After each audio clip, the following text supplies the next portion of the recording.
Sorry, Ryan, mate. I said, I see Reese has pulled out the 100 and he said he's worn out. He's trying to protect himself. He's played far too much cricket. And then he listed all of this. I said, well, that's his fault. He's just playing.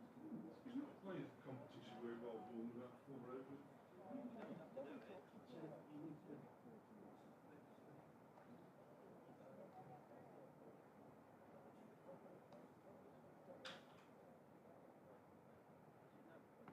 They know we want to win.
Welcome to our umpires for today's match, Hassan and Nick Cook.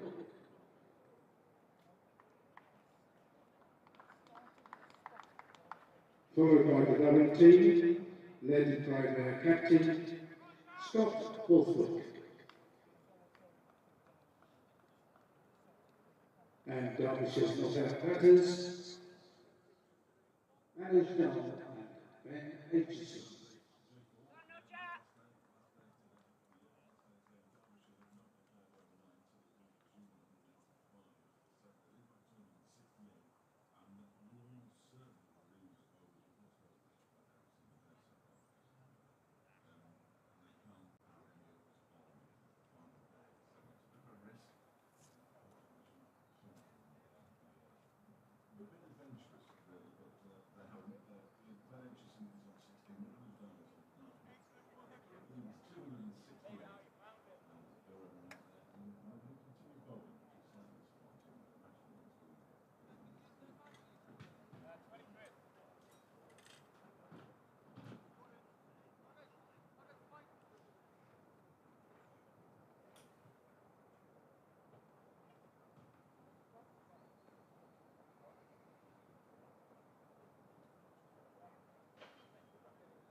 The first over of the day to be bowled by Ben Ray.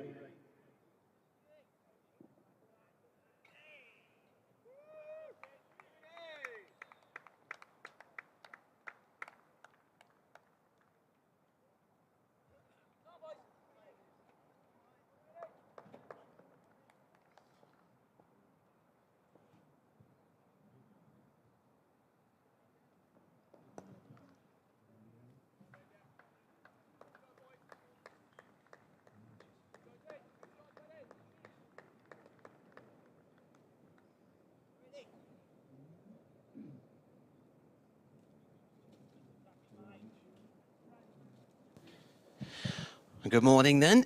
It is muggy here in Derby. Martin Emerson and Dave Fletcher with you, and thunderstorms forecast a little bit later on. 1 run so far off the first ball of the day. That brings Dahl on to strike. He's on 9. Faced 46 balls yesterday. He defends this one.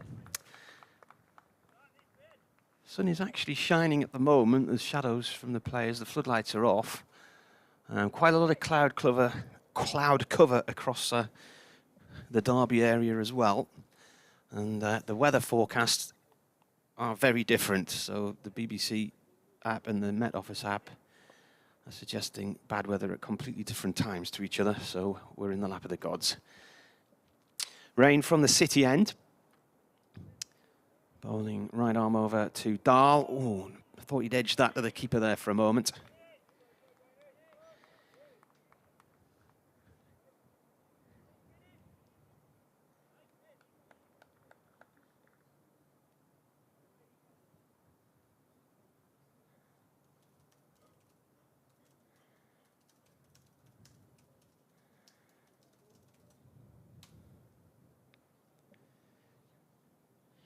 So when will Derbyshire declare, or will it come to Durham bowling them out? I was saying in my reports on Radio Newcastle last night that Durham are still in this game, but they could be chasing the highest total of the match to win it. Rain in. That's gone off down towards third man for 1 run. Collected by Travaskis. Good news from a Durham point of view is David Beddingham has been in the nets here this week and has been training. So he smashed his finger in the county championship game against Middlesex just before the one-day cup started.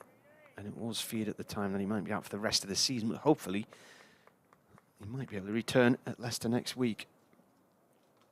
We shall see. 187 for 7 Derbyshire. They lead by 270. In comes Rain. This is played short towards mid-wicket by Aitchison.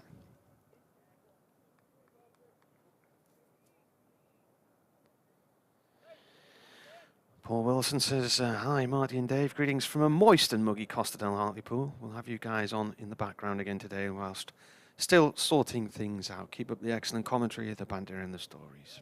Thank you, Paul. I gather it's quite muggy and steamy on the Roca Riviera this morning. A bit misty along the river. Rain in, that's gone down the leg side, taken by McIntosh. End of the first over then. And the one run from it, I think it was at the, was it two? Two, wasn't there? Two singles, yeah. There was the single off the first ball from Aitchison, and then Dahl guided one down to third man. Batsman having a conversation, a little punch of the gloves, and Liam Travaskis is going to bowl the first over of the day from the race course end. So far he's taken 3 for 71. His best figures came in the final game last season in Bristol, where virtually every blade of grass had been removed from the wicket on that one. It was a spinner's paradise. Durham lost in just over 2 days. And he took 5 for 78 there. This year his best figures 5 for 128 at Sussex. Left arm, orthodox spin round the wicket, and that's cut by Dahl to backward point, no run there.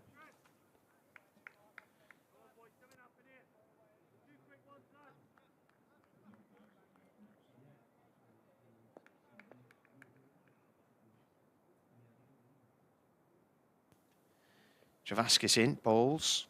This is played by Dahl off towards the point boundary for 2 runs.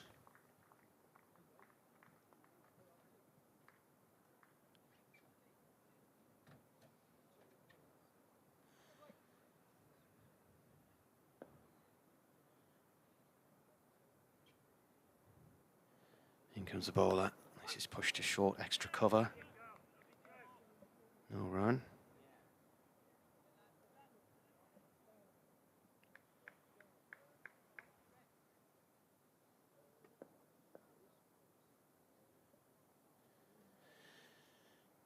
Travaskis bowls Dahl back into his crease. That one has a bit of tennis ball bounce on it, and he ends up fending it down from about belly button height there.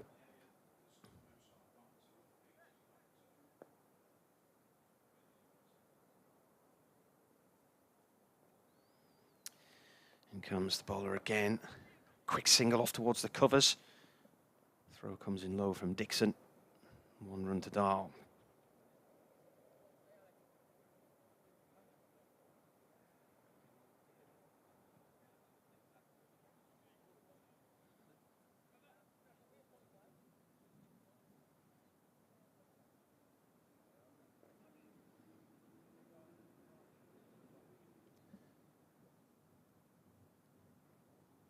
Travaskis now stepping up to the stumps to bowl again. Ball played back to him, and that is the end of the second over of the day. So they've added 5 runs in all from where they were last night. Yeah, Martin. Dear, oh dear. Welcome along if you're watching the stream, and that's the only way you can get us at the moment. Something has clearly gone amiss at Manchester. There is nobody answering any phones, of course. Why would there be?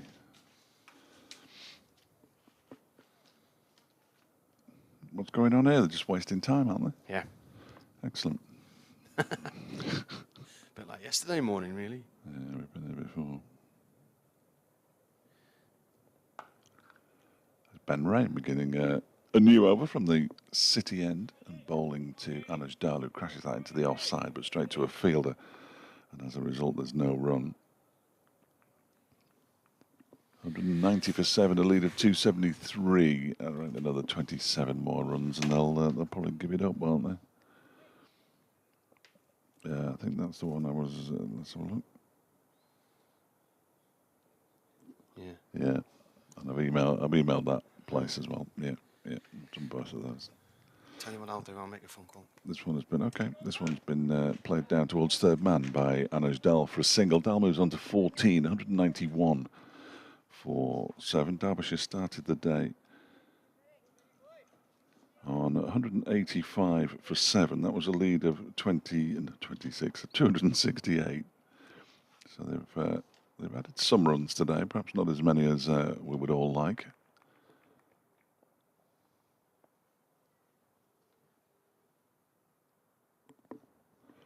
I could have found that, and it's Martin. That one is clipped nicely out towards the mid-wicket boundary by Ben Aitchison for 4 runs. Is it? No, the outfield will be a little slower because there was a lot of rain overnight again, and he manages to pick up 3 more, and he moves to 20, 194 for 7. The lead 278.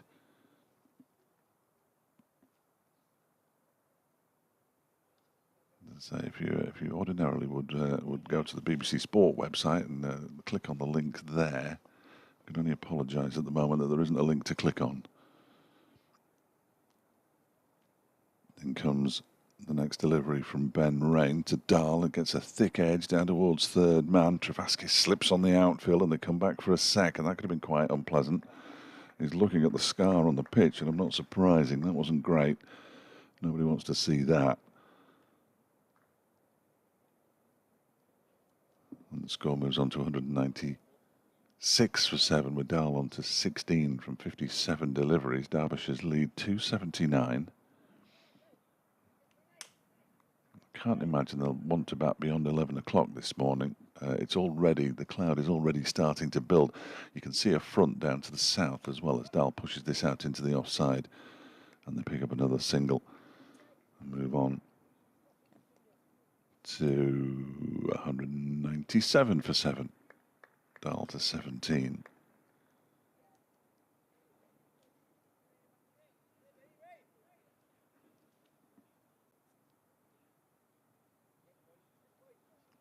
Very strange goings on the BBC Sport website. Next delivery from Ben Rain. Final one of this, his 20th over, is crashed away by Ben Aitchison out towards Travaskis again. There's only going to be a single this time, as Travaskis manages to haul the ball in comfortably enough in the end. And Derbyshire move on to 198 for 7, leading by 281. I always think, what would Durham least have liked Derbyshire to do? I think the answer would have been bat on. As a result, this will have cheered them up a little bit. You've always got that the problem that it hasn't happened so far, which is excellent, that the batting side decides to bat on and then falls in a big heap. And if that happens, then the momentum is all with the team that is bowling. Travaskis is going to continue.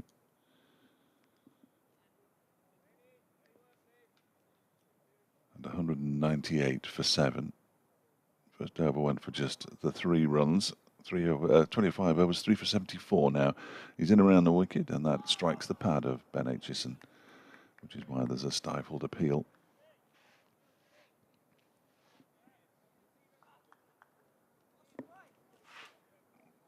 There is no run. Next delivery from Travaskis. Around the wicket he goes. That was just pushed out into the offside. No is the cry. They are playing at Cardiff, where Glamorgan at 256 for 8, trailing by 198. Unsurprisingly, a delayed start at Southampton. It's done nothing but rain. Although they still managed to get into the 3rd innings. Raining at Essex as well, as that one is pushed out into the covers by Aitchison. He picks up another single. On Essex at Kent, at Canterbury. It's raining. Yeah. Well, the same band of rain, probably. Yeah. Do you know why? Too far. Yeah. Absolutely. And it's also it's raining in Hubali in India, where New Zealand are playing India A. This next delivery is turned into the leg side by Dahl. There's the 200 for Derbyshire. Dahl moves on to 18, lead 283. Do you think that same band of rain's done a right-hand turn across the channel then? And then gone over the over the Alps. Yeah. It's just kept going. Yeah. I blame the jet stream. Is that too far south? Well, sometimes when it is too far south, that's a problem, we get isn't bad it? weather. Yeah. That's when you get your really cold snaps or wet weather. I think we've got movement now because the Nottinghamshire game has now been removed from the icons. So Right, well, I've just spoken to somebody in Salford who's trying to chase people have on you? our behalf. You know people, don't you? I do, yeah. See, I don't know anybody. Travaskis around the wicket, bowled to Aitchison, who pushes it out into the offside. There's no run. You're the man. You're the go-to man. You're the goat. Man. William says the link is there, but there is no icon because it is the default commentary, apparently. I hadn't noticed that, had you? Oh, well, I'll do. If I press that now. Oh, it is. It is there. But there's no. Yeah. we are there. Oh, well, there we are then. So they. Oh no, better switch that off because I can hear myself. End of the over, 200 for 7, lead 283. So that is bizarre, isn't it? We are the default commentary. We're the commentary of choice.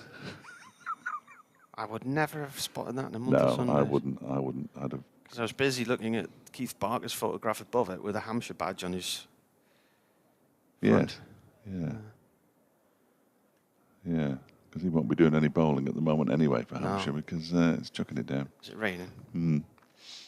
Yeah. I wonder why it rains down there all the time. I don't know. You can ask Ed Dawes later on, he might have a theory.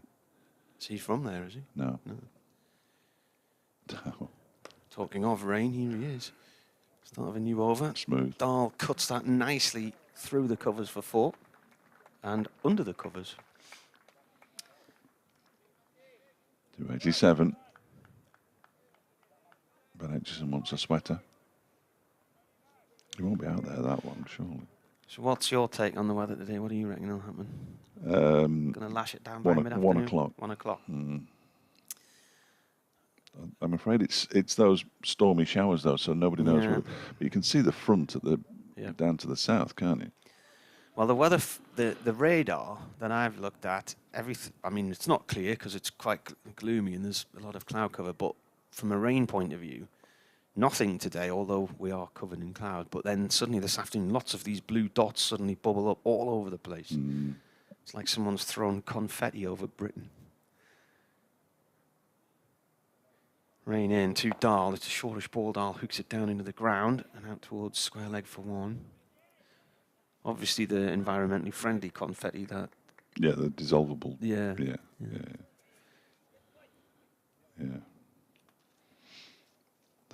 Dr. Dan's been on to say there is a link as well. Okay.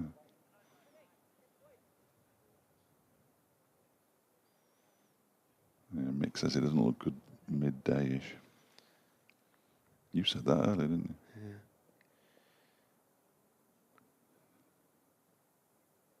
Temporary traffic lights in West Orton. Aitchison plays this one. To wide mid on for 1. Temporary traffic lights where? West Orton. Is that near your house? Yeah.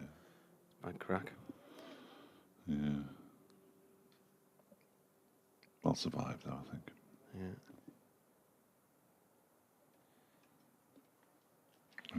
The BBC app says rain will start around 2.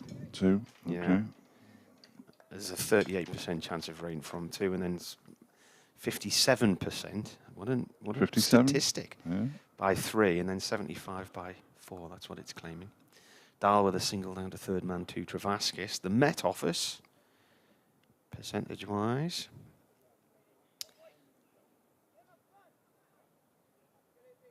Derby. It says rain at 1, but only a 30% chance and a bit of sunshine. But by 3 o'clock, it's going up to 50%. And then back down to 30% by 5. So there's a difference in percentages there of about 25 to 30% between the two, isn't there? So that means we'll probably not see any. In comes the bowler. It's a bouncer. It's gone through to the keeper. AccuWeather says no rain for 2 hours. Right.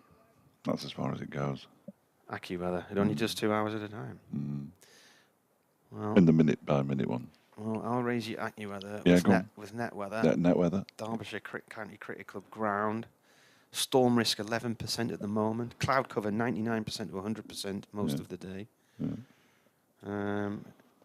It's only projecting at worst a 19% chance of a storm from between 1 and 4. That's played out into the covers, no run there. And if I click on between 1 and 4,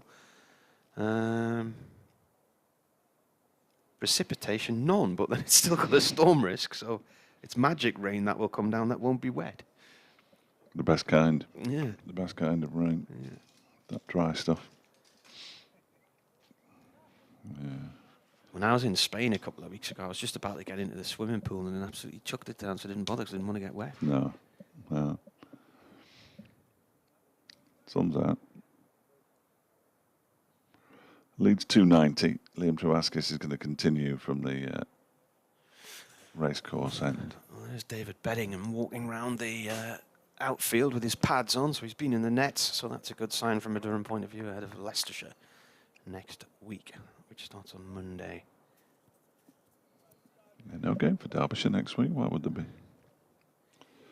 You don't want to be playing every week because players end up playing too much cricket then. Far too much cricket. Travaskis bowls. That one's guided very nicely by Nisdal down towards third man. The chase is on. It's being chased by Nick Maddinson. And they do come back for a second, comfortably enough in the end. It's not Nick Maddinson at all. It's Ollie Gibson. Beg his pardon. I know that because Maddinson's right down below us with his ponytail. 209 for 7. That one is guided down towards third man, but he didn't get it fine enough there, Dahl, to get it past Gibson. And this time there's no run. Lead 292. 8 more, then they can all walk off if they want.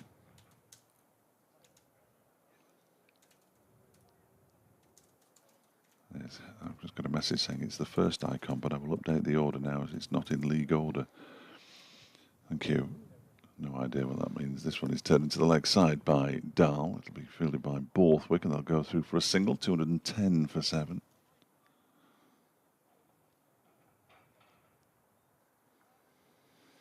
Oh, there, it says it there, look. In right. tiny, tiny letters. Yeah, underneath the bit which says Hampshire. Underneath that massive sign of Keith Parker. Yeah. How bizarre is that? Yeah. Anyway. You've got to have good eyes to spot that. Well, I wouldn't have spotted it. So well No, done everybody who has.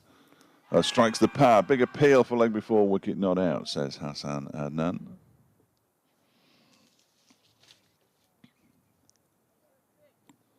I've got some dreadful music in my ears there. Turn that off. I had no idea what that was.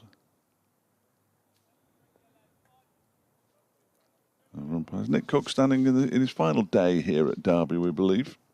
He's not got any more matches this year? Not here. Oh, right.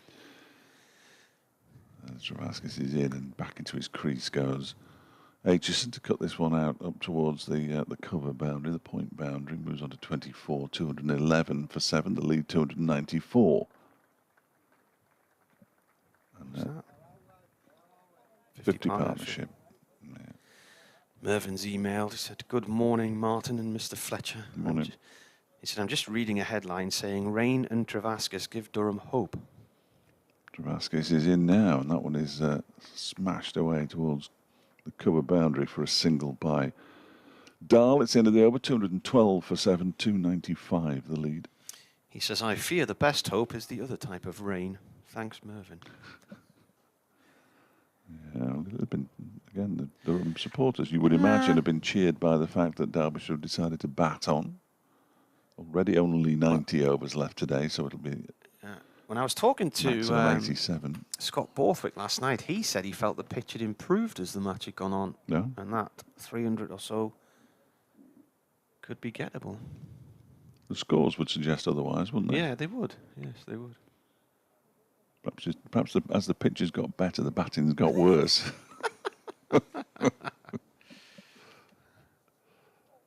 Ant has a solution on weather forecasts. Ignore them. He says they seem to have been fairly useless for as long as I can remember, right up to yesterday. Yeah, fair. Hoping for some wind as I'm going sailing today. Oh, I'll right. try and keep my phone out of the drink so I can keep listening and hear Durham's second win of the season. Yeah. Inland sailing, that'll probably be them, right, do you think? Oh, wickets. Dahl's lost his off stump. It's about 10 yards from the other two. And rain has struck. Decent ball, that. No evidence of the pitch deteriorating there. No. 67 deliveries, Anuj Dahl for his 28. 212 For 8 means that Derbyshire lead by 295. If they get another... No, I shouldn't have started that. If they get another 12 runs, then Durham would have to score the highest score of the match to win it. Yeah. And that seldom happens. Nick Potts comes out to join Ben Aitchison. Partnership worth at 51 for the 8th wicket.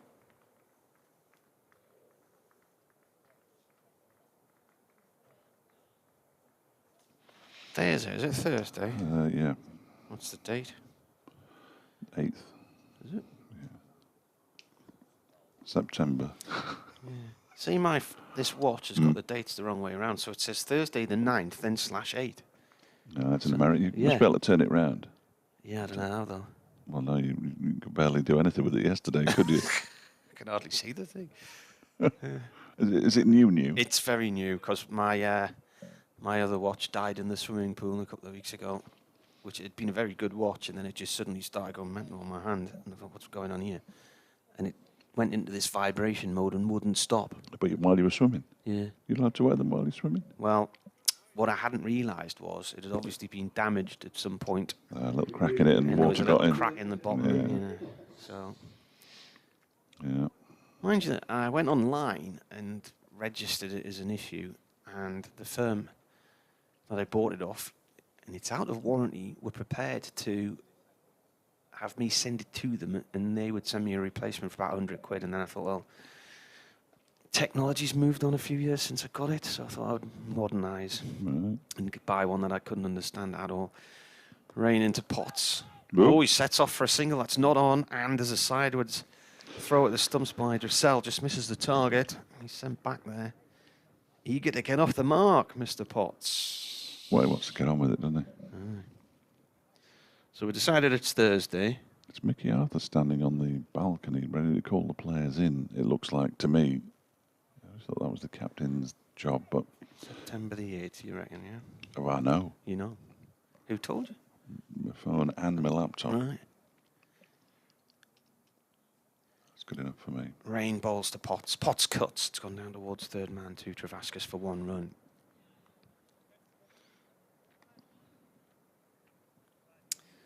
Ford Escort driving across the car park at a certain rate of knots that I would have thought was possibly too speedy for the car park. That's in for the rally. Sort of rallying terrain, isn't it, the car park? Yeah. Do good handbrake turns on there, I bet. Not that I've ever done one in my life. You But do donuts there as well, and I don't with know. your Max Power, I don't know. Max Power sticker on the back of your car. I don't know how you do it. It's always Wreck your baffled me. tyres.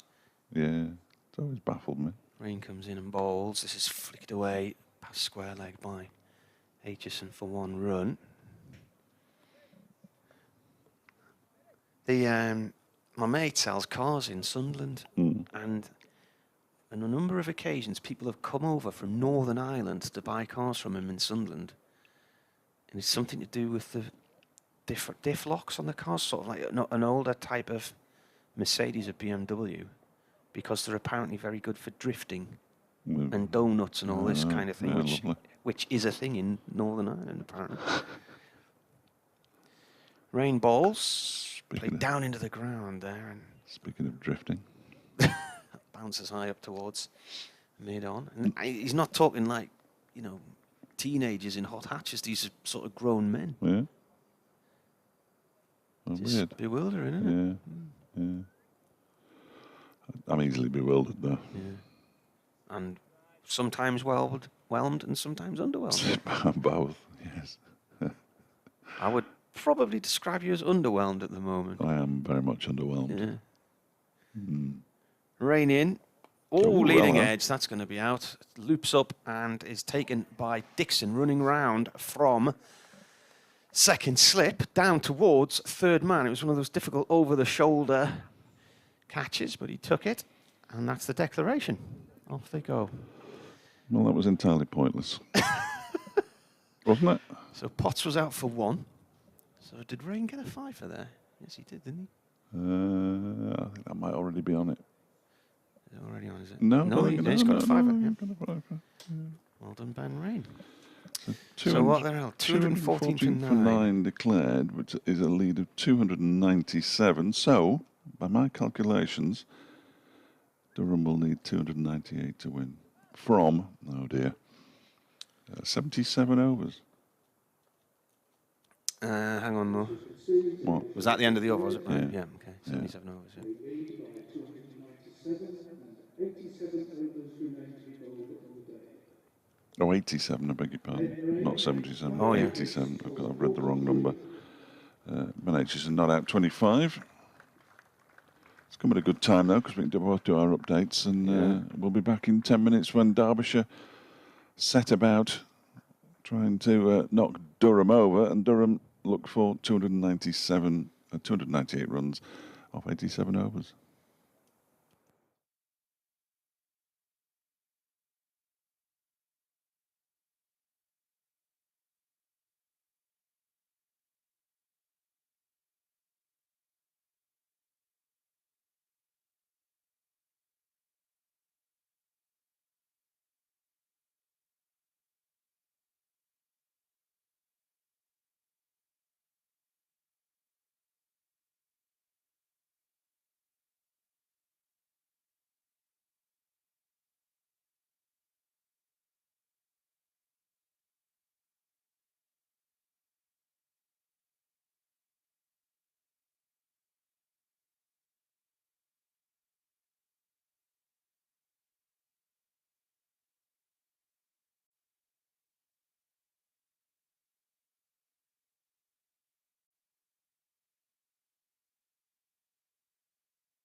Welcome back to the Incora County Ground, where the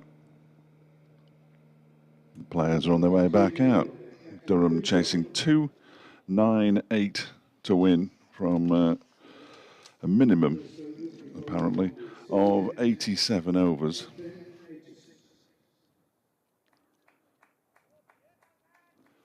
And Ben Aitchison will open the bowling from the City end. Michael Jones and Sean Dixon, the opening batsman for Durham. Durham made 2-2-3 first time round. 2-9-8 would be just 8 shy of Derbyshire's first innings total. But of course it'll rain anyway, so I don't know why I'm telling you all this. I noticed your biscuit from yesterday still on the table. Well, you had 3. I know, but that was the one you poured. I don't want it.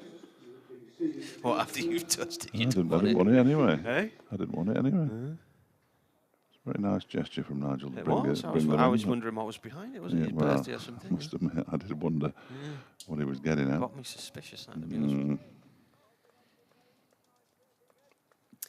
3.4 and over Durham need here.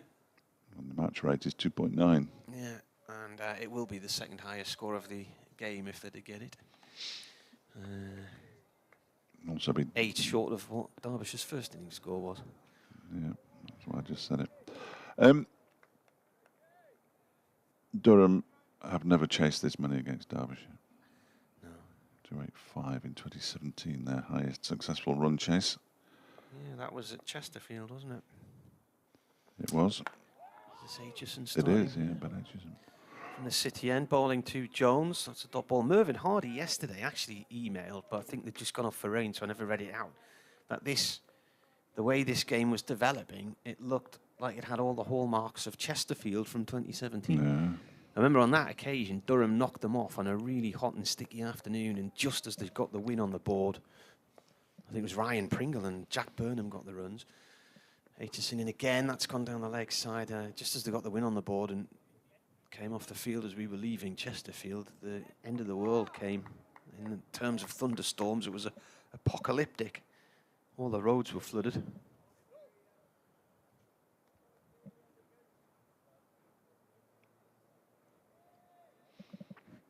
They're always flooded wherever you are, though, Martin.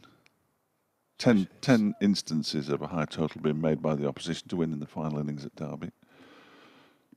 So it's not entirely out of the question. Aitchison in. Dixon defends. Goes off towards short mid-wicket. The leg by was signalled for that run. It's rather grey, and the floodlights did come on during the interval.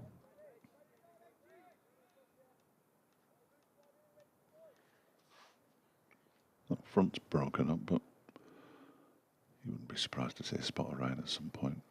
Aitchison in again. Dixon plays this to short mid-wicket, no run. That crane driver's not been to work for 2 days, has he? His crane's just been facing west. Might be a member at Derbyshire. Maybe.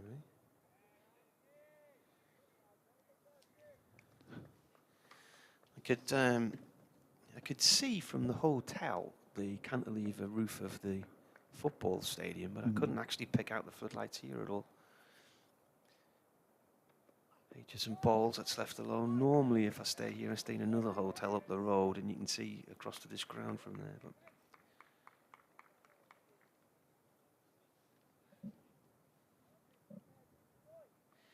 6 years ago today, myself, Dave Callaghan, the former Yorkshire commentator, Dave Townsend, our third voice, and Jason Gillespie took part in a pub quiz in Wetherby. We came in the top 6, Dave. Out of 6. That's played into the ground by Dixon and bounces down and comes to rest just towards point, no run, end of the over. Yeah, we drove across. Durham were playing at Yorkshire, so me and Dave Townsend drove across. Dave actually managed to move the pots of paint and stuff from the passenger seat, so there was somewhere for me to sit. Oh, that's nice. Yeah. Yeah. This is interesting. And we drove across there. It was quite nice. And I had a Chinese. And then we went round to the pub around the corner. So Dave Callaghan lived next door to the pub, and he could come out the side gate of his flat. I think you find Dizzy lived above it. And Dizzy lived in the pub, yeah. And so Dave would come out of the side gate of his flat and in through the pub door, and Jason Gillespie would be coming from the second floor of the pub down to the bar, and whoever got the bar last had to buy the first round of drinks. Which is a silly thing to do, because whoever gets there first should buy them, really, shouldn't they? Well, yeah.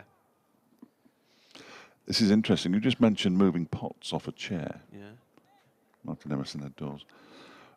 And Nick Potts is going to open the bowling and not Sam Connors. Sam Connors has had some trouble when he's bowled his opening spell in recent times. So the job has been given to Nick Potts. He's going to be bowling to Michael Jones. And he bowls a short delivery that's just guided down to third man for 4 runs. To remove to 5 without loss. He's sharp, but I'm not sure he's sharp enough. Well, Dizzy was living in that pub at the time because his wife had gone back to Australia because he was about to finish as Yorkshire coach, and he was returning to Adelaide. So we got there, and Dave Callaghan said, "Emmers, I'm a bit worried, Emmers." And I said, "What's wrong?" He says, "I think we might lose." I said, "Why is that?" He said, "The librarians have brought some ringers in from the Ramblers Club." I don't remember where Callie was from then. He was from Manchester, wasn't he? Oh, right. Yeah. I just wondered about the accent, that was all. Yeah.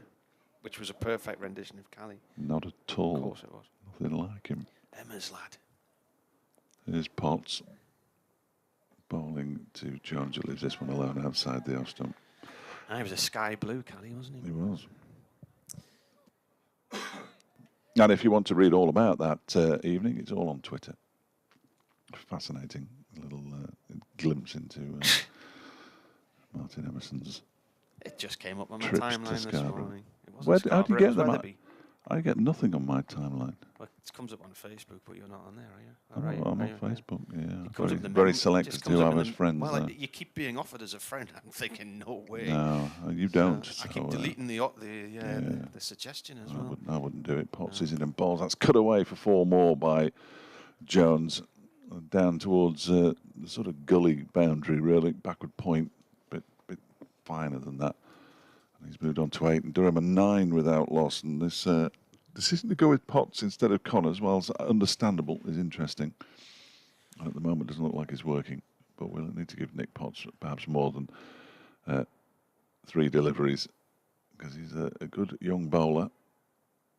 He will know he needs to bowl better than that, though. Something else that came up in my timeline this morning was Durham were at Notts 2 years ago this week, and that was the day that Chris Rushworth got the 500 first-class wickets. And if he hadn't got injured in this game, and only bowled 3 overs yesterday, he may well have reached 600 in this, because I think he only needs about another 2 or 3.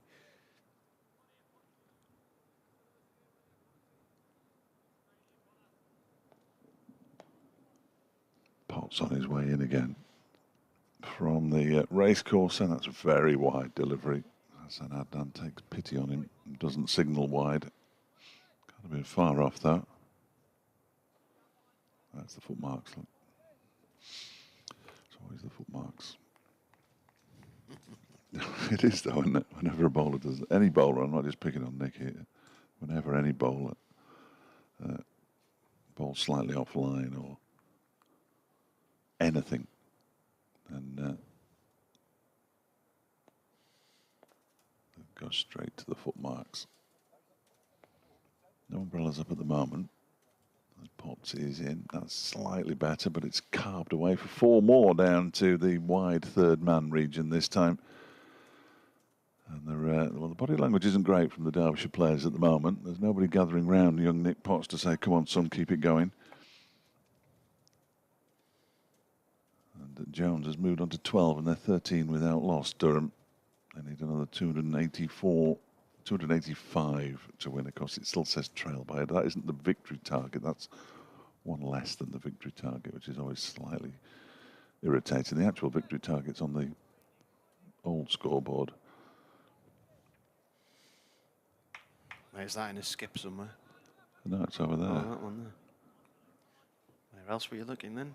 There's one round the I corner was somewhere. looking isn't there? there because that says they trail by 284, and that one says they need 285 to win Potts bowls, and that keeps a little bit low. It's it's half stopped by Brooke Guest, the wicketkeeper, tumbling to his right-hand side. It's the end of an expensive first over from Nick Potts. 3 boundaries from it, 12 runs in total, all of them to Michael Jones, and Durham at 13 without loss after 2. Matthew tweeted a few minutes ago, it seems the BBC don't think you're playing today. There's no link to the audio, which is exactly what we thought. But underneath the big picture of Hampshire's Keith Barker is a tiny little line of writing. Got to look at the big picture. Yeah, which points to our game. It does. Which both me and Dave missed. Missed it by an absolute mile. Things have changed now, and there is indeed now an icon that says you can click on Radio Derby's coverage. There you are then. Have they removed Nottinghamshire, I think, Leicestershire? yes, they removed them some time ago, Right, okay. when they eventually realised that they'd got back on last night. They finished last night, didn't they? Aitchison from the City end to Dixon. Flicked off the legs and down towards fine leg for 1. I read David Hops's match report last night, and he was talking about all the things that Andrew Strauss is trying to do to county cricket, and how, unfortunately, on days like yesterday, Leicestershire didn't do themselves any favours. They've been doing themselves any favours all season. Yeah. I do worry that Durham are their next opponents next week. Glamorgan are following on, apparently, down at Sophia Gardens. In comes Aitchison, turned away by Jones, past square leg towards the pavilion. 2 fielders converging out there to field that one.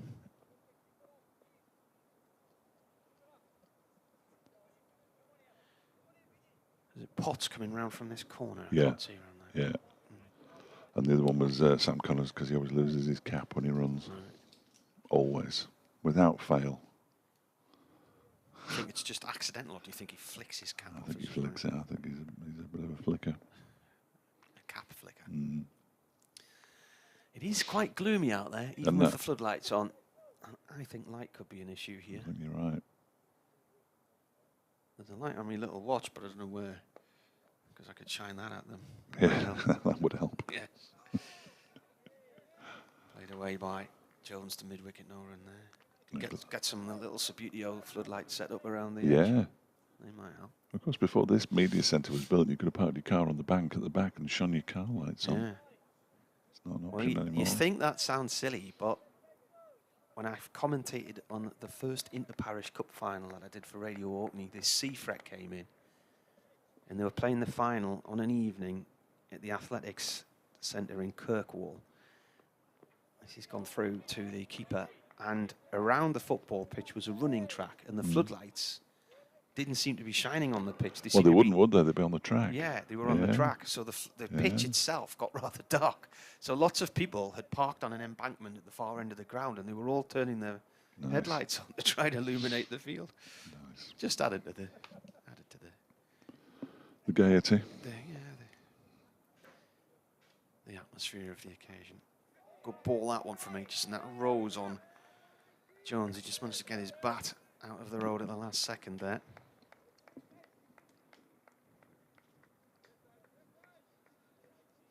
I'll make this easy for Ed, because he's taken over from me from lunchtime onwards, for reasons I won't go into here. And right, now he knows. He might have to do his half pass. I'll mention it in a minute. Oh, that's cracked away past the point. That's a nice shot. Sort of lost sight of the ball for a second. Well, I did. I thought it was uppish. The way he played the shot, it looked uppish, but I think it was a long way to the right of Dahl at point. Good start by Durham, but let's not forget they made 79 without loss on the start of day 2, and then subsided. And we're pretty much all out, not quite, but 2 for 9 at the end of the day. So they did make a good start. Covers are coming on at the Oval. How far south? It's quite a long way south, isn't it? It must be horrible living down there and never being able to guarantee the weather. Or even seeing the sun. Yeah. 278 required, 84 overs. Quite a few years ago now, when South Africa came back into the test fold, about 95, something like that maybe. And went to watch the Test match at Lord's. Potts is in the bowler Sean Dixon, who just defends this one into the onside. And I'd seen this in the Middle East a few times where the sun doesn't set, it just disappears in the haze in the sky on an evening because there's so much sand in the atmosphere. But this particular evening, after South Africa walloped England, the sun just disappeared in the sky because of all of the murk above London.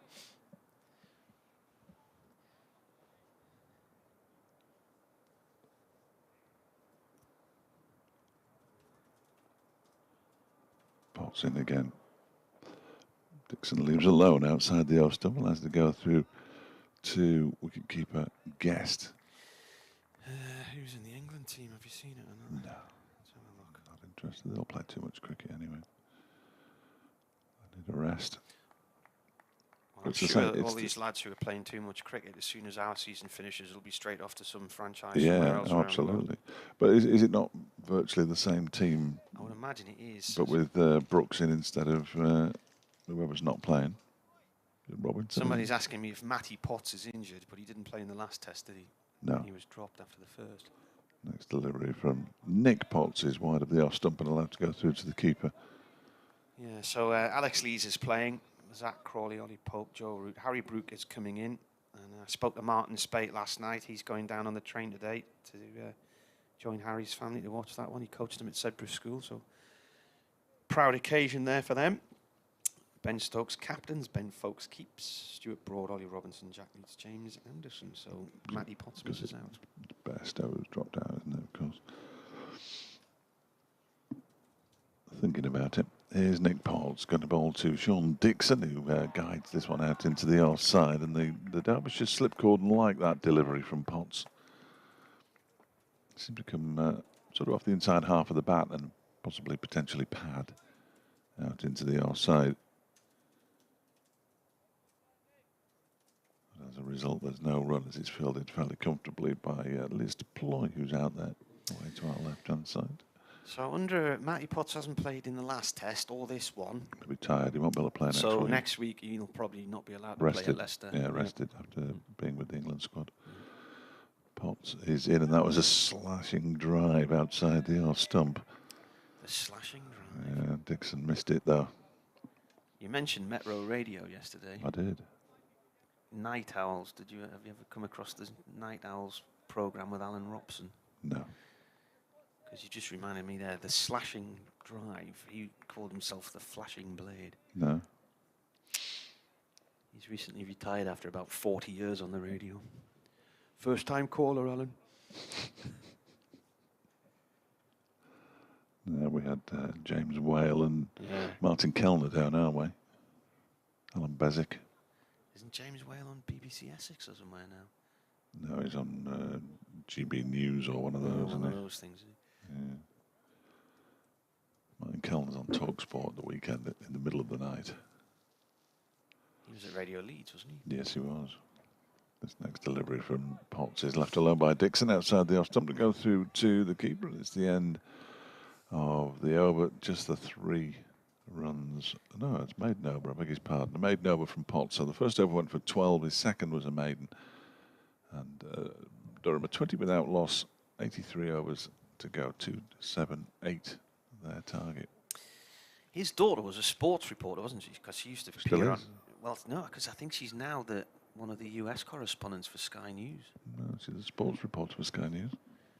Right. Well, can you remember there was an apartment complex collapsed in Miami last year? No. She was reporting live from there for a few days. Martha. Yeah, it was very much a news story. I don't know if she'd been on. She just happened to be on holiday there, or if they'd sent her there as cover for somebody else. I don't know. Aitchison in from the City end, playing a miss from Jones. Got 3 in the slip cordon. Watt is at first slip. Madsen at second, and Deploy is at third. Gully as well.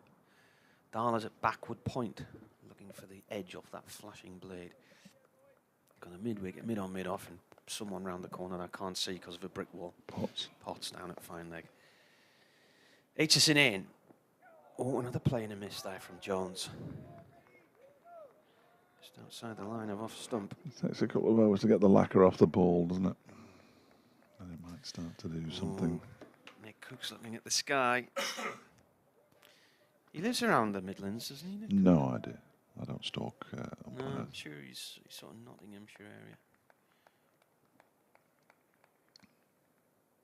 That moved away late on Jones' last delivery. He's the next ball from Aitchison. Fended that away down towards backward square leg. Potts comes up from from fine leg to field.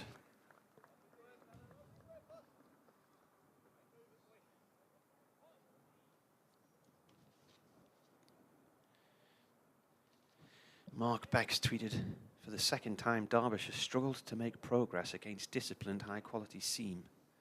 And for the second time, Durham race off at 6+ and over. As Aitchison comes in and bowls, that's left alone. He said Derbyshire needs to work as a team to bowl better and keep pressure on at both ends. Well, Durham raced off to a fly the other day, and then they were all out for 223. Yeah, 79 without loss. They were at lunch. Between all the different stallings and pauses for rain and bad light and whatever else.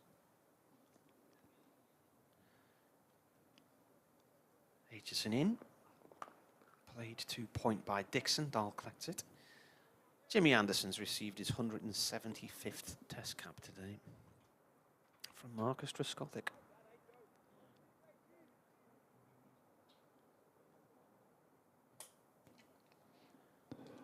I think the Prime Minister's going to be speaking soon, so I don't think I'll be getting on. Derek Allen and Ellie have arrived in Cocklawburn. I've not heard of that one. On their sponsored walk as Aitchison bowls.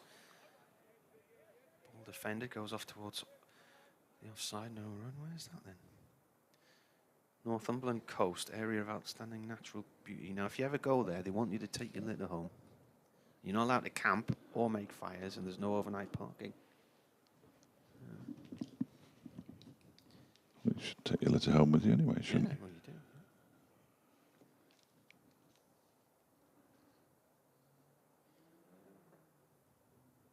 you? Yeah, I thought so. No update because of the PM. That's fine. Guys, thank you.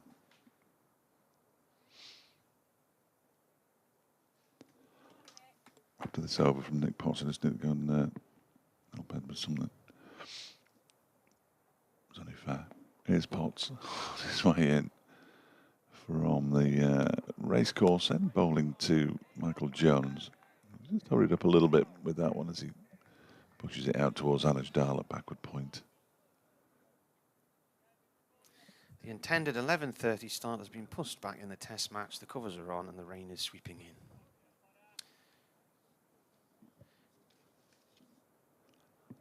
Not a surprise. Canterbury and Southampton struggling. Not a surprise that they should be struggling in South London. As Potts is in. Oh, that's gone past the inside edge of his bat. Jones, as he went back into his crease. That was a good delivery. Bernard sent us a link to a story which I saw last night. I saw the video actually. Crowd trouble in Sharjah after the Afghanistan-Pakistan match. They were fighting in the stands and hurling seats at each other. Excellent. I saw Pakistan play there 1992-93. They were in a triangular tournament with Zimbabwe and Sri Lanka, and there was nobody there. Can't think of a single spectator in the ground other than us. They knew you were going. Potts in, Jones edges and past third slip down to down to third man for 4 runs. I think that's marked what it is. It went past his right hand and away down to the boundary, and Durham move on to 25 without loss. Jones up to 23, but he's a little fortunate there. Well, that was travelling because we could hear the thud and the ball hit the fence at the far end of the ground. Yeah. It still sounded loud. That was shifting. It went past him before he could react, really. I think he sort of put a dive in, a cursory dive, but... Playing for saves, do you reckon? Yeah, he'd done well to... he might have broken his fingers if he'd got his hand to that. The good thing is he bowls with his left hand. out to bowl.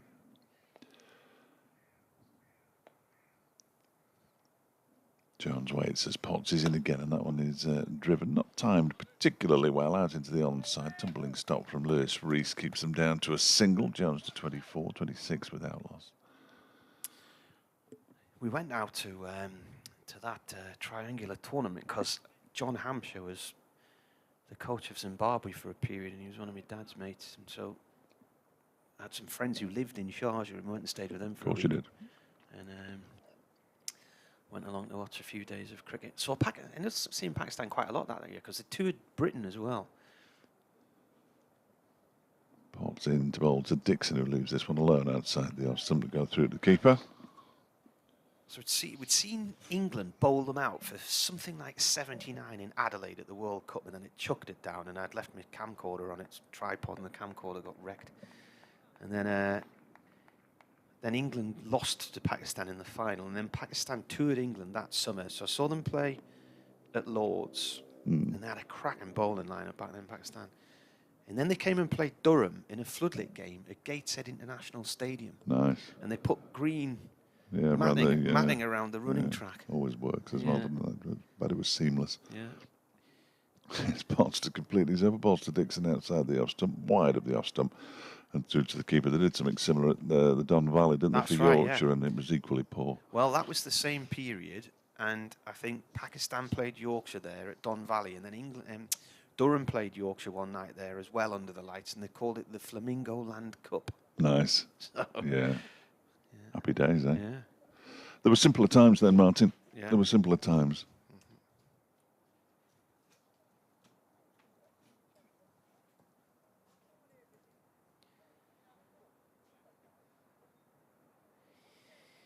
It's the Mercury Music Prize tonight. Sam Fender from North Shields is one of the nominees.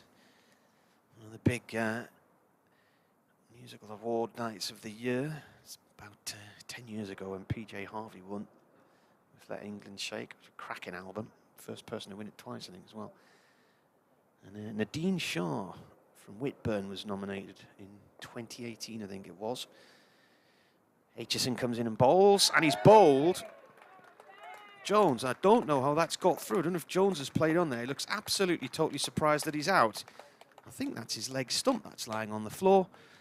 And Durham are 26 for 1. Jones departs for 24 of those. And they still need to win another 272. Off he goes. It's a slow, long walk back to the pavilion. Derbyshire strike. Been together 25 minutes out there in the middle. Just see the replay of this because he looked totally surprised by that. Aitchison, the bowler.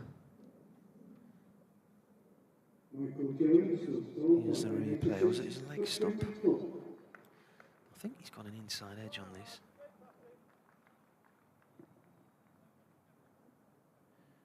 He's tried to leave it, and it's come off the bottom corner of the bat and clipped the stump on its way through.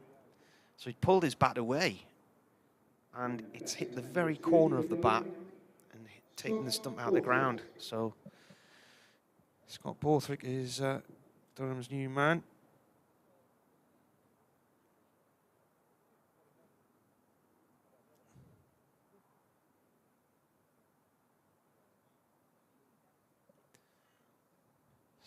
.1 overs gone.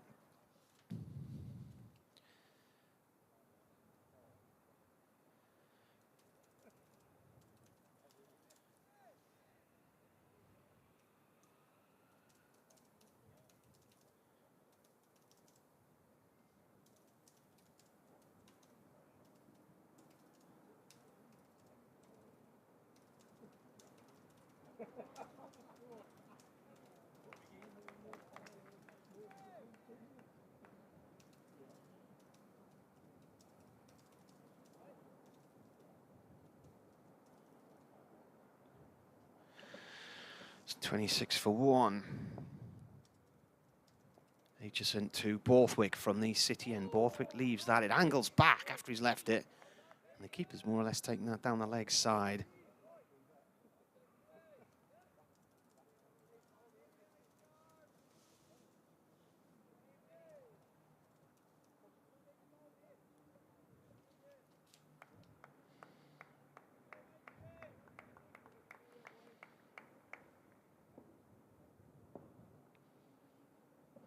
Aitchison in again, right arm over to Borthwick. That's another leave.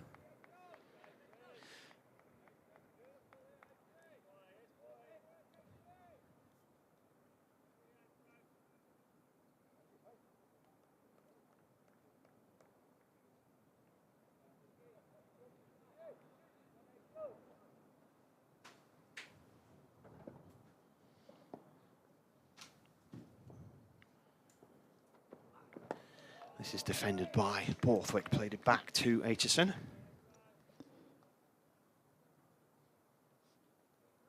Feels like the kind of conditions that Ben Aitchison would enjoy. It was a bad leave from Jones.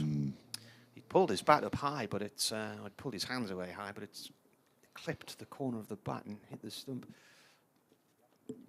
Aitchison in again. Borthwick forward to this one, plays it short on the leg side, no run. It suddenly got a lot of excitement going through the Derbyshire players. Yeah, you don't give them any encouragement, do you? I would respectfully suggest. It's one of those little bright periods at the moment, but as Martin said earlier, muggy for a Thursday.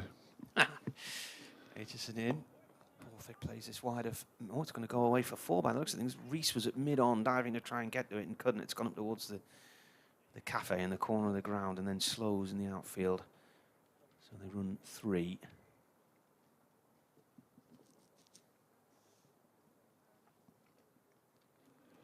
It was a strange old attempt to stop that from Lewis Reese.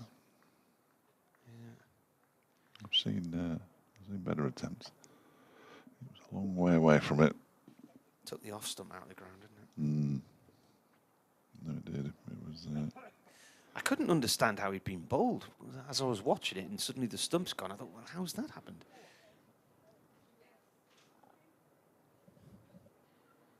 Inside edge, that's how it's happened. Yeah. Yeah. Ball's a long way away from the stumps, isn't it?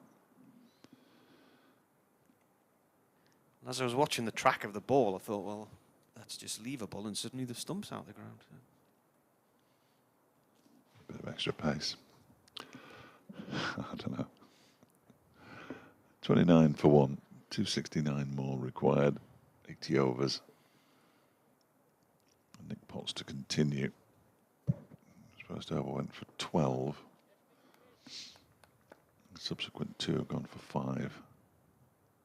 He's into bowl to the left-handed Scott Borthwick, who pushes this up to Billy Godalman at mid-off, the Derbyshire skipper, who decided to pull the plug when they'd reached 214 for 9. In consultation, presumably, with the coach and everybody else. I don't know how these things work these days. Well, what do you call those groups of people that the government test policy with? Like a focus group. Focus groups. Never get a focus group inside the changing room. Potts is in. Borthwick pushes this one into the leg side. Leaves Deploy. It comes in from mid-wicket to do the fielding. They've still got 3 slips in place. They'll be attacking for as long as they possibly can be.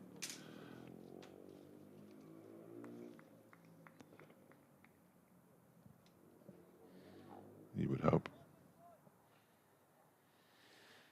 Davy Fenwick's been on. It's lashing down on the Whitburn Riviera, he says. Foghorns going off as well. Really? That's not good, is it?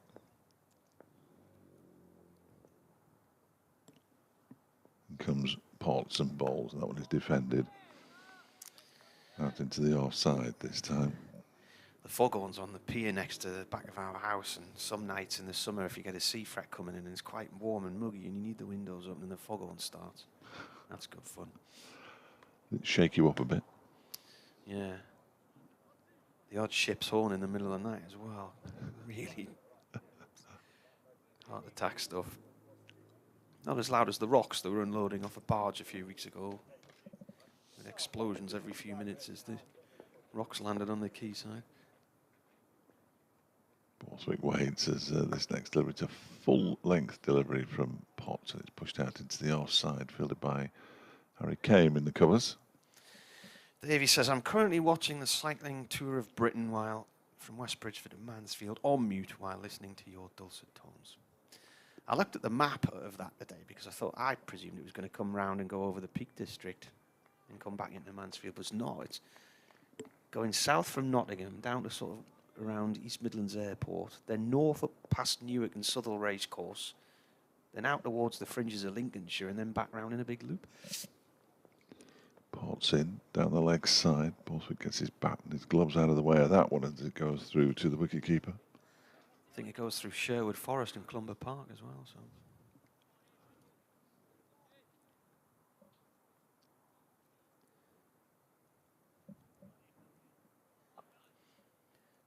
Crowd size-wise. Crowd size-wise, small. Yeah, but it looks about exactly the same numbers that have been in all week, doesn't it? No, but it doesn't look like anyone's given up on the game. Remember the yellow hat to our right. Very bright yellow hat. Oh, yeah. Potts is in and bowled. That was turned into the leg side by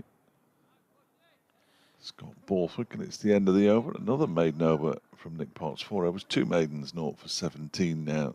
And Durham remain on 29 for 1. They need another 269 to win. I think that's an Australian hat. It's bright yellow with a green peak. Certainly very yellow. I can't see it now. Is he still in view?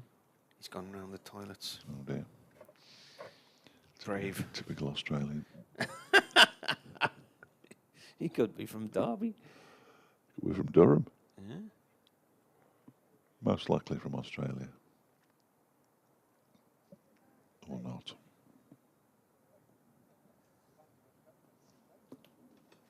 Aitchison bowling here to Dixon, who turns that past square leg out towards the pavilion boundary, and we'll get 2 runs. The little posse of Durham people who've come on the supporters bus, they all look to be sitting in exactly the same seats they've sat in all week.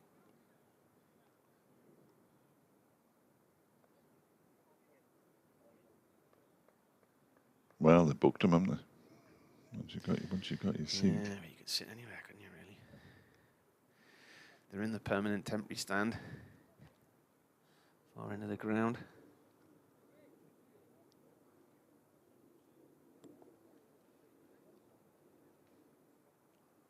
Aitchison again to Dixon. He's behind that one, plays it safely away on the offside. Which is your favourite permanent temporary stand? This is it. That's it, Yeah, isn't it? yeah, there's only one. Well, it's not because Durham have got one as well. No, this is the better one. Better view. Behind the bowler's arm. That stand used to be at this end, didn't it? It did. When we were above the canteen.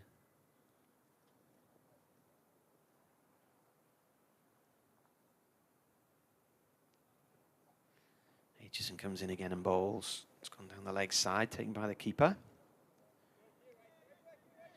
There was one year in 2013 when we were in the cabin on the roof above the cafe and the rain was coming in. And the ground staff... They brought a tarpaulin out. Yeah. Yeah. But it filled with water and then it got windy and everybody sitting underneath got wet because all the tarpaulin lifted up and soaked them all. Aitchison City end bowls. Dixon plays it out to Godalman at mid-off. There have been in numerous positions in this ground over the years. The little hut there, that was where I first commentated on a T20 here in about 2004. Did we do a game in the old press box at one point as well? We were in there once. I've never been in there.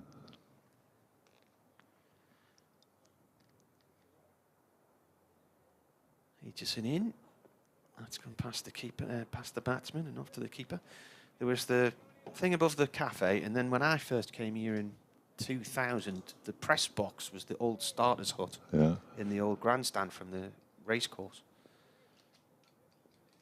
And the dressing rooms were in the building in the corner, the old pavilion, which is now the members' area, did you say? Yeah, members' pavilion upstairs. Yeah.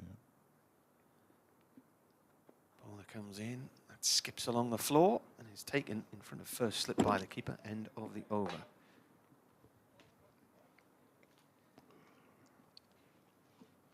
Potts is going to carry on by the look of it. No, he's not. Sam Connors is going to come on now. So Nick Potts has bowled 4 overs for 17 from the racecourse end. It's going to be replaced by Sam Connors, who generally has opened the bowling, but certainly on day 2, bowled disappointingly and admitted it without being asked. Which is always a good sign, I think, of somebody who acknowledges that he could have done better. Perhaps it's just the some people don't like the new ball. I don't know why, but they don't. Ended up with 4 wickets in the first innings. Could well be key. Bernard's asking what's the earliest you can shake hands on a draw here. It would have to be the final hour, wouldn't it? Because we're now in the 4th innings. There's nobody can declare it 10 to 5. Goes Connors for his first delivery. Good pace, left alone by Borthwick to go through to the keeper. Yeah, it'd be 4:30, wouldn't it?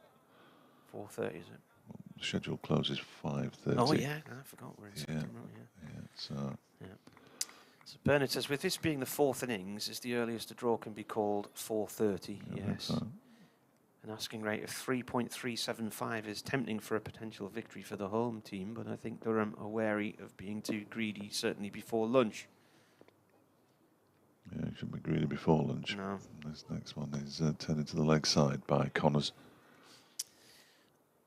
And listeners may be interested to know that where Bernard lives, it was very foggy at 6 o'clock this morning. Oh, okay, that's a sort of reverse weather forecast. Here's I hate that when they show you. Today, we've seen lots of rain across the country. Nobody cares what we've seen. We know what we've had.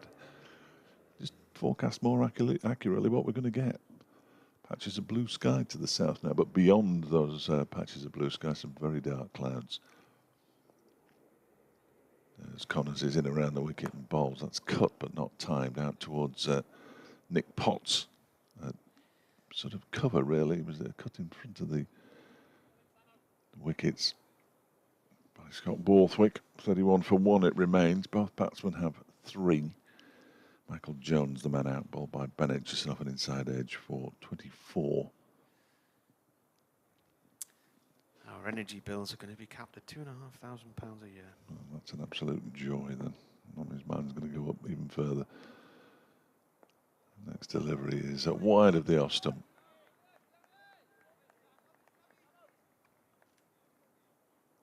So that means the people who've got bigger houses but who pay more for their electricity is capped at 2,500, and those of us who live in a small house can pay up to 2,500 with impunity. Is that how it works? I don't know, but I think you need to buy a bigger house then, don't you? That's then you'll be quids in. Yeah. Make a lot of sense to me. 31 for 1. Next delivery is cut away, and that's 4 runs. Played off the back foot nicely out to the extra cover boundary by Scott Borthwick. Final ball of the over, and away goes Sam Connors. He was taking his cap from the umpire then. The umpire said, "You've got one more to go yet, Sam." He did. He tried to take his cap off the umpire. Excellent work. Oh, no, you don't. I tweeted earlier, Jones has bowled for 24. He tried to leave a ball from Aitchison, but it clipped the bottom corner of his bat and took a stump out the ground. And somebody said, "Can we check the size of his bat, please?" That was David with that one.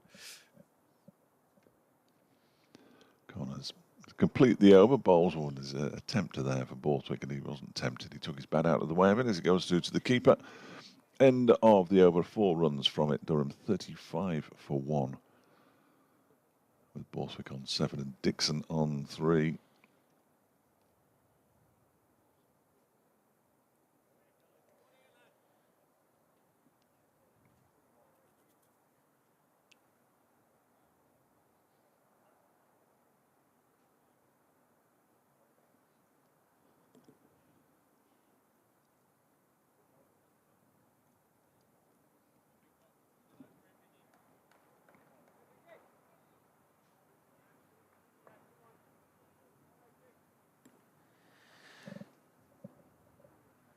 Still Aitchison from the city end of the ground. Dixon forward to that. Just goes past the outside edge of the bat and through to the keeper.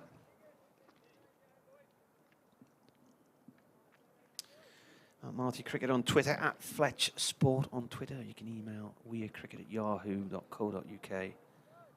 What was yours at, Fletch? Well, you can do fletchcricket@gmail.com, but I wouldn't do it after 12:30 because I won't be here. Well, you can do it, but you'll be wasting your time. That's left wide of off stump.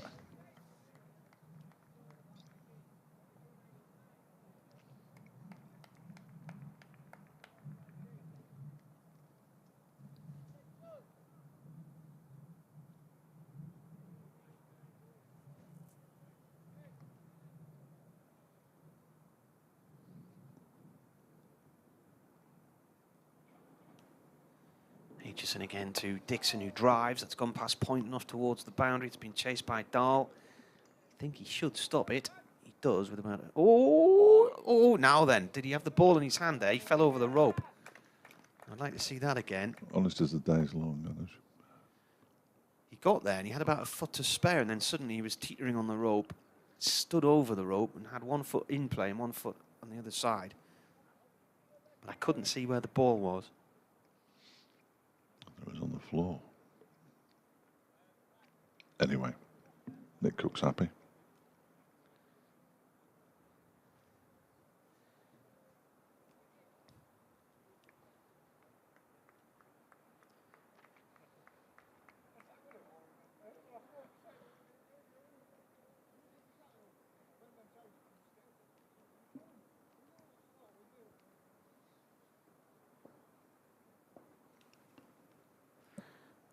Aitchison to Borthwick.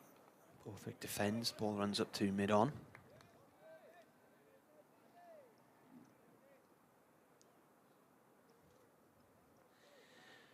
Generous sprinkling of people on the balcony over there.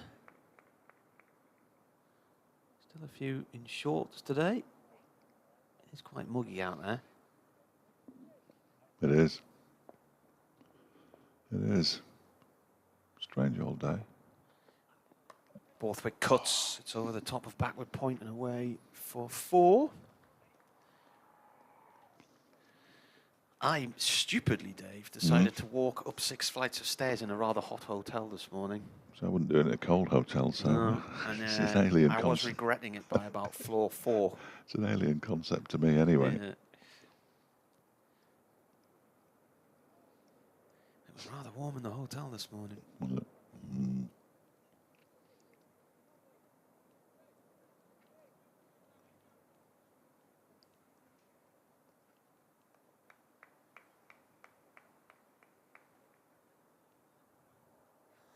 So Durham 42 for 1, need another 256 to win here on the BBC.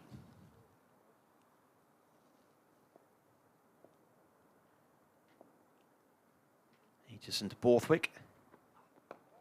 Ball played back along the track to the bowler. And that is the end of the 11th over. It's flying by, isn't it? Yeah. According to the computer, it's raining now. Well, mine says 22 degrees and sunny, but I think mine still says Manchester. Yeah, it's raining and it's 15 degrees in Chesley Street. There is a thunder advisory, though. When will the rain stop, it asks. When will this ever end?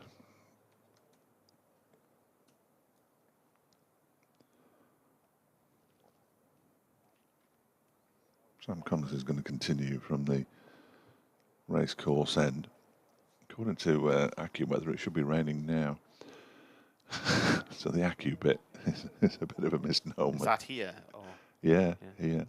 And then again, in the not too distant future. Connors is in and bowls. That one is defended by Dixon. Back towards Connors, who fields off his own bowling. So yeah, it should be raining now. It should rain blue again skies, just after midday, and then it should rain again about 12 minutes past. Right. But it's not. I do have an app on my phone called Rain Alarm. Yeah? Now that one tells you when it's about to rain. Just the moment it starts. Connors is in. Oh, a flashing drive from Dixon. Not the shot for the situation. It goes through to the keeper. Guest. That's a good delivery from Sam Connors. Just hanging it outside the off stump. Quite a few blobs near us. Where are we now? I can't. Where the black dot is. Oh, right, okay. Oh, there isn't there. Yeah. They're coming up from the south. Yeah. When I'm driving away, it's going to be chucking it down. They'll wash the car, though, won't it? Looks very wet in Barton under Kneewood. Next delivery is defended by Dixon out into the offside. No run. I think that's where Fred Rumsey lives. Looks like it's hoying it down in Olrawas. Ashby de la Zouche. Near the Memorial Arboretum. Yeah, it's lovely there. Very nice site, that. Brother-in-law doesn't live too far away from there, so I've been to the Arboretum many times. I find it's just a line of blobby weather all the way across there. It's full of trees, though, isn't it? Yeah, no, it doesn't look great, does it? Connors in the ball to Dixon, who goes back into his crease and punches it out into the offside. Deploy with a tumbling stop at cover.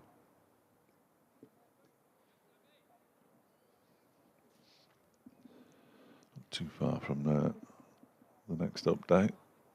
After the Prime Minister has spoken, we're all back to normal again, as you were.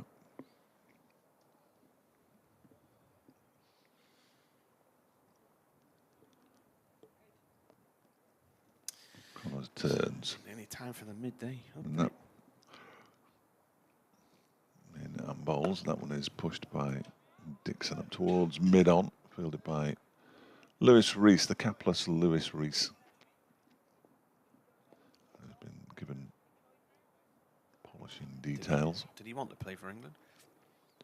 And quite often doesn't wear a cap. Not a fan, apparently.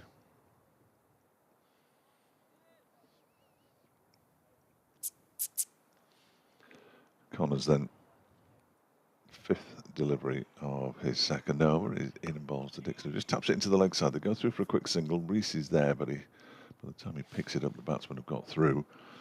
For the run, Dixon moves on to 7, 43 for 1. No conversation between Billy Godwin and his keeper. That was the last ball of the over, in fact. Scoreboard's miles behind. The live feed on the Cricket Info website for South Africa's match at the Oval against England. The last update, well, isn't this bleak?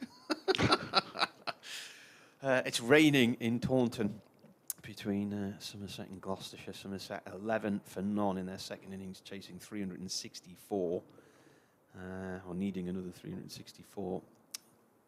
They are playing in Manchester, where Yorkshire are 14 without loss. They need another 288. Raining in Canterbury, it's raining in Hampshire. You over from Aitchison here to Dixon from the City end. No run there. It's raining in Cardiff. Notts won last night by 241 runs against hapless Leicestershire. And we're the other game, I think. Could be the only cricket soon. That's exciting. Glorious sunshine here in Derby, as you'd expect. Aitchison bowls and a play and a miss there from Dixon. I thought he got an edge for a moment. Where are Worcestershire playing? They're Cardiff, aren't they? Morgan following on. So in Worcester then, England under 19s are playing Sri Lanka in a 50 over. Sri Lanka 69 for 2.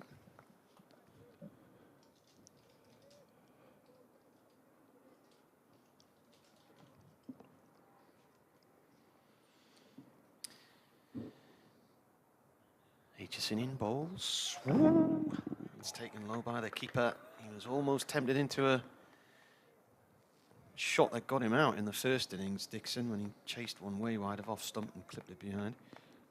Like an involuntary reaction, that one. Yeah. Don't touch that live wire over there. Yeah, Don't touch that one. Pair of yellow shorts by the wall over there. The what? Yellow shorts. Oh, yeah.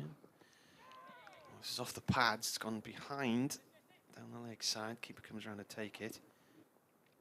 There's a leg by about to be signalled by Nick Cook. When he gets a clear line of vision, there he is, he's rubbing his knee.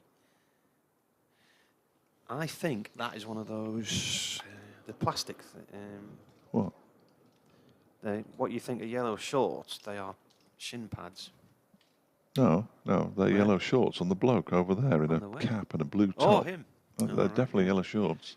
I know yellow shorts when I see them. Yeah, I didn't see him. Oh, Oh, inside edge here from Borthwick. It's gone down to fine leg for 4. He didn't know much about that one. no, I'm going to have to go next door. you I think. are. Yeah. I'm trying to put it off, but I better. I think you should. I mean, due to contractual obligations, though.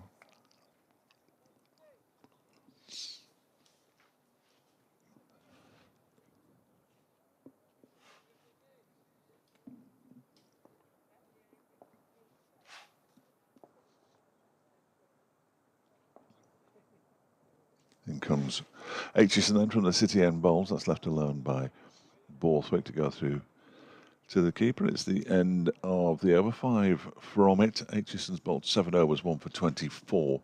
Durham a 48 for 1. Borthwick 15. Dixon 7. 74 overs to go, and they need 250, exactly 250 to win.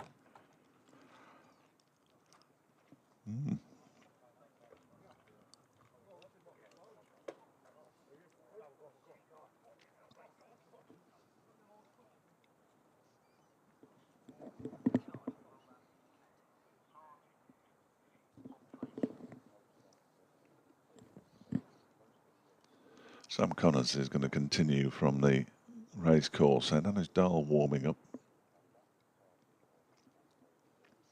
A backward point. Here is Connors. In and bowls to Dixon, pushes out into the offside. There's no run.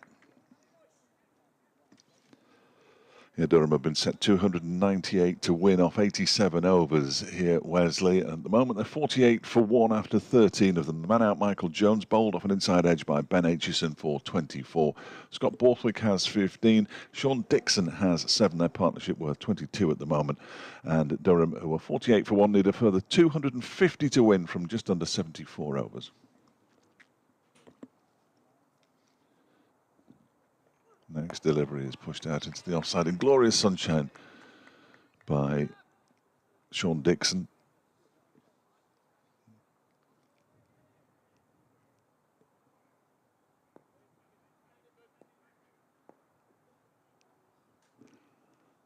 There was no run. A couple of Durham players have just returned from the nets. Their bats. It's always a good place to take them.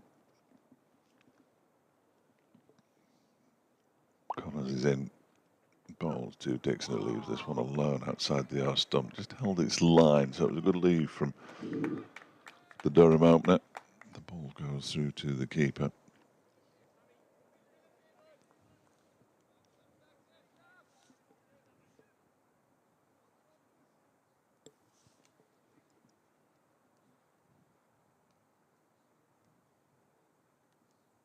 Ball slowly makes its way back to Sam Connors. There's quite a picture out there with the sun shining. The Incora County Ground, it has to be said.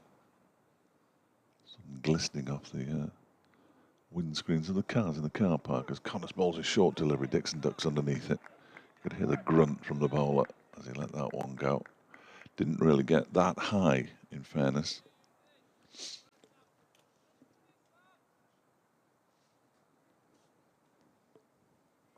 Just went down on his haunches. There are still 3 slips in place. No third man. There is a long leg. There's a mid-wicket and a mid-on. A mid-off, a cover and a point for Sam Connors with that trademark sweat band halfway up his forearm and his left arm. As this next delivery is defended out into the offside, where Deploy comes in from the covers to do the fielding. 1 ball to go in the 14th over. 14th of 87. Minimum of 87. We ought to say they'll get to the last hour.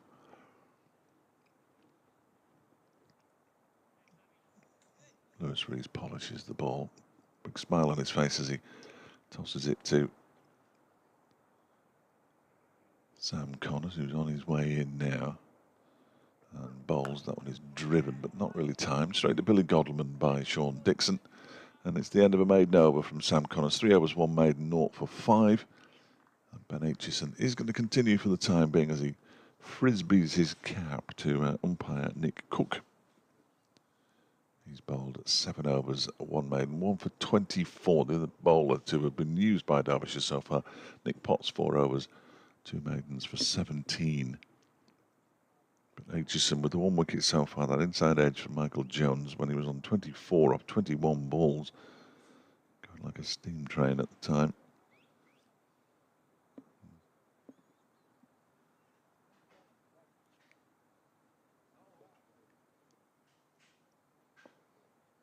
Borthwick taps his bat on the crease and he's ready now because there are 4 slips in place actually as Aitchison is in. That one's pushed out into the offside. Godleman has to move around from mid-off to cover to do the fielding. And Borthwick goes through for a single to move to 16. 49 for 1. They're going to stick with 4 slips. They are going to stick with 4 slips. The 4th of them is almost a 5th slip really. It's Harry Kane and there's a point. And Anuj Dahl is going out towards the square leg boundary. So Nick Potts is at backward point. Came at gully, 3 slips. Deploy Madsen and Watt as Aitchison bowls. The ball's driven back to him by Dixon. And Aitchison fields it in his follow through.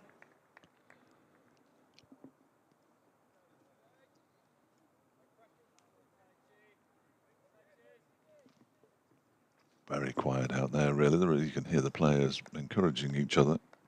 But other than that, the crowd inside the county ground, absorbed in the cricket, clearly. Not that you'd expect too much chanting in a 4-day game, as Aitchison is in wide of the off stump, left alone by Dixon.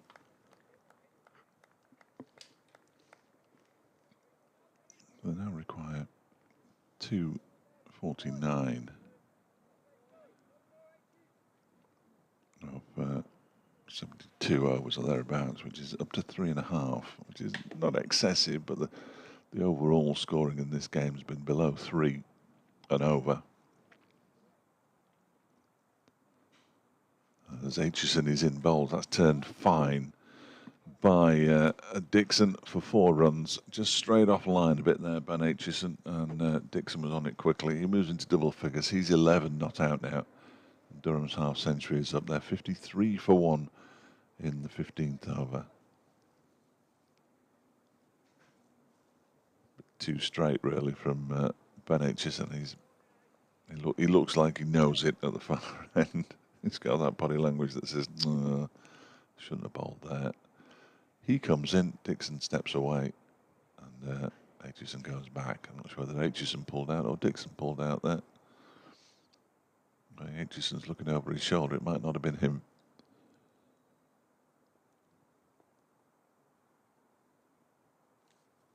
And comes Aitchison again then. From the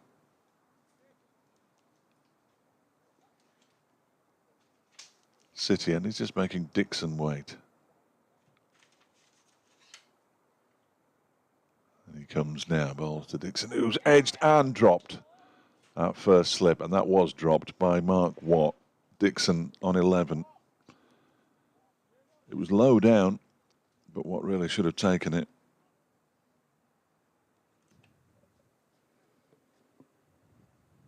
That is a huge disappointment. 53 for 1 it remains.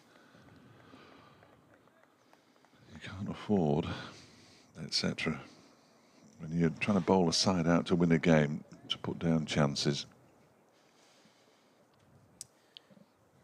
I think as he grabbed it, it was hitting the floor. Just trying to see it again on here. Aitchison's in once again. That one's left alone by Dixon outside the off stump. End of the over. He looks very disappointed. Ben Aitchison, and well he might. Dixon dropped on 11. 53 for 1. Yeah. He was coming in low and his hands were going down towards the floor and he's basically just placed it under the floor.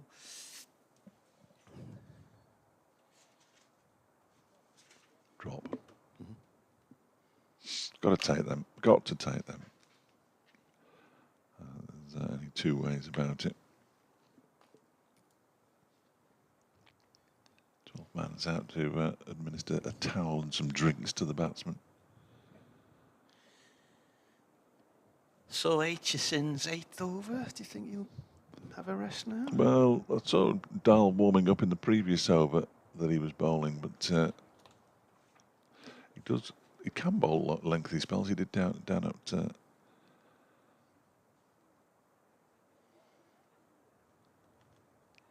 Worcester. Derbyshire slip catching has been a little iffy this season. When Madsen has moved from first slip, where he's always stood, to second slip, Liz Deploy's put a few down. Bowler comes in from the race course end. Connors bowling here to Borthwick. Dot ball. The iffy slips, eh?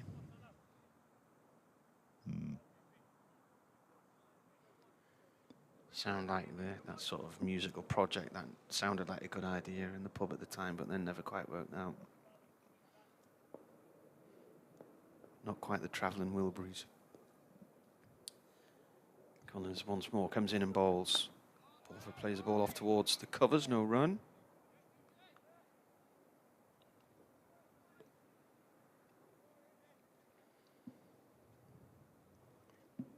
I think we're going to have these lights on all day. I'm going to be paying the bill.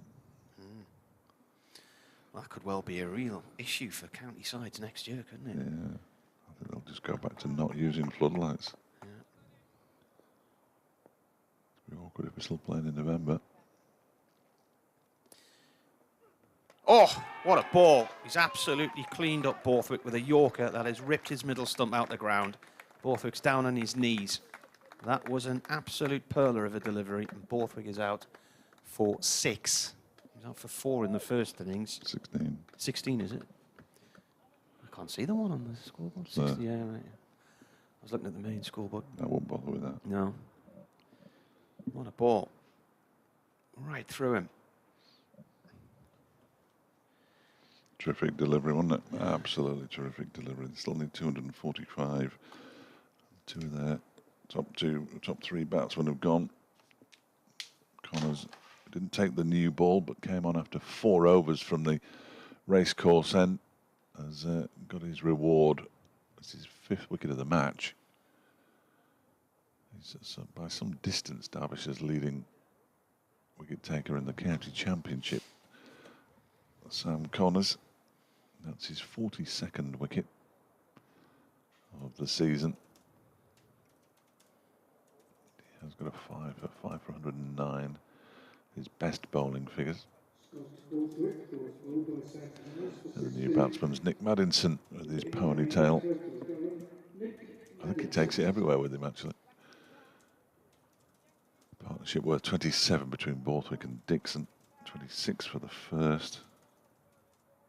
26 for each of the 10 wickets, and they wouldn't win. Nick Maddinson getting the benefit of Sean Dixon's experiences so far out in the middle.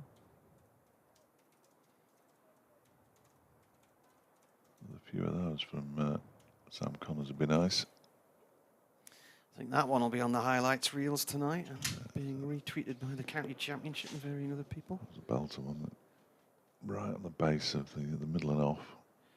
Nick Maddinson coming out the bat now. He really does owe Durham some runs. The saga of his bat in the first innings, which was taken off him because it was too big, and has now been sent to the ECB for them to decide what should happen to Durham. Possibility of points deduction for Durham of up to 16 points. He said he used the bat a couple of weeks ago in a match against Sussex and it passed through the gauge then. Oh, Connors was just about to start to run in and bowl there, and as he looked up, he would have been rather surprised because Nick Maddinson was behind the stumps realigning them because Hassan Adnan, the umpire, said they were a bit skew-whiff. Best to give the bowler a chance. In comes the bowler, and this is turned to mid-wicket. highest score so far in the county championship this year has been 30 for Durham. He's not had many runs in the one-day cup. And he was dropped. He lost his bat on 1. He was dropped on 6, then out on 8 in the first innings.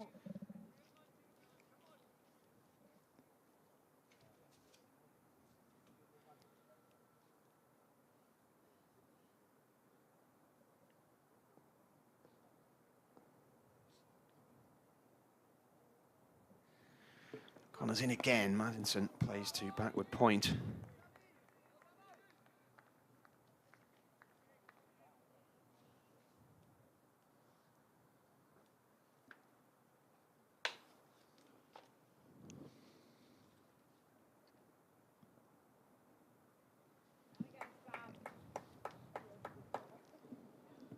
.245 to win.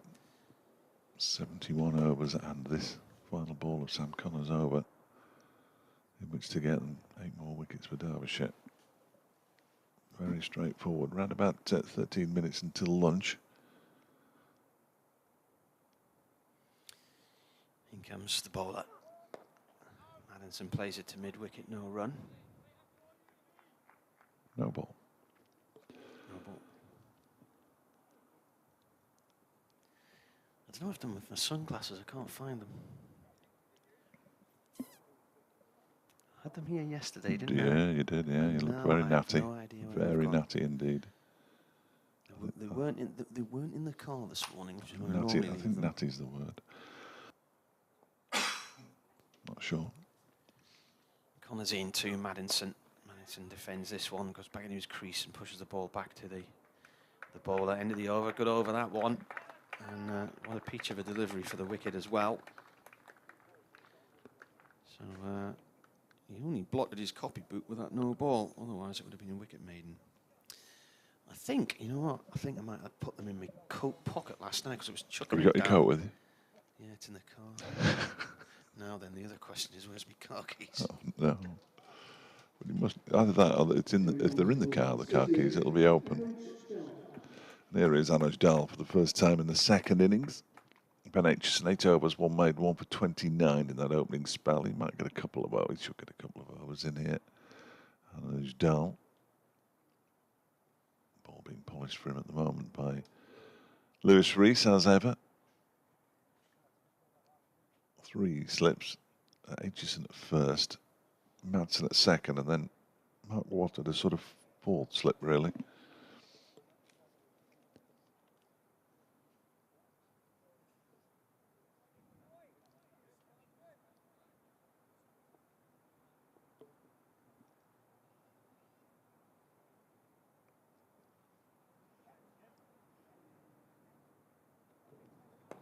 Next delivery is turned into the leg side.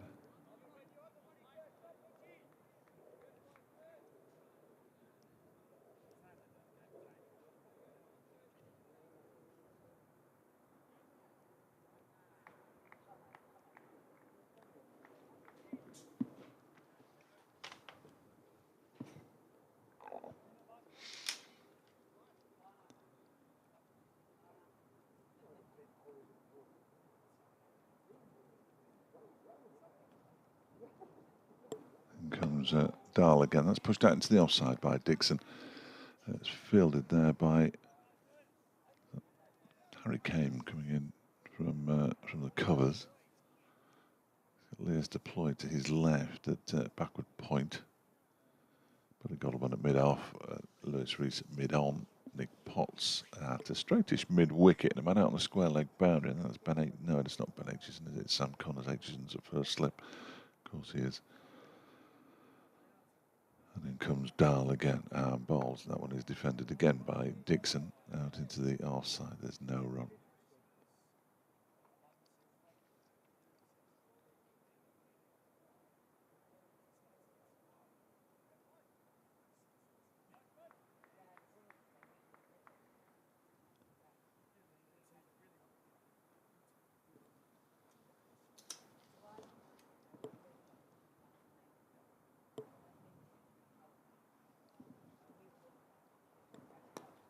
Next delivery is turned into the leg side by Dixon. They'll go through for a single as Potts goes around to do the fielding. 50 6 for 2. Dixon moves on to 12.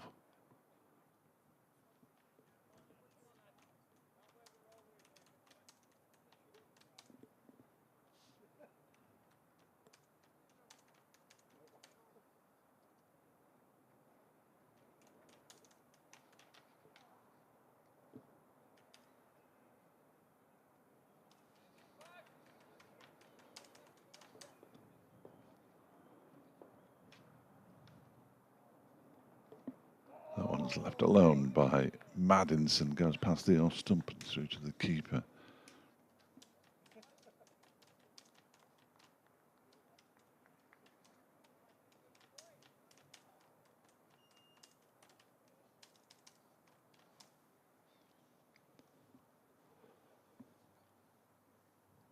Similar setup for Maddinson, a couple of slips, first and second, and then it's almost gully now. It's almost a fifth slip gully for Mark Watt as Dahl bowls on leg stump, turn into the leg side, fielded by Kame. And there's no run end of the over. 70 to go. 56 for 2, Durham. They need 242 more to win. Maddinson yet to get off the mark. Dixon has 12. Scranvan's arrived, Dave. No use to me. Hey? It's burgers today, isn't it? Yeah, I'm off straight. I've got to go. You not grab one before you go? No.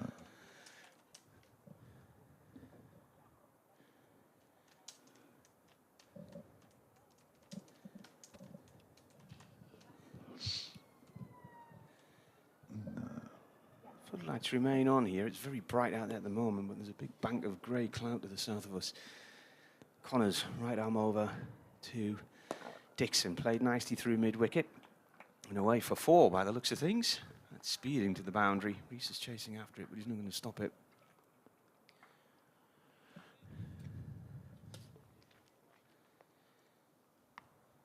Found my sunglasses. I'm pleased.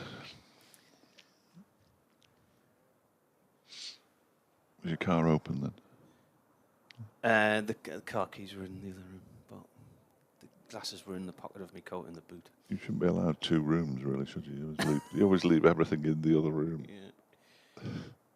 Connors in. Forward comes Dixon, plays it to point, no run. It's a bit warm at the minute, isn't it? Too warm. It's nice. Yeah. Very pleasant. Gentle breeze.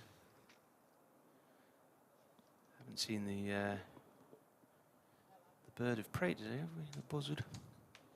No. Must be off getting his lunch somewhere else.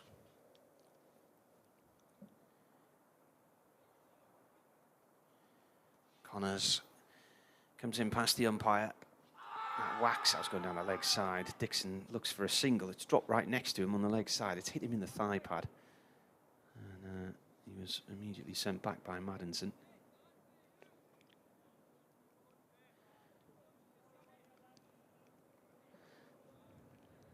Appeal for everything, aren't they? Yeah. You'd think.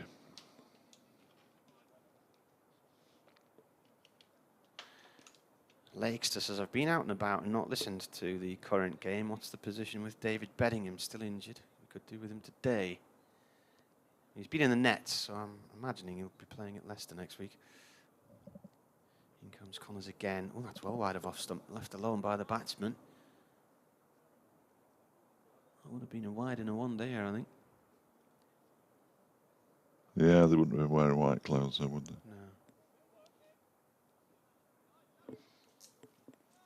Coming to me in 2 minutes. Off you go.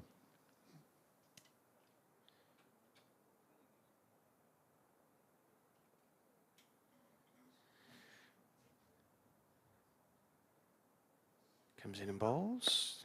This is defended.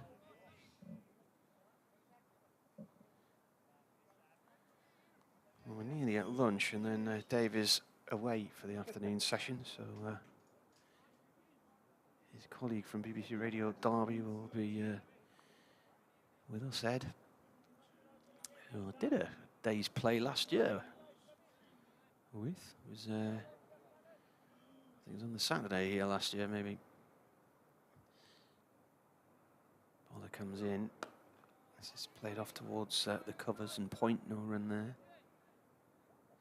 End of the over. 60 for 2 Durham. They need another 238 to win.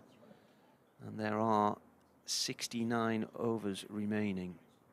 18 overs have gone so far. Partnerships of 26 and 27. Jones bowled by Ben Aitchison for 24. And then Borthwick bowled by Sam Connors for 16. A Yorker which took his middle stump out of the ground and left him on his knees. Jones bowled trying to leave a ball which ricocheted off his bat and took his off stump out of the ground. Anush Dal now bowling round the wicket to the left-handed Madison.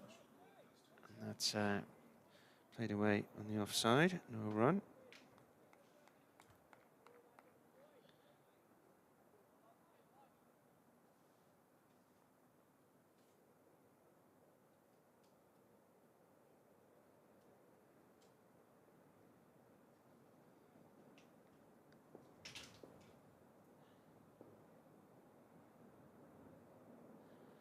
Dal around the wicket.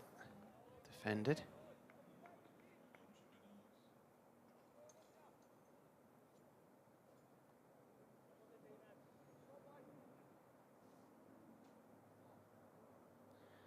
There will be an inspection at Taunton after lunch, and it's very wet out in the outfield, says Anthony Gibson, the Somerset commentator.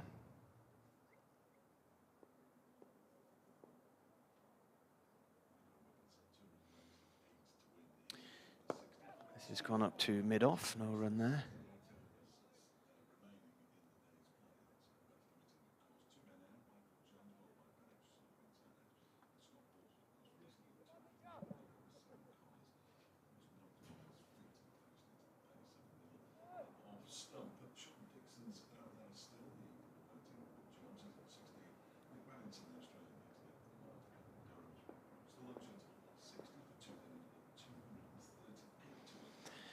Dal bowls, defended by Madison.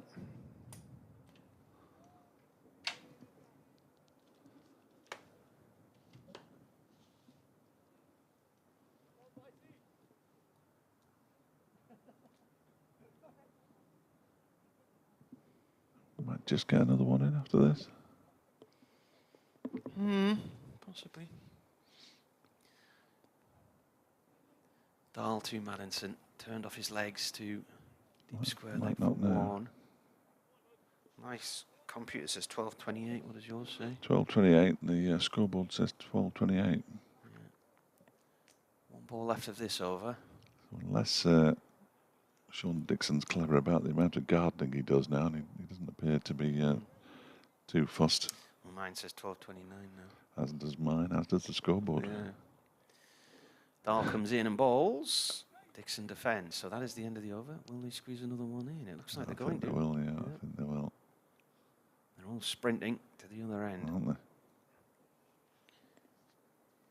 Nick Cook, the umpire, is looking at Hassan Adnan, his colleague, to see what the crack is. But Adnan has taken a cap from the bowler. I'm going to see Watt bowl here for an over. We are. You what? You what?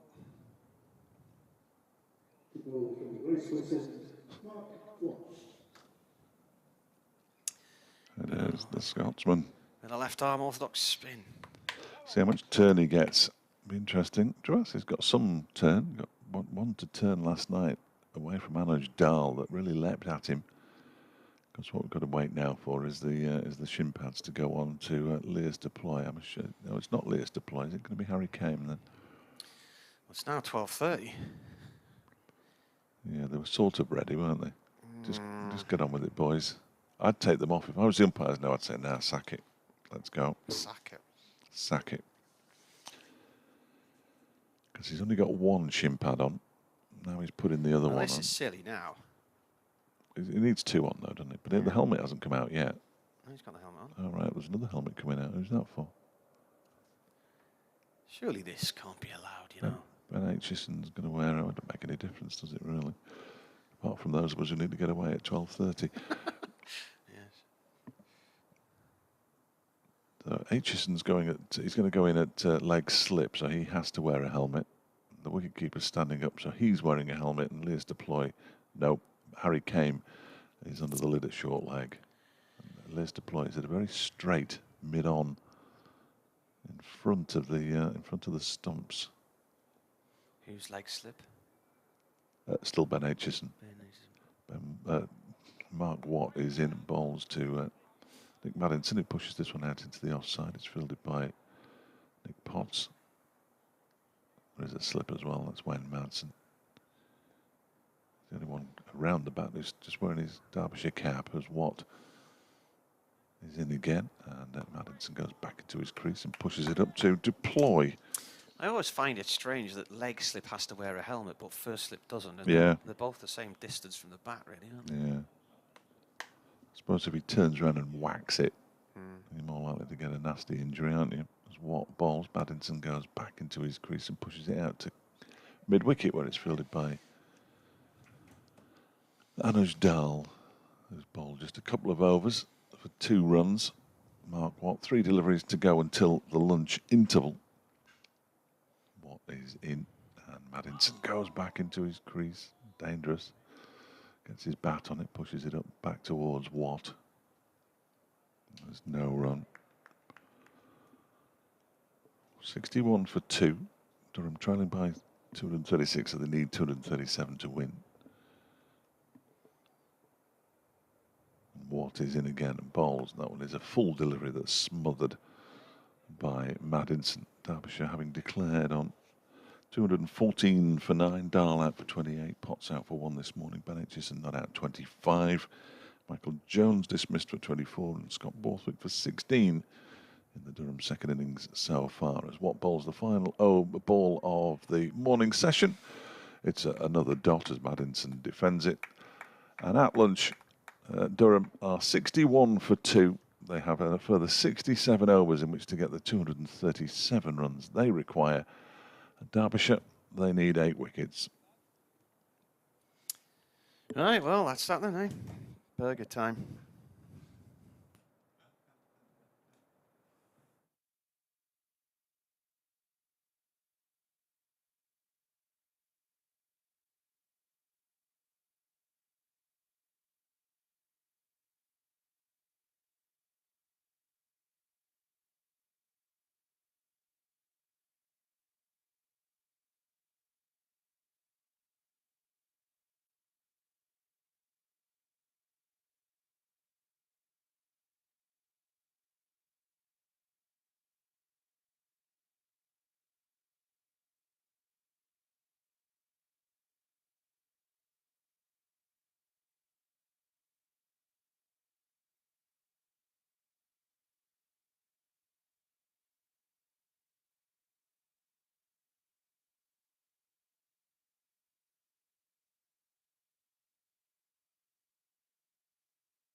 balls to read.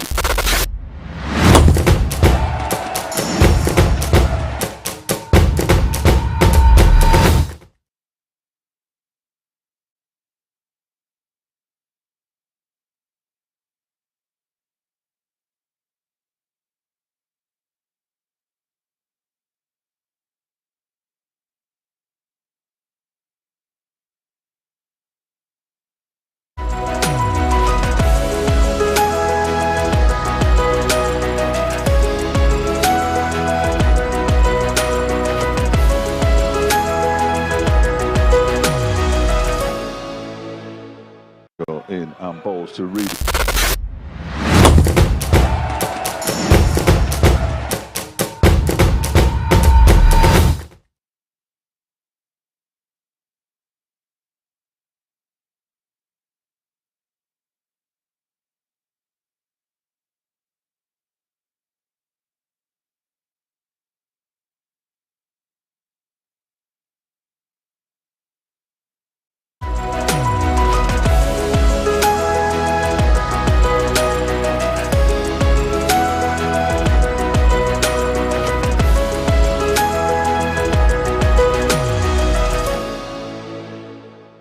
In and balls to read.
And welcome back to the county ground. And no, I'm not Dave Fletcher. I'm Ed Dawes. Dave has You sound nothing like him. got a prior engagement.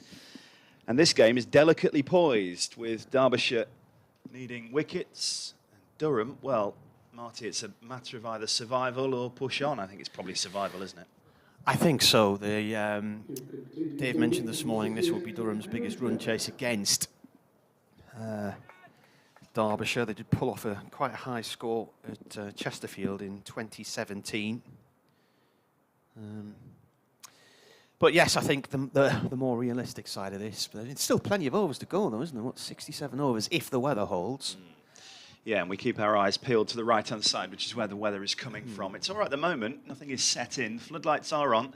And Anish Dahl's going to pick up after lunch from the city end, bowling to Sean Dixon, who has 16.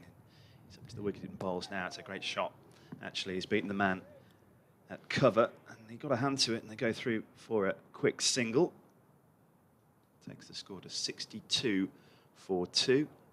Maddinson on strike. He's new batsman just before lunch. He's had 17 balls for his single. Dixon, 17 not out. Left-hand, right-hand combination.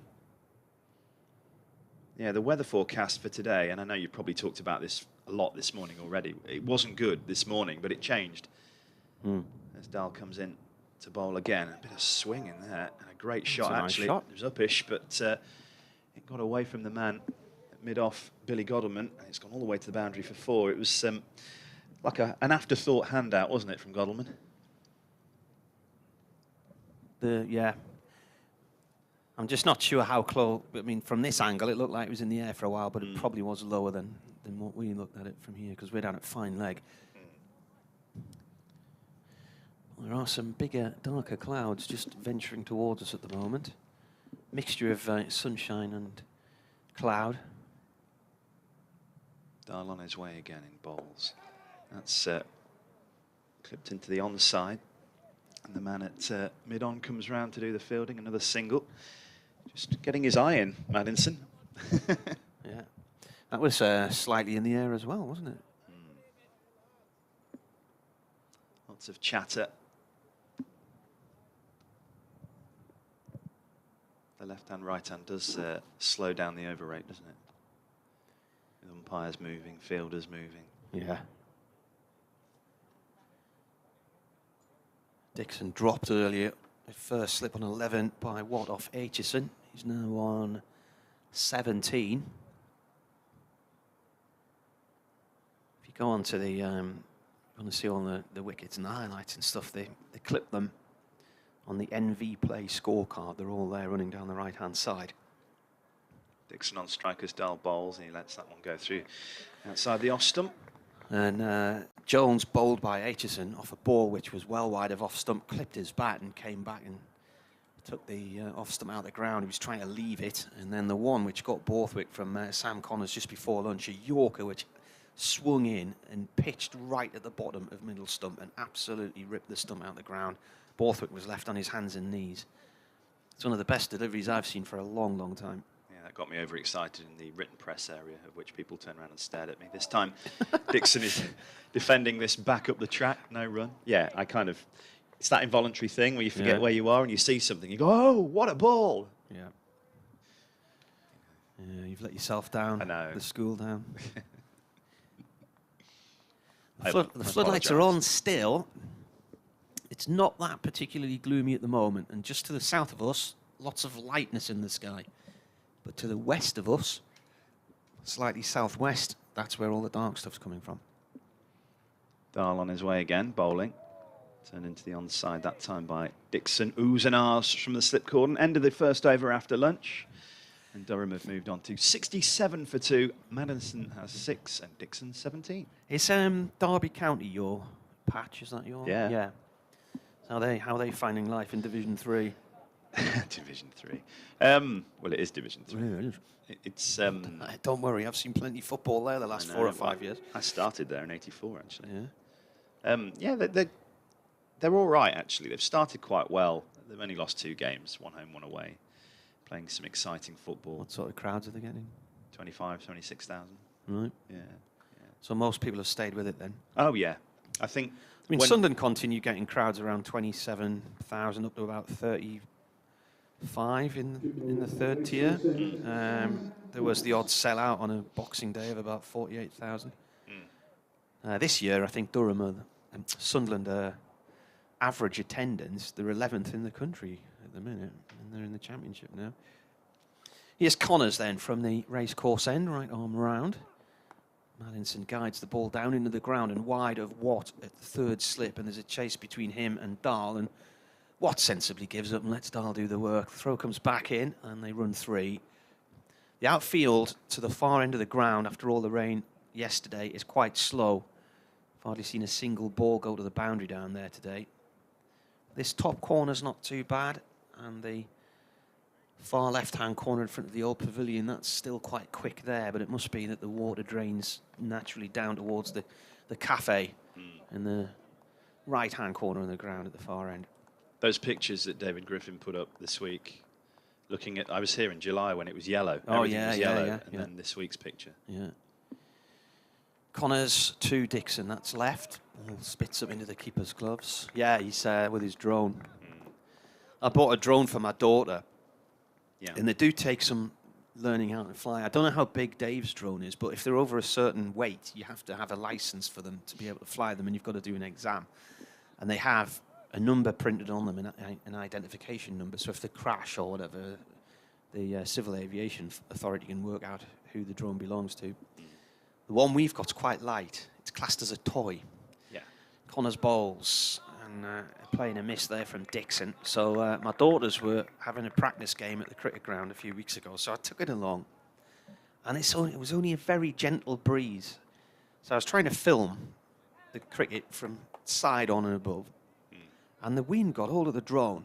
And I'm trying to bring it back to me, and it starts drifting further and further away.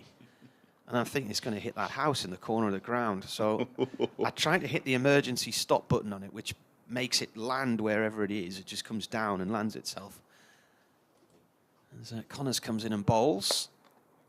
That's played out into the covers, no run. And by the time the signal, because there's a delay of about 2 or 3 seconds with this drone, by the time it decided it had accepted the signal to land, it started to come down as it was hitting the side of the house, and there was an almighty crash, and it disappeared into the flower beds of this house. So I went round with my daughter, and the woman never heard a thing.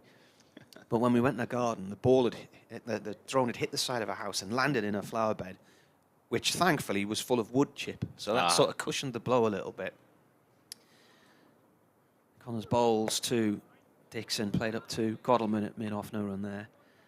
Anyway, the camera in it, you can have the camera pointing straight on, or with a touch of a button, it moves round and it looks down. Yeah. But the camera had come out of its housing and was jammed at a funny angle. So I tried to photograph them again later and got them just in view, and I thought, right, a few seconds will do, just so I can show the kids what it looks like from the air. And the wind got it again, and it disappeared into a tree. So came crashing. The footage of it bouncing around the tree is quite good. Connors bowls, played by Dixon behind point. Dahl goes to collect it, 1 run. Anyway, I took it home and I had to take it all apart with a screwdriver and reassemble the camera housing and everything, but I've not actually had the chance to use it yet. But I've seen David Griffin's drone shots. He came down here early in the season and he was practicing flying it across the ground while the ground staff were cutting the grass and stuff. And yeah, there was that shot from July where it just looked like the scorched earth, didn't it? It was, yeah, it did. There was no grass, it was just straw. And it was very reminiscent of the Oval in 1976, as was Grantham when we were there about 3 weeks ago. Yeah, I remember that growing up, actually, the pictures of the test grounds where the outfield was just yellow completely. The Oval is the one, isn't it? Because it was always the last test of the summer. And the outfield was rapid. Dahl's going to continue from the city end with Dixon on strike, partnership of 18 now, and he bowls to the right-hander who chops that down, and it's into the floor and high up in the air, and Wayne Madsen with 77 on his back collects it with 2 hands. 2 slips, a point, and a cover, extra cover, mid-on, mid-off, man at mid-wicket, man out on the alleged hook at deep backward square leg. And I'm pretty sure there's somebody down below us as well, but I'm too comfortable to get up and have a look. Here comes Dahl again. Bowling outside the off stump, and he's got him, has he? No, the finger's not gone up, and he stood there, and there was a huge celebration from Dahl. And Dixon was unmoved. He fended at it and then took his bat away. And Derbyshire thought they'd got their man. Yeah. Absolutely nothing from Nick Cook, the umpire. Just remained motionless. I never heard anything through the microphone, did you? No. If it was, it would have been the slightest of feathers. I've just looked on the screen after it's happened, so that's the disbelief from Dahl and the rest of them. Nick Cook just doesn't seem interested. He's looking the other way. He's not bothered. He retires in 2 or 3 weeks, Nick Cook. Dahl bowling once more. Push forward by Dixon into the offside. No run. Here's the replay of it.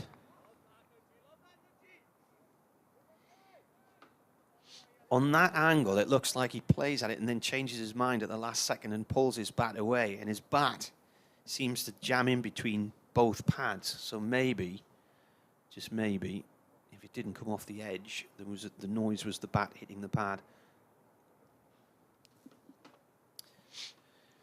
Anyway, not out, says the umpire. Indeed. Here comes Dahl again bowling down the track. Comes Dixon and defends it confidently into the offside. No run.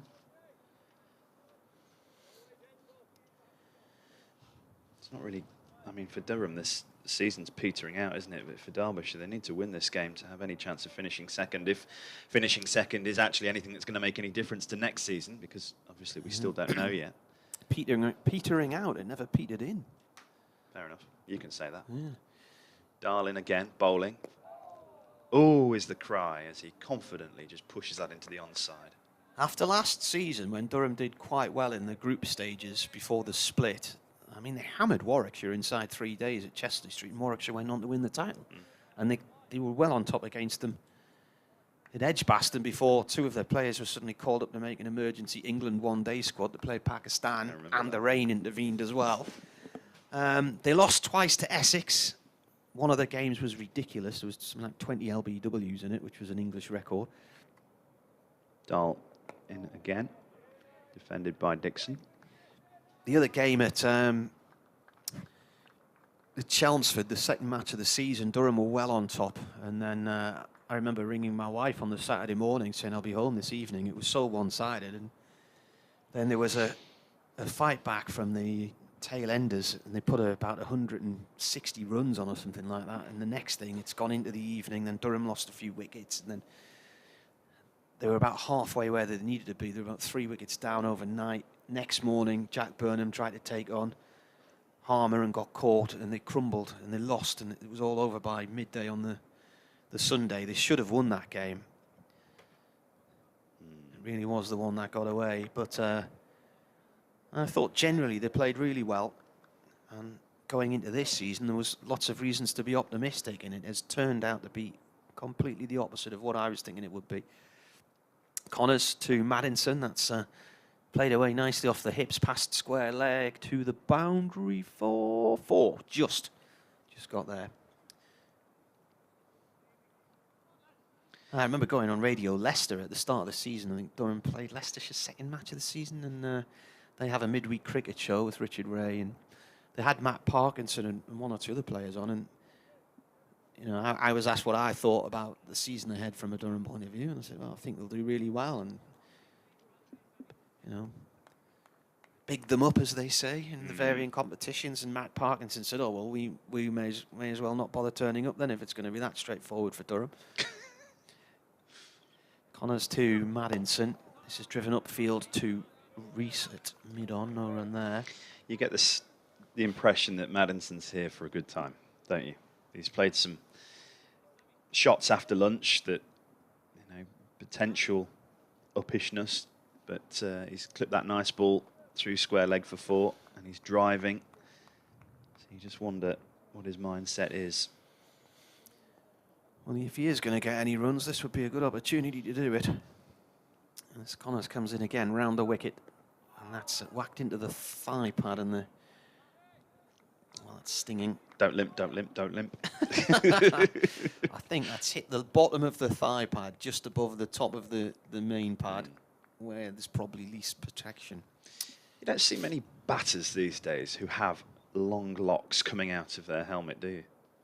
When they're batting. It's a short hair game. You see, this is a good question. Williams just asked, is Maddinson hoping for a change of look by releasing his man bun and letting the locks fall free? This is cut off the back foot and diving stop in the covers there. Nice piece of fielding, that one by Harry Kane. Yeah, I was just thinking, because normally when he bats, he has a little sort of ponytail, which, you know those neck protectors they have on their helmets now? The ponytail normally pokes out of the gap between those. But yeah, the locks are down at shoulder length today, aren't they?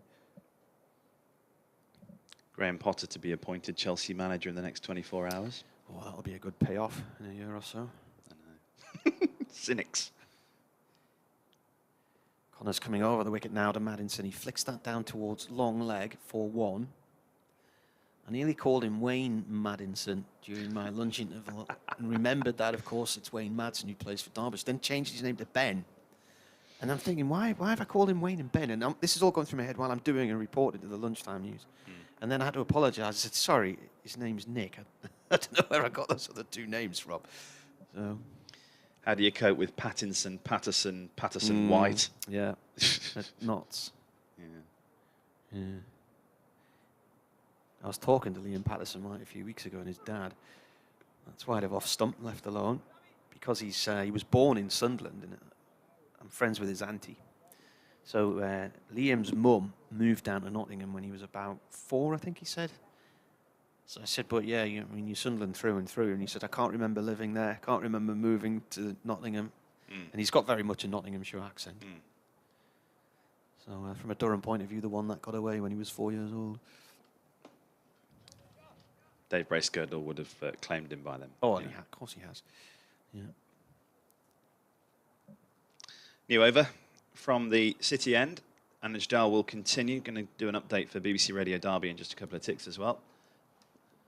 So the ball is being shined by, I think that's Lewis Rees up there.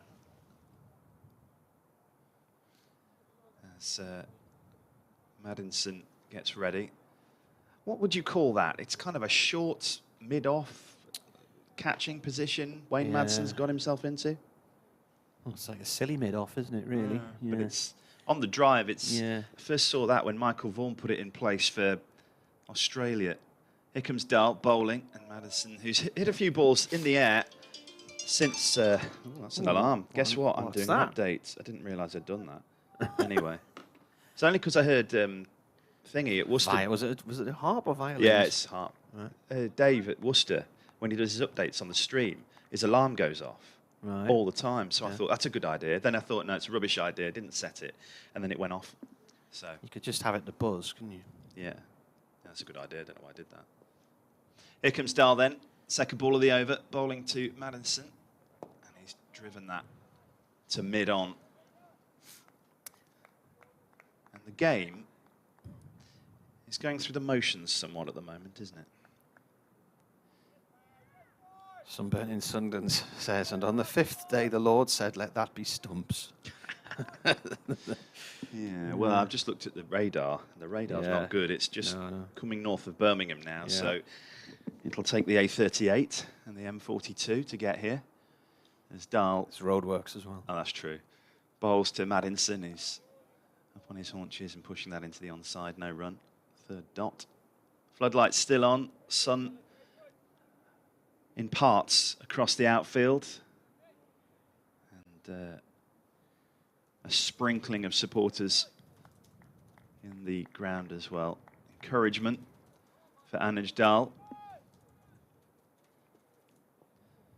as he sets off again from the City end. The sun shines on the sight screen tarpaulin. He bowls, driven by Maddinson to mid-off. That previous couple of shots he's hit in the air, that's the reason for Wayne Madsen to be in that catching position, of course. Yeah, they'll be doing it on Radio Derby at the minute. Guess the year. Yeah, I can hear it in my ear. Yeah, what's playing now? It was cruel to be kind. In the right measure. That one.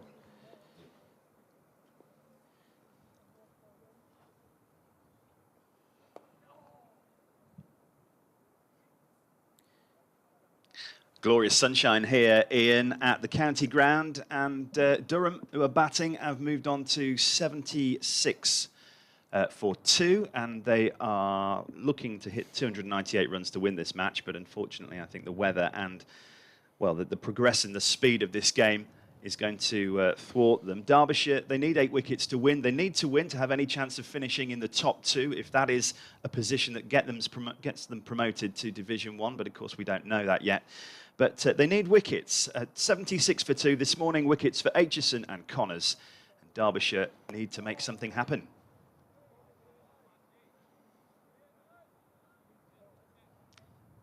And during all of that, there was a flick single around the corner. Took it to 77 for 2. And that is the end of the over. It's glorious now. Yeah, bright sunshine. Sunglasses on. Time of our lives on Radio Newcastle. So Anna Foster's on air at the minute. The clues: Princess Diana arrived in the region to open the new Redheugh Bridge over the Tyne, and we all sat down to watch a new comedy drama series called Off Weeders and Pet. Star Wars Episode 6 was also a big movie, which would have been the third of the Star Wars ones in the. So you had Star Wars Empire Strikes Back, and then what was the next one? Don't ask me. Can't remember. I have watched nearly all of them now, but Yeah. I'd never watched any of them up until 3 years ago. All right. Connors in sunshine here in Derby at the moment, bowling round the wicket to Maddinson, who looks to flick it down the leg side. It thuds into his thigh pad. It was leg side-ish. He was up in the air at the time. Off Weeders and Pet, that came out autumn 83 from memory. I remember seeing a trailer for it on the breakfast television show as I was getting ready to go to school, and it was Frank Boff. probably, yeah. And it was the character Timothy Spall. Was he Barry? Did he play Barry in it? I remember him being in it. And him and another character sitting in this bar in Germany, and they're trying to chat up these two women. And he said, "Do you want to come back and see our shed?" Connors around the wicket, bowls, and driven by Maddinson. That was overpitched. It was too full, and Maddinson's driven that through for 4. Nice shot. Bit of dust coming up as he hit it.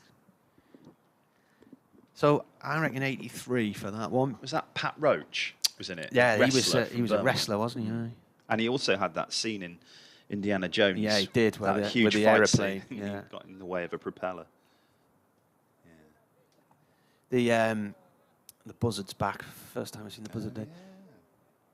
We went to Disney Studios about 3 or 4 years ago on holiday, and the best thing there was the Indiana Jones stunt show. Really? It's fantastic. Connors in again, tries to york him. That looks to me like it's going down the leg side. They're all appealing. I think that was 2 leg side-ish, and Hassan Adnan says no. It was a good ball, though. You can hear the buzzard squawking now. It's coming right towards our microphone.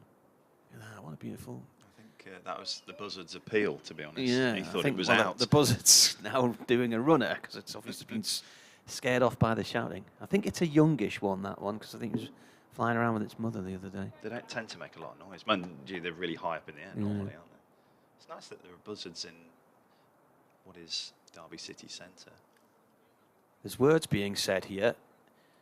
Umpire Hassan Adnan is having a word. What's going on now? They're going to talk. The umpires are getting together. Are Derbyshire appealing for the catch or the LBW? Because there was a noise. It was a thump, wasn't it, into the pads? It says not out. And that's that then. Yeah. Hassan Adnan just going to have a chat with Nick Cook. Nick Cook says no. When Nick Cook did give an LBW yesterday, it took about a week for his arm to come up. It just came up in slow motion. The arm of doom. Who's the South African guy? Really? No.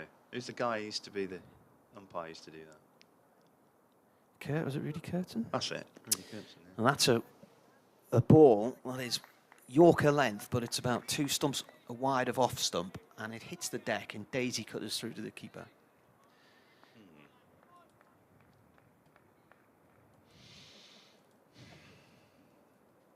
Game is going through the motions something needs to happen.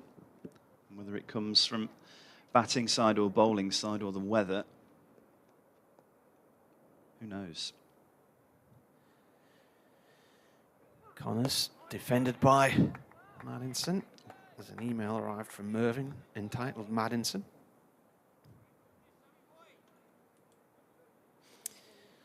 Mervyn says, as far as I and most Durham lovers can see, Maddinson has no mindset. Oh. It goes further. If he was being paid by the run, he wouldn't have enough to buy 20 Woodbines. I doubt he smokes. On the wicket comes the bowler, and this is fended away down towards point. He plays his shots though, doesn't he? He's looked okay today. Played some nice shots today, but he does need some runs. He was brought in as the big overseas signing for the second half of the season to replace Keegan Peterson. Peterson originally arrived for 6 matches, but left after 5, and then Durham brought in Rachin Ravindra, the New Zealander, for 1 game, and he got a double 100, and then left again. Yeah, that's familiar. Well, Wayne Madsen has just continued his conversation with Nick Cook, the umpire, at the City end. And now the umpire at this end is Hassan Adnan. Just stood and watched what was going on, and now Wayne Madsen's having a conversation with him just to explain his belief and thought. And he's now holding his hands out like a bat. This might earn Derbyshire some demerit points here. Durham have just been docked 2 points for ill discipline under the totting up procedure over the last couple of seasons. In the one-day cup, the only points they had got taken off them. Dahl is in, bowling, and forward comes Dixon. Defending into the offside, no run. Do you know, it's interesting, isn't it? Because the kind of personality and nature that you are, you always want to try and explain your point of view to umpires or to match officials, or to anyone really, and say, well, have you thought about this? What about that? And then it's stepping over that line, isn't it? Yeah. A few umpires will tell you you never explain your decisions. Dahl bowls again, driven up to mid-off, no run. But there was quite a conversation going on there between Wayne Madsen and Hassan Adnan. I was of the opinion the shout was for LBW, because he, well, certainly from the bowler's point of view, he went up as soon as it hit the pad, and then the ball looped towards the slip cordon. But I thought it hit him on the foot, maybe the heel. It was a Yorker length ball, but it looked to me to be going down the leg side, but we're not directly behind. There's Dahl bowling again, 2 slips. Bowled him! What a ball that is! As Dahl runs down the wicket, pumping his fist in the air. Well, I don't know what Dixon was playing out there. He's come charging down the track. He's taken 2 or 3 steps to try and smash the ball out of sight, and he's missed it entirely. What on earth was he thinking there? And his stump cartwheels out of the ground, as they tend to at this time of year. What a shot to play. Well, dropped on 11 and eventually out for 18. He's been there for 78 balls, it'll have been. He's taken 3 steps there. He's totally out of balance. He's rocking backwards as he tries to swing across the line. He's lost his off stump. Well, there you go. Maybe that's the breakthrough that Derbyshire needed to try and get this game moving forward. 28 added in that partnership, 81 for 3, and more importantly, Durham need another 217 to win. I just do not know what Dixon was thinking of there. Gung-ho. So there you go. Durham now 81 for 3. First wicket of the innings for Anuj Dahl. And he enjoyed it. Maybe they were a little bit wound up from the previous over where they felt hard done by from a decision.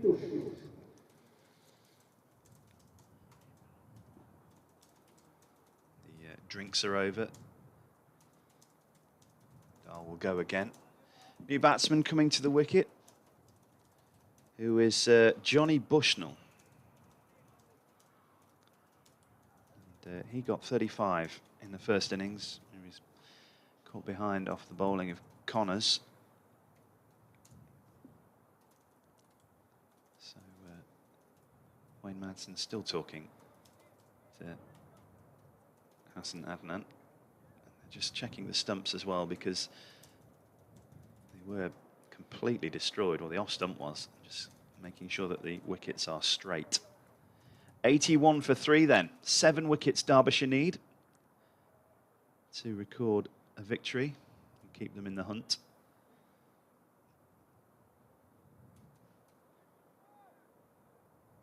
As Bushnell just does some final stretches and twists and turns, and he's taking his guard, and he's just looking around the field now to see who's where and where he can play it.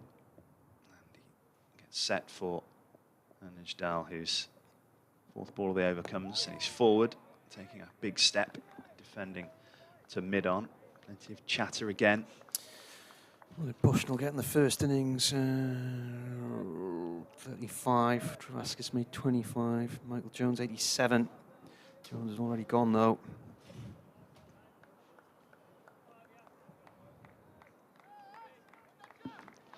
Some ominous-looking clouds in the distance. An aeroplane taking off from East Midlands Airport as well. Here comes Anish Dal, bowling to Bushnell, and he bowls, and he turns that around the corner. He might get 4 for it. There's a huge bit of running going on from Connors, and he does get there just in front of the rope. They come back for 2. 83 for 3. Have there been any experiences of collapses this season of note? Well, against Nottinghamshire, early doors, the Nottinghamshire rattled through them. Derbyshire took a few quick wickets in July, but then Durham fought back in the second innings and held on for a draw. Dal bowling again. Back foot defensive shot up to mid-on. They collapsed again. Well, they collapsed in the first innings here because they lost 5 wickets for something like 26 runs. Against Glamorgan earlier in the year in Chesley Street, Glamorgan ran through them in the second innings. And actually, Durham came back and won. Yeah. And at the time, there was no sign that anything like that was likely to happen. It looked like a sedate track, and I was saying the only way Durham could win the game was to declare towards the end of the 3rd day to give themselves an entire day to try and bowl their opponents out, because they haven't bowled many teams out in recent times. And then Glamorgan ran through them, and then Durham started to take wickets, and suddenly it all advanced rather quickly, and Durham ended up getting their only win of the season. Who was on strike, by the way, for that LBW dispute? It was Maddinson. It was Maddinson. Yeah. With his flowing locks.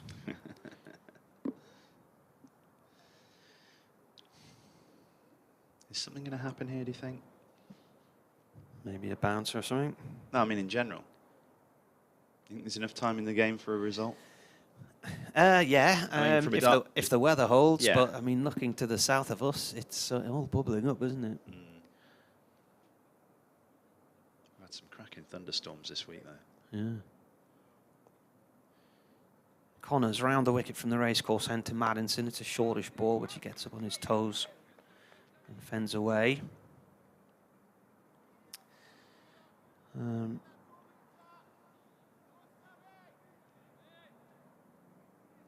Where does the rest of the season take you then? Leicester next week, then home to Sussex, and the final week in Nottingham. Excellent. And what do you do in the winter then? Do you football? I take October off each year, and then I'm normally back in the studios doing news reading or presenting or living the dream. whatever.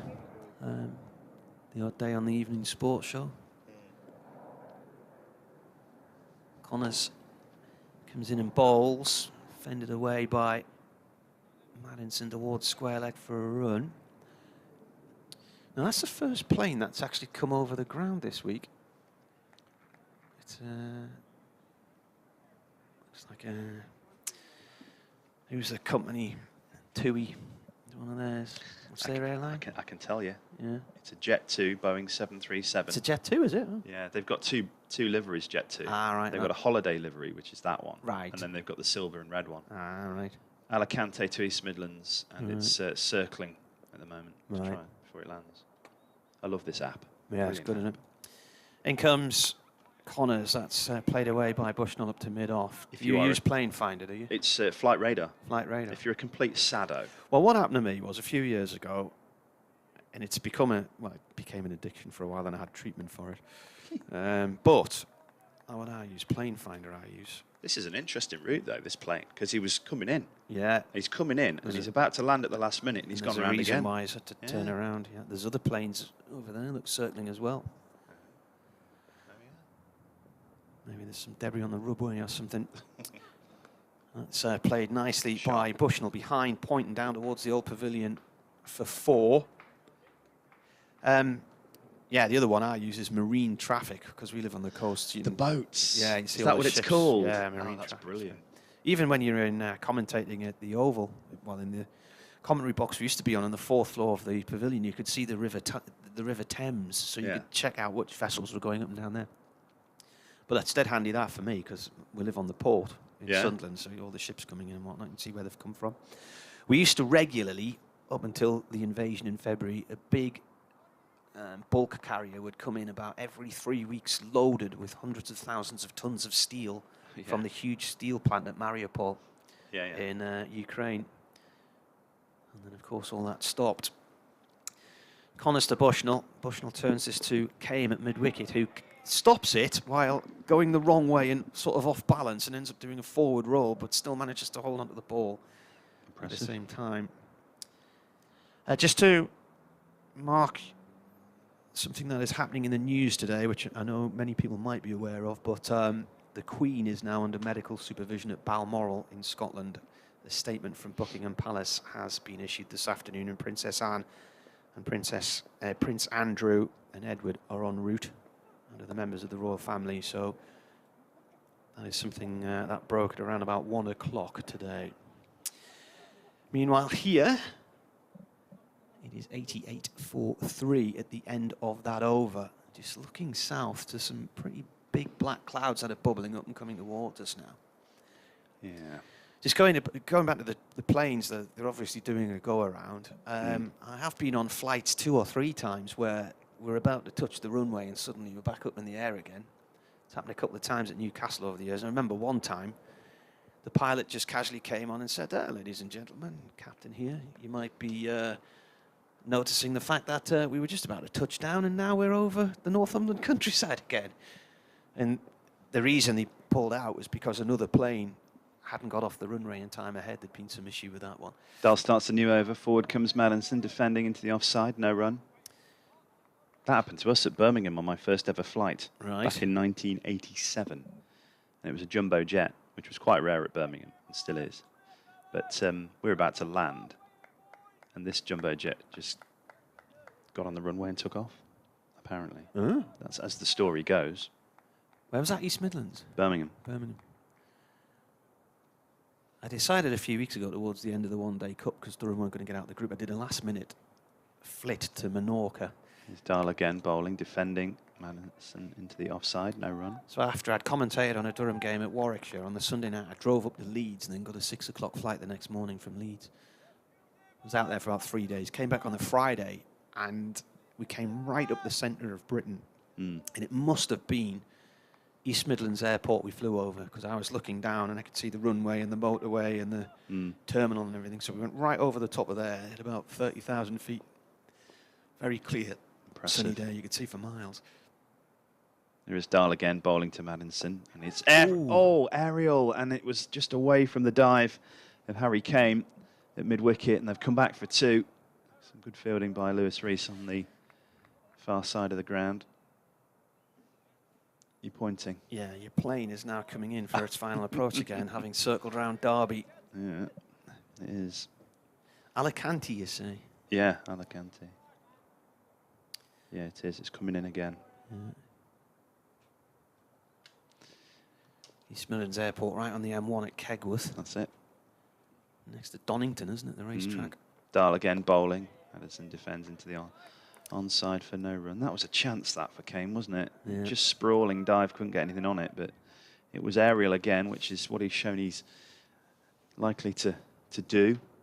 Trailing by 207 now, Durham. I don't think that's relevant, though. 22 to Madison, 6 to Bushnell. Sam Cook has finished with match figures of 10 for 60 as Essex have thumped Kent in the county championship. Here is Dahl bowling again, and it's driven again, and head in hands from Ben Aitchison at first slip, and oohs and ahs, and whether it was close or not, and I think it's just the monologue, isn't it, from first slip to try and put the batsman out of his comfort zone. The Plane Finder app, the first time I'd ever heard of anything about it was commentating at Durham one day, and the Emirates flight came in from Dubai, and it came over the ground, and it was so low. We picked it up on the microphone outside, and it jumped out of my skin. The noise was incredible. Dahl bowling again, and again, Maddenson's big front foot is forward, and he's defending it into the pitch, and it bounces up into the grasp of Wayne Madsen, who gives it a really good polish. And drinks are coming onto the ground. Anyway, we looked up. You could see right on the undercarriage of the plane was open. You could see right everything clearly. It was so low. I was of the impression the pilot had gone across the ground to say, "Oh, by the way, this is the cricket ground our airline sponsors." So I mentioned if anybody's going to pick up some people off the Emirates flight, it'll be there in about 5 minutes. And then somebody messaged me 10 minutes later to say the plane's landed. And I said, "Oh, so-and-so must be in the car park at the airport waiting to pick up some family." And then they sent a link to the app. You're going to see some left arm spin from Mark Watt. We had one over from him this morning. It was a maiden. And I clicked on it, and I have to say, I started to laugh because I thought, I cannot believe there's an app that people watch planes on. And then as the days went by, any time you could hear anything on the microphone with a plane coming past, people tweeted in to ask where it was, which plane it was and where it was going. And then it just became part and parcel of the commentaries. Yeah, I've kept Dave entertained with, oh, there's a plane flying over. And then I'll just message him and tell him what it is, which he finds very amusing. So, Mark Watt into the attack then. Yeah, once the buzzard's back, once the... we're going to have a short leg or a silly mid-off here. It's going to be short leg. It's Kame. He's just put some shin pads on. And it's all silly, isn't it? Yeah.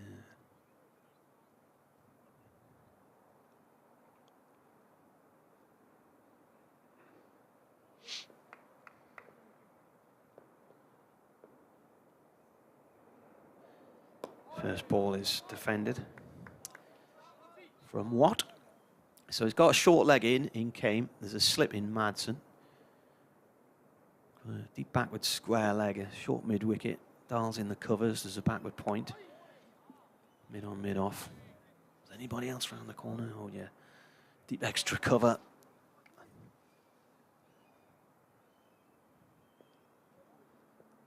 Durham 90 for 3, need another 208 to win from 57.3 overs. This next ball's just played up to Reese at mid-on, no run there. What comes round bowls? It's gone up to mid-on, dot ball. What's Derby's big Boxing Day fixture then? Who've they paired them up with? It is away Chef Wed? to Bolton. Bolton. Yeah. So we're all staying over at Dave Fletcher's. No, we're not. We're not. No. He'll be somewhere with Burton. Yeah, ball played back to Watt on this occasion. A trip to the University of Bolton Stadium. That's what it's still called.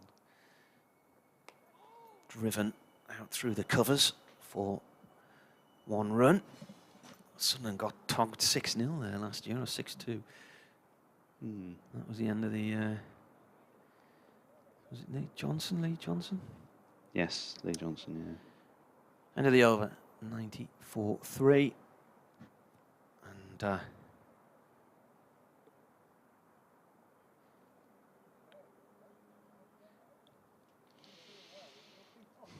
And Anish Dahl's going to continue from the City end.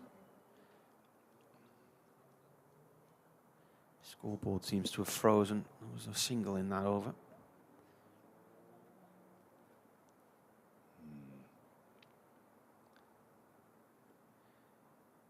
Everything's frozen. Everything's 2 balls behind now. It is, isn't it? Yeah. Computer. Some serious brake squeaking going on there. on the roundabout. Yeah. Sounds like a pacer train trying to stop, doesn't it? Aha. Here comes Dahl bowling. Let's let go just outside the off stump. Man of the railway like myself, then? No, it's just a very squeaky trace, aren't they? It's very uncomfortable, actually. It's, Yeah. you know. What we'll do is we'll design this train that looks like Well, a it was bus. a bus, wasn't it? It was, Yeah. it was a bus. It looks was like a bus, and stick fewer wheels on it than a Yeah. normal train would have. I remember doing a story during a heat wave in the mid-90s, and they couldn't get in and out of Newcastle train station round the bend. Here comes Dahl. He's beaten him outside the off stump there. And it's through to the wicket keeper. And again, Ben Aitchison, he was very animated at first slip, with his hands on his head. The rails had expanded, and the pacer trains couldn't cope coming round the bend. It was the wrong type of bend in the heat. So, Yes. One of them's just turned up at the Midland Railway in the past year or so. It's been completely gutted and refurbished brilliantly back into its regional railways colours. Dahl bowls again, driven back up the pitch to mid-on, no run. Lewis Rees does the fielding, 91 for 3. Just wonder if you're going what's to... the Midland Railway? It's a heritage Right. railway. Where's that? It's Butterley, just near Ripley, up the A38 from here, just north Right. of Derby. And you just wonder, people, you know, heritage railways are basically, people think about going on steam trains, and people end up going on a diesel multiple unit. Some of the old style ones, but they were quite vilified, weren't they, when they were in service? Yeah. Here comes Dahl again, bowling, driven straight to the man at cover for no run. And the umpire's on his march. What's he doing here? He's throwing his jumper back to Sam Connors. I wonder if that means he's had his spell for now. We did a trip on the East Lancs for the kids about 2 or 3 years ago, and it was the sort of diesel train that used to run from Newcastle to Sunderland when I was a kid. And they were like, oh, this is really old. I was thinking, I used to go on these all the time. So do you do updates on the hour, or? Yeah, I'm going to go and do one in a minute. I wasn't sure, because some people do it differently, don't they? There'll be a lot of news to get through before they hear from me, I would imagine. Yeah, absolutely. Anish Dahl bowling. Rod Stewart singing on Radio Derby right now. What's he singing? What am I going to do? I'm so in love with you. 1983 it was. Yeah. That was the year that we were talking about Yeah. earlier. Yeah, it'd be the same year on all of them. That's how it works. Anish Dahl bowling again from the city end. Up to the wicket. Driven forward by Bushnell for no run. I thought they did 93 yesterday, because I was reading... No, it was 83, 83 it would have been. Today, yeah. Yeah, yeah, it was 93 yesterday, wasn't it? Yeah, because we were reading out some of the hits from 93 yesterday. Shabba Ranks and all that sort of stuff. Right, I better head next door. Excellent.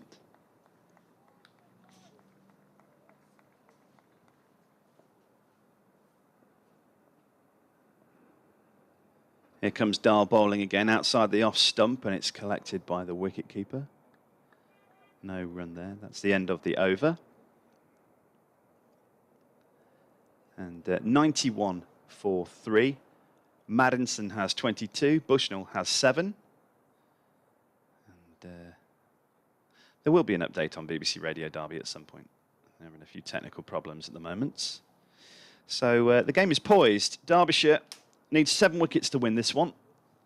The cloud bubbles up, looks menacing, and then fades a little bit. And just not sure, really. I mean, I've been looking at the app on my phone, and the actual radar looks very, very menacing and not great for cricket.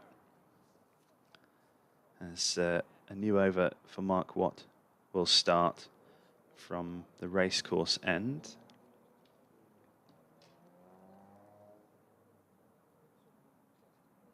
Mark Watt. Lots of catches around the bat.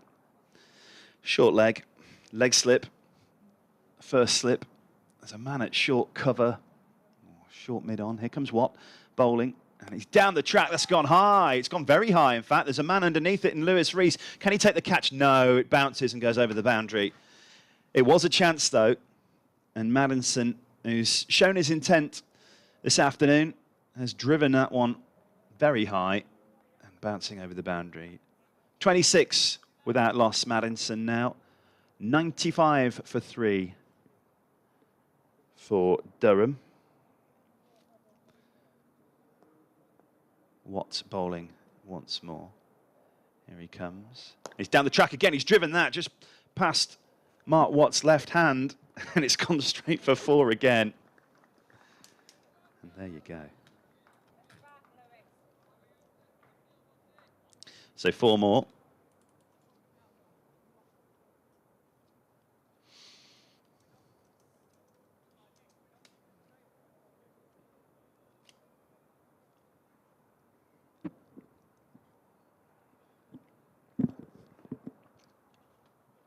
So, a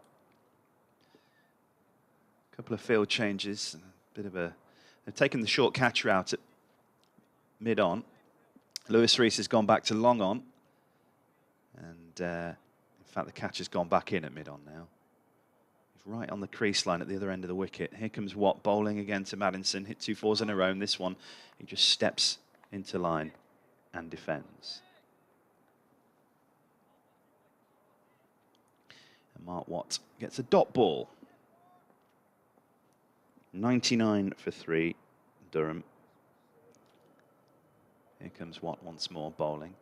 He's defending that one down the pitch again. Floodlights on here at the County Ground in Derby. It's not cold, but it's neither here nor there. It's dry at the moment. Watt bowling once more. Left arm spin and forward textbook defending shot from Maddinson back up the pitch. He's on 30, Bushnell on 7. His partnership's gone to 18 now. Dixon the last man out for 18, bowled by Anish Dal. Durham now trailing by 198. Here comes Watt again. Bowling, turn around the corner by Maddinson. They go for a single. And that is the end of the over. So Durham moving to 100 for 3.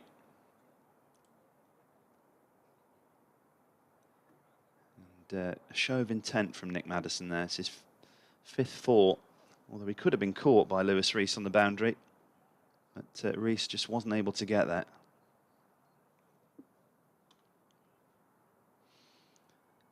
So there's a change of bowling coming at the City end now.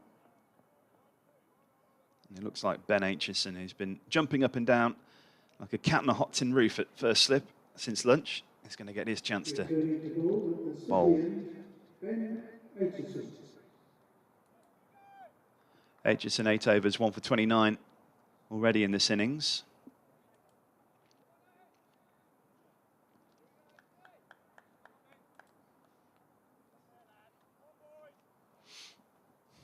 Lewis Rees just having a chat with him.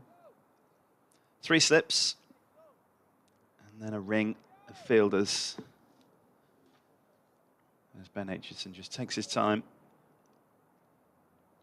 And Nick Maddinson, just waiting to receive him. Here he comes, 100 for 3. Up to the wicket and he bowls. And Maddinson's wafting at that outside the off stump. Straight through to... Brooke Guest, the wicketkeeper. There's an update coming for BBC Radio Derby in a couple of ticks.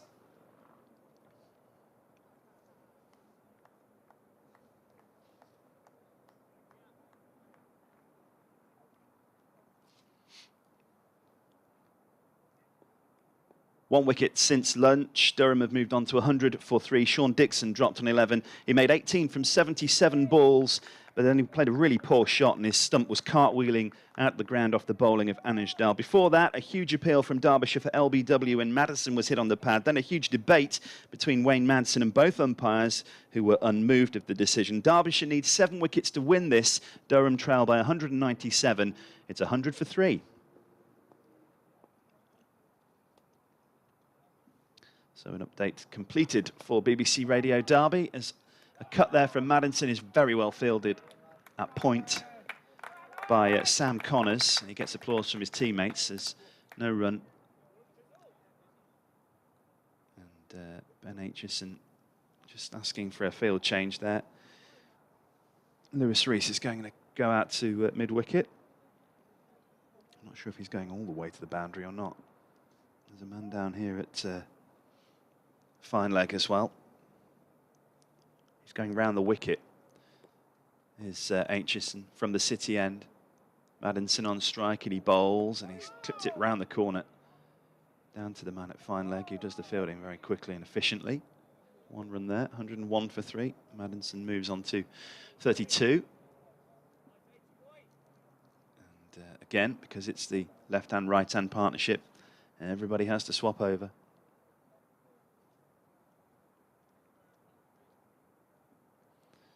And the umpire is just checking the stumps as well.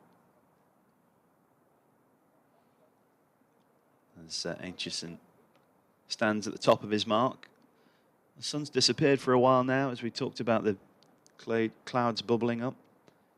Bushnell on strike. Aitchison on his way, and he bowls. Oh, is the cry as he defends it to mid-on for no run. And the umbrellas look as though they're going up on the far side. There's a red one. People are moving, scattering in the permanent temporary stand. And you can hear it. It's coming down quite heavy now, so we might. Yeah, we might, Martin, as the two batters have just one naughty cloud sitting above us. Yeah. To the south, it looks quite bright, although it's grey, it looks bright. This might well pass pretty quickly here. They're going to keep them out there for now, I think. They are. Here comes Aitchison again from the city end, and he bowls. Oh, turn around the corner. Getting involved on the ooze there. And they come back for 2, and a severe, urgent piece of throwing, if that's the way I can describe it, because I don't think the fielder out there, I'm not sure who that is actually. Is it Billy Godalman? It could be. It wasn't urgent to go and get the ball, and then all of a sudden he saw they were coming back for a second and he went for it, and the rain is steadily falling now and they are coming off. The tractor is firing up away to our right hand side and the stumps are out of the ground. Durham are 100 and I think the scoreboard's a bit slow there. They came back for 2 there, so I think it's 103, is it? For 3. As the covers come on. And the first rain stoppage of the day comes at 2:10, Martin, and that's quite a surprise considering what you and Dave were talking about last night. Yeah, this looks heavy, but I don't think it's going to be prolonged. I think this will pass us over shortly, but it's what's coming a bit later on. Yeah. I mean, looking to the south, where this is drifting from, it looks fairly bright. It's quite a high cloud base. In fact, just to the southwest, other side of Derby City Centre, it's sunny there, but yeah. The map. The radar is showing this. What we were talking about this morning was the radar showed that there wouldn't be much rain this morning, but big banks of rain would bubble up this afternoon with thunderstorms possible. So it looks like this is the first part of it. So. Well, the covers are on. Durham 103 for 3. Maddinson has 32. Bushnell has 9. And Durham trail by 194. Derbyshire needs 7 wickets. And when the rain stops, we'll be back. Yes, well.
Got in and bowls to Reed.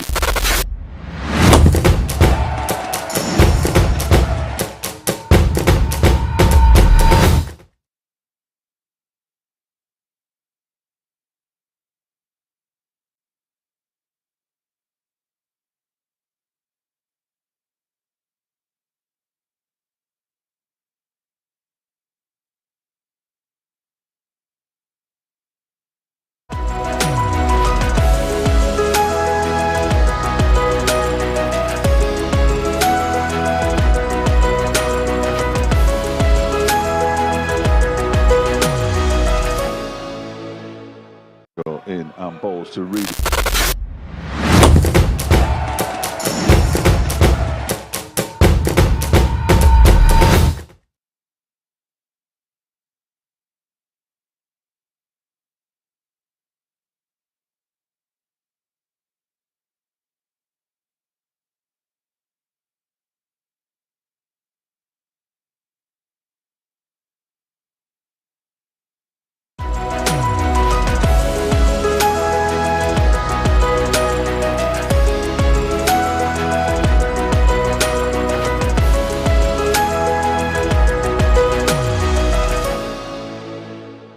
Got in and bowls to Reed.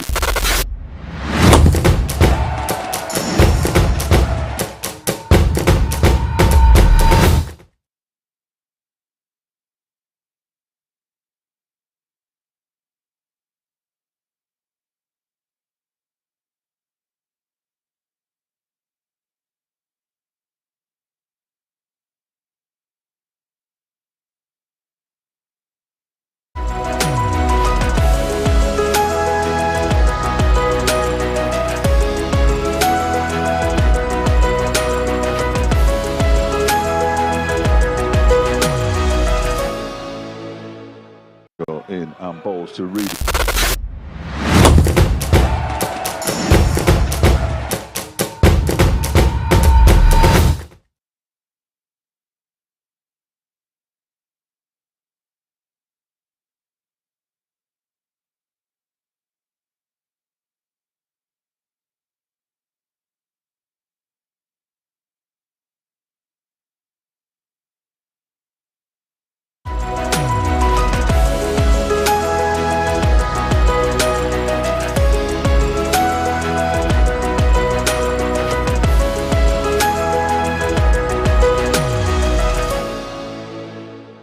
Got in and bowls to Reed.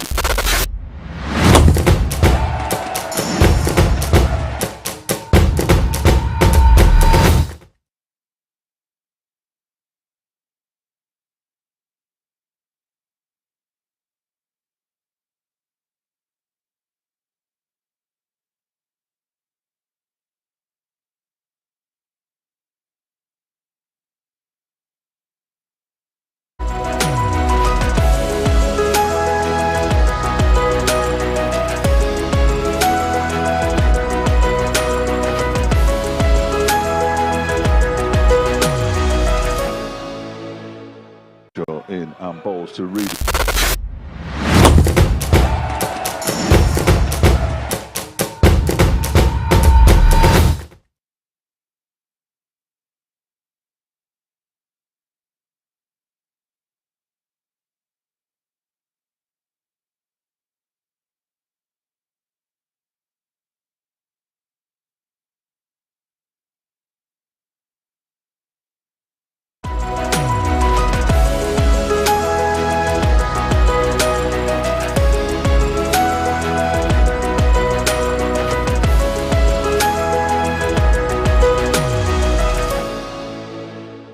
Got in and bowls to Reed.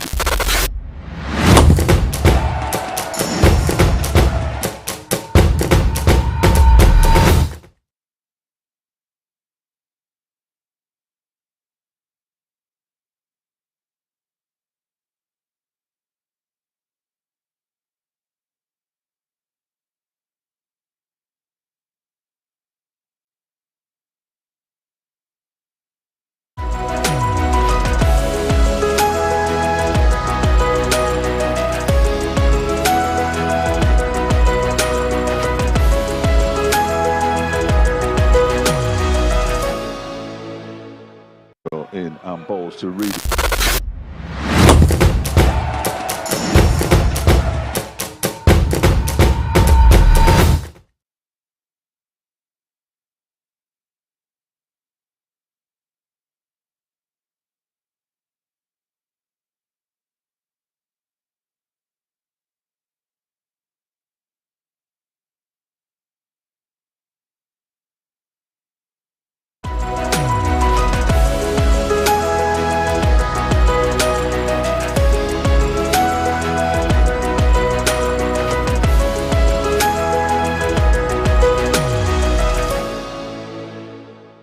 In and balls to Reed.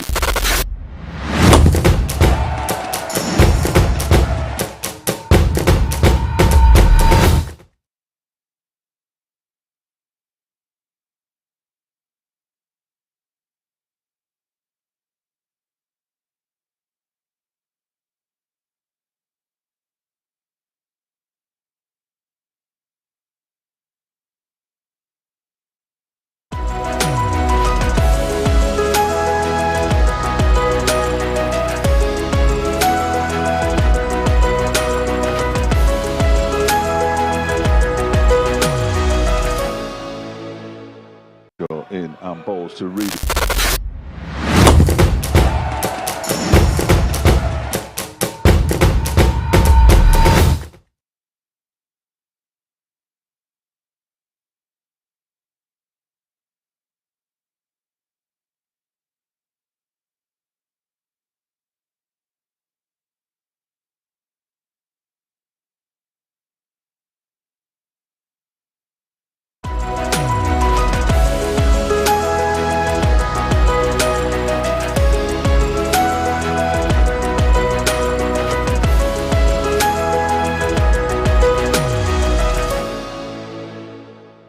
In and balls to Reed.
It was raining, yeah, but the players are coming back out. Credit to Neil Godrich and his ground team who have managed to get the covers on and off and the rope around the boundary to take the droplets off the grass.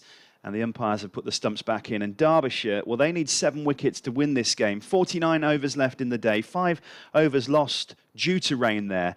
In turn, Durham, they need 194. And well, they need 195 to win. They trail by 194. They're 103 for 3. A wicket since lunch for Anuj Dal, bowling Sean Dixon for 18. He'd done all the hard work, Dixon.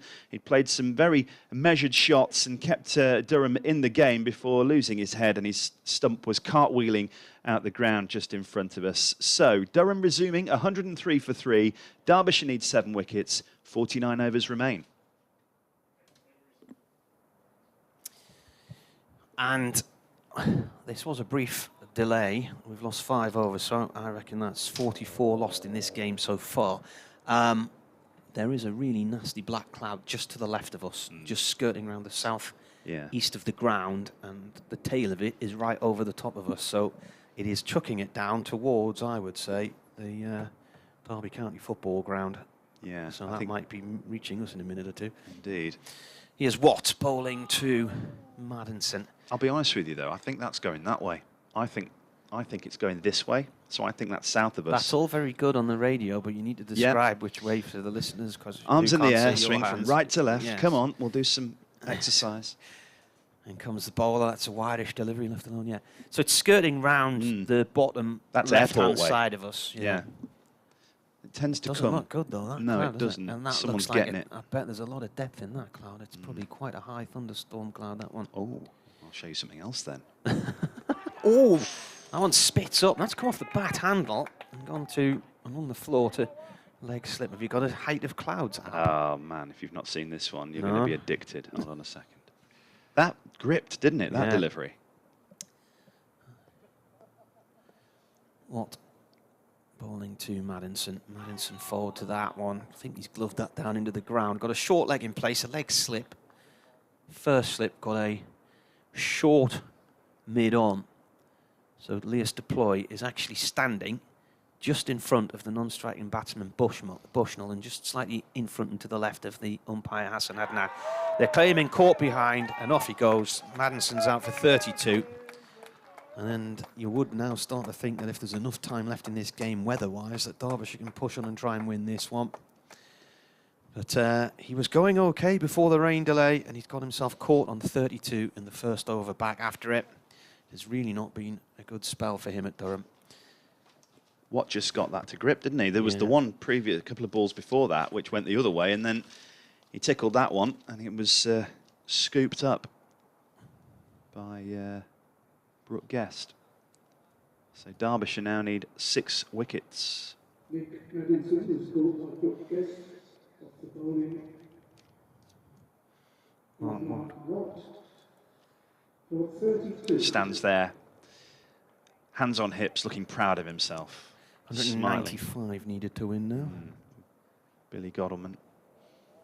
Yeah, that cloud is a brute, absolute brute, and it's got lightning in it and all sorts of stuff.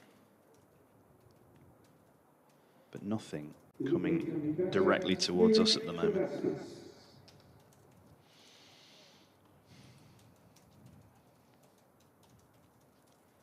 103 for 4. Travaskis is the new batsman, or batter, sorry. Haven't done enough cricket commentary this season to get into the lingo. Well, the batsmen, aren't they? Well, yeah, they are, yeah. I think it's fair enough to use batter in if you're commentating on women's cricket, but very much in this, they are batsmen. That looks horrible over there, by the way. It's not coming this way. It's missed us. Well, the tail of it's heading right for us. Yeah, that little dark bit. In fact, there's a little hole in the cloud where it's all sunny. It's eerily calm. See, that yellow dot is a thunder, as a lightning strike. It's not, right. Yeah, which is just north of Colville at the moment. So it's northwest Leicestershire. So it's quite a way to the south. Looks a lot closer than that, doesn't it? Maybe that's how deep it is, as you say. One in to Travaskis, the new batsman. And Durham got to stage a rearguard action here to try and save this game now, just like they did against Derbyshire in Chester Street. And it was the likes of Travaskis who batted for ages for not many runs, but saw off ball after ball after ball to save the draw on that occasion. That's the end of the Watt over. 103 for 4. Mandelson's good time, not a long time innings, which is one of the sledges from local cricket. Saw him make 32, and he was caught by the wicketkeeper Guest off the bowling of Watt, and that was one of 2 balls in that over that noticeably gripped in the turf, or track, or wicket, whatever you'd like to call it, the pitch, earth. And Bushnell is just retaking his guard after the 5-over rain break. 3 slips for Derbyshire, backward point, cover, mid on, mid off, mid wicket. Here he comes now. Aitchison bowls, turn around the corner to that man at mid wicket. No run there. I'm not sure if he got a full bat on that, but he's just readjusting his gloves once more. No run.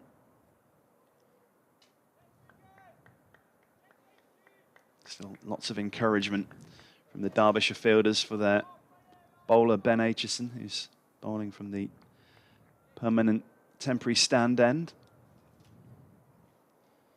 Sets off again, arms close to his chest, and he bowls, and that's driven up to mid-off for no run. There are 3 helmets in a row behind the wicket-keeper, all in a straight line. And lots of tyre tracks from where the covers have come off the outfield, led by the tractor, expertly driven. And Aitchison, who's 1 for 32 off 9.2 overs, bowls this time outside the off stump, and it is taken just in front of the man at first slip, Mark Watt. Your map is different. Yeah, well, this is rain alarm, and that huge big thunder cloud's right above us at the moment. Is it though? Is it not that one? I think it's that one. You reckon down I think it's so that that's one. what brought us rain and has just passed by Yeah, then. I think it's that one, because it's definitely deep enough to have the red and orange colours in it. Yeah. Here's Aitchison bowling, jags back, but played up the pitch by Yeah, well, so Bushnell. that's the one that's just passed over us now. Looking to the south, there's a huge, currently over Eiley Walton. Never heard of it. Breedon on the Hill, Yeah. Melbourne. Yeah, it's Airport Way. Yeah, that's Armageddon.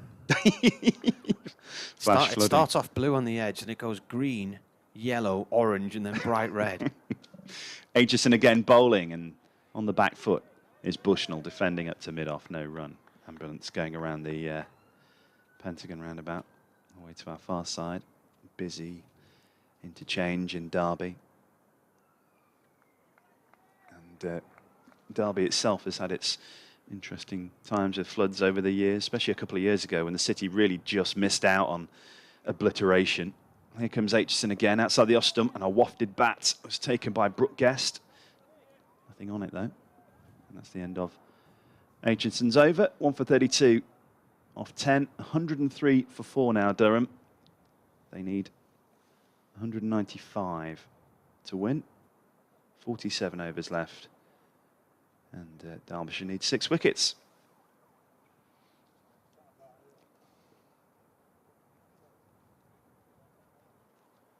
Yeah, it's slow moving anyway. I mean, people will be saying, stop banging on about the weather. But it's seriously, because we've got a bird's eye view, you're just expecting another deluge at any point. Although away to the right, it is brighter and the clouds are higher. Yeah, yeah. That's hopefully coming our way. Watt bowling here to Travaskis, who sweeps and down towards the pavilion boundary. There's a man down there who slides in and cuts it off way, way, way in the distance. Is it Connors with his hat falling off again? Yeah. Every time he fields, his hat comes off, said Dave. And it did then.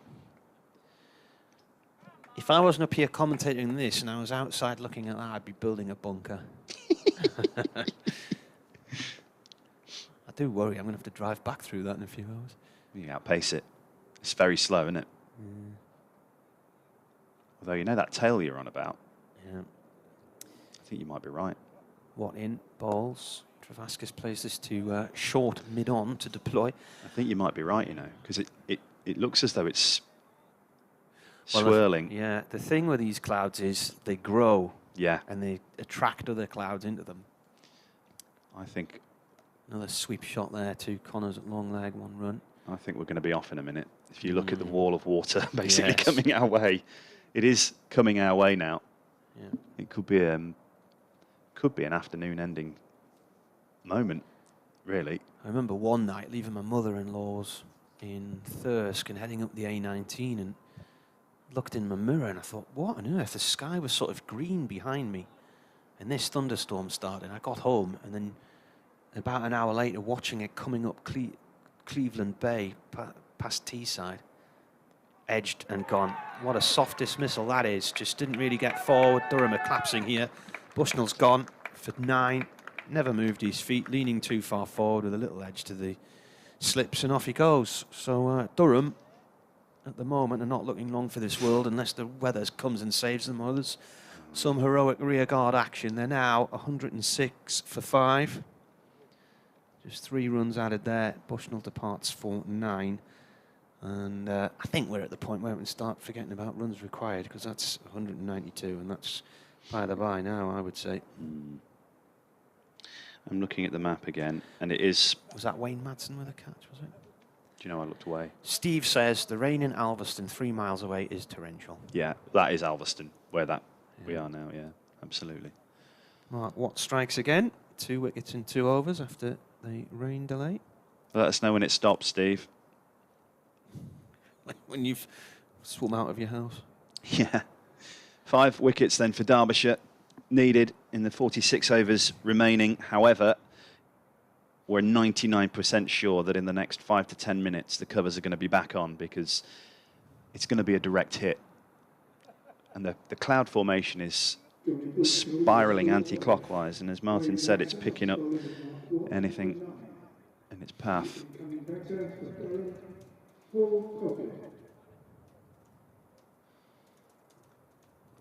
So there you go. 2 quick wickets since the rain break. Madison for 32. And then Bushnell, who, again, had done the hard work. 28 balls he'd faced. Nothing incredibly lively about his innings. 1 boundary, but it's a matter of playing out the time, isn't it? 2 new batters at the crease. There's a breeze coming through that window now as well.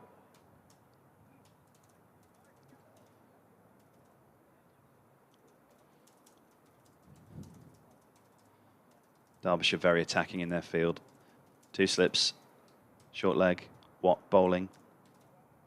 Dace let that one go outside the off stump. It's a great leave, because the 2 slips and the wicket keeper, well, you heard them. Can't have been that far away. It goes through for a dot ball. Mark Watt walks back to his mark with his hand over his mouth. He looks to the heavens and sets off again. Bowling to the new batsman, Coughlin, who's driving this time. And it's fielded by Anuj Dal. And that's the end of the over. 106 for 5. Coughlin, the new bat. And Travaskis has 3. And we just wait, really, for what happens next in this game. Derbyshire have got themselves into a really good position to win it. They need to win it, but you just tend to think now, with what is coming on the horizon, that anything substantial for a period of time will prevent this game from reaching its conclusion. With 46 overs to go, but you just never know. But you do. You do. Yeah, but I don't want people to just switch off, think, oh, Dawes being doom-mongering again. No, you know? no. Are you accused of doom-mongering? I'm accused of all sorts. People don't like the truth, do they? It's funny you should say that. Yeah. No, I'm not going to go there. Anyway. So Travaskis is out there now on strike. Paul Coughlin is the man who's joined him. Needs some sensible batting from Durham here. That's off Travaskis' leg. As Aitchison bowls, it's gone down towards backward square leg. Is the leg by going to be signalled, or is it off the bat? It was off the bat. Travaskis is either looking up at the sky in disbelief that he wasn't bowled there, or he's looking at the sky in disbelief at the sky. Look at that there. That piece of oh, cloud. that's coming right for us. That is a very straight line of heavy rain. Umpires are looking at the light here, I think. They've just had the light meter out. It doesn't look any different light-wise to what it did moments ago, but... If you want an official BBC explanation of the sky out there, it's manky. Is that a northeastern term? Yeah.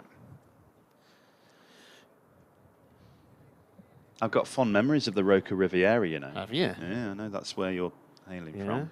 What's the crack? The Roca Hotel. Oh, As a Bernie Inn. yeah. A couple of trips in the 80s when Derby played at Roca Park. In comes Aitchison, a play and a miss from Coghlan. Coghlan. Yeah. Well, if you remember where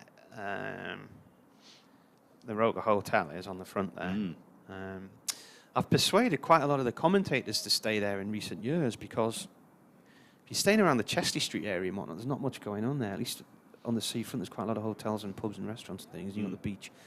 And are they going off? They're checking the light meter here. No, they're staying on. The manager of the hotel, up until about 2 years ago, was a mate, and used to do a good deal for. So quite a lot of the commentators have stayed there, and various other cricket writers and whatnot. So if you come out of the Roca Hotel and you just sort of go behind there, you go along past Roca Park, the actual park, and the football ground is on the corner next to the park. Aitchison in, Coghlan plays and misses. There's an old London double-decker going round the roundabout. See that there? Somebody's wedding, no doubt. Yeah, they're normally used for weddings these days, aren't they? Now, that where Roca Park, the football ground was, is now a housing estate and has been since 1998 or whatever. And just up the lane from there, on what was the old rail, and they built 2 schools, and that's where the girls went to the school there, just at the back of what was the Fulwell end. Aitchison in. This has gone off towards Point. And if it was in the mid-80s when you were there, our estate wouldn't have existed. It would have still been wood yards and block yards and everything. And there was a gravel quay there and stuff. But then in the late 90s, they redeveloped all the docks area on the north side of the city and built the marina and all the houses. Aitchison in. Coghlan gets bat on ball and flicks it away one-handed to mid-wicket for 1. We used to go up the coast to the grotto. Aye, yeah.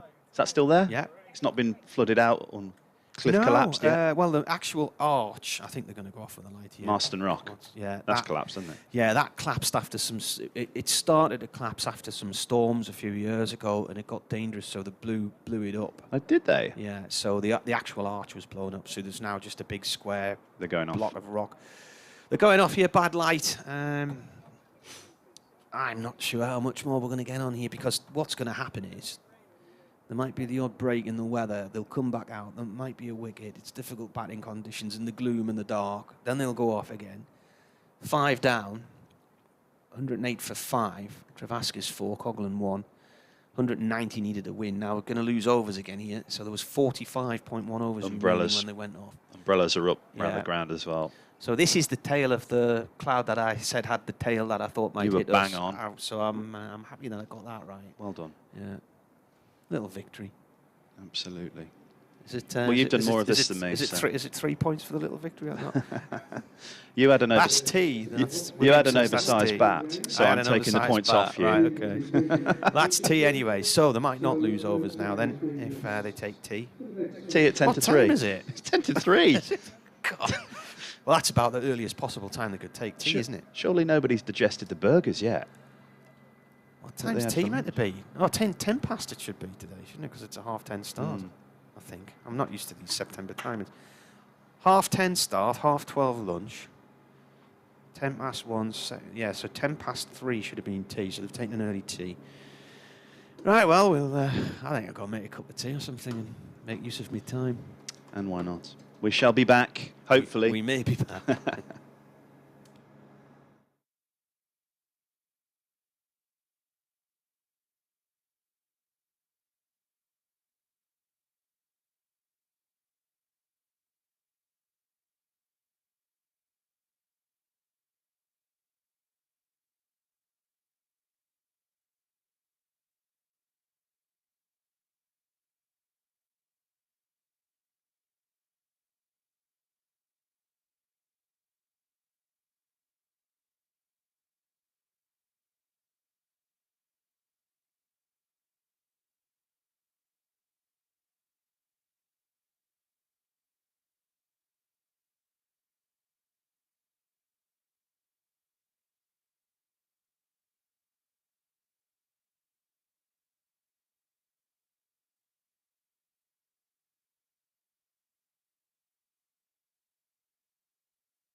Well, just a little update from Derby for you.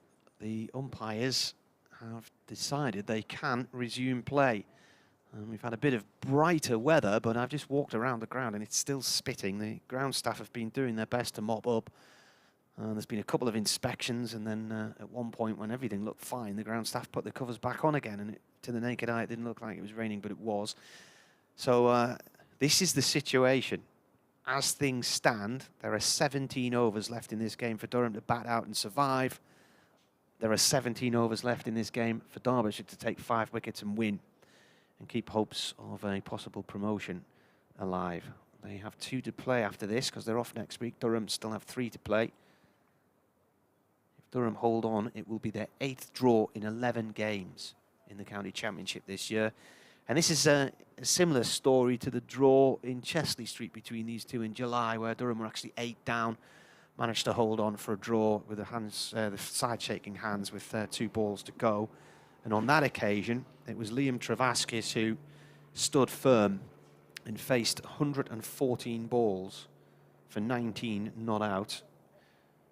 And Tom McIntosh, the wicketkeeper, came out and he batted and faced 68 balls for 28.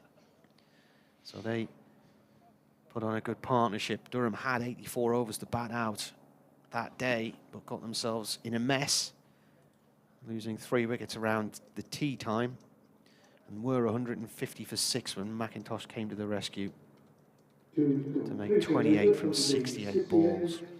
Durham had been set a very high target on that date as well.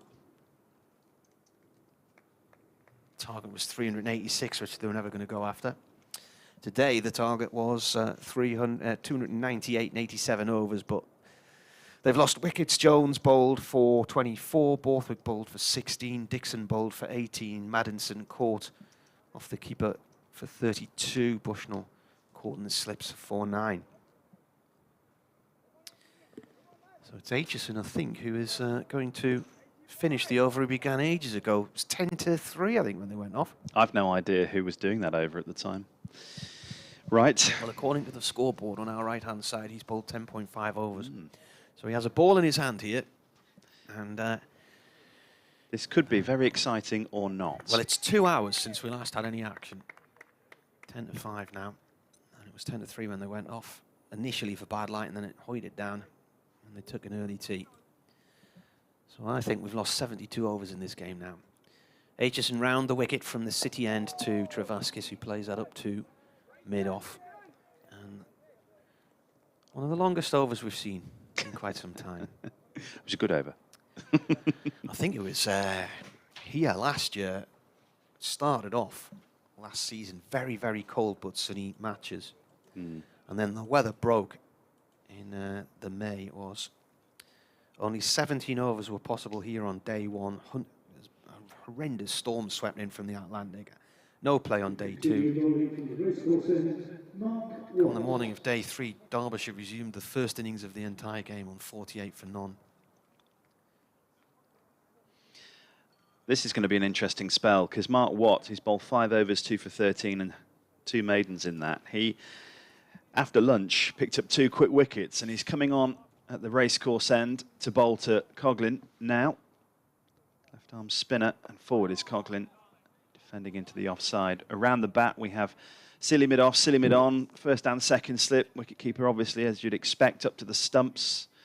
Mid on, mid off, cover and a point, man out at deep square leg, as well as Watt comes into bowl again. Forward he comes, edged and dropped. Second slip. Deploy, I think. Well, I think yeah, that's highly disappointing for Derbyshire. Hit the top of his thumb and his wrist on his left hand. Well, that would have been the breakthrough they wanted so quickly after this weather break. But Watt will keep spinning away and keep going. Now for Travaskis, we have a leg slip in. He's Watt's going over the wicket now with his left arm spin. Travaskis, left-hander. So a first slip, a leg slip, silly mid on, silly mid off, catches all around the bat. And he's just taking some debris off the wicket in front of him. Covers have done a really good job. As Watt comes into bowl now. And bowls, and he goes for the sweep, and he smashes it for 4. Backward square leg, and a good shot on the attack whilst being attacked. And he moves his total forward. 109 for 5, and Travaskis on to 8. It's 113 for 5, sorry. I've been done by the scoreboard. So weather-wise, as we've talked about it all afternoon, it's been so prominent. We have blue sky above us. We have wispy, stormy clouds in the distance. It looks all right, you know, right now. I think we might see these remaining 16.3 overs bowled. Here is Watt, bowling again to Travaskis. Forward he comes, full toss, driven back up the pitch, and 4 more Lewis Reeses. Yeah, Travaskis is going for this win. Well, you know what they say about the best form of attack. The thing is, if you're just going to try and block this out and defend, there's going to be edges, and you're going to get out. And Coughlan's not that sort of player who defends like this. He prefers to try and take people on. You might see him try and play a few shots in a moment or two, having just had that let off. I mentioned earlier, if this is a draw, it's Durham's 8th in 11 county championship matches this year. They've only won the 1. Sean says they should be called Drawham County Cricket Club. Brilliant, Sean. But they might lose yet. Hope he's got a tattoo. Yeah. Here comes Watt again, bowling to Travaskis. Oohs and ahs as he defends that back of the pitch. Tension around that. Dr. Kevin Tennant says this could actually be an interesting last hour if it happens. Well, it is happening at the moment. Here comes Watt again, bowling to Travaskis. Down go the catches. Quicker ball that time, skids on.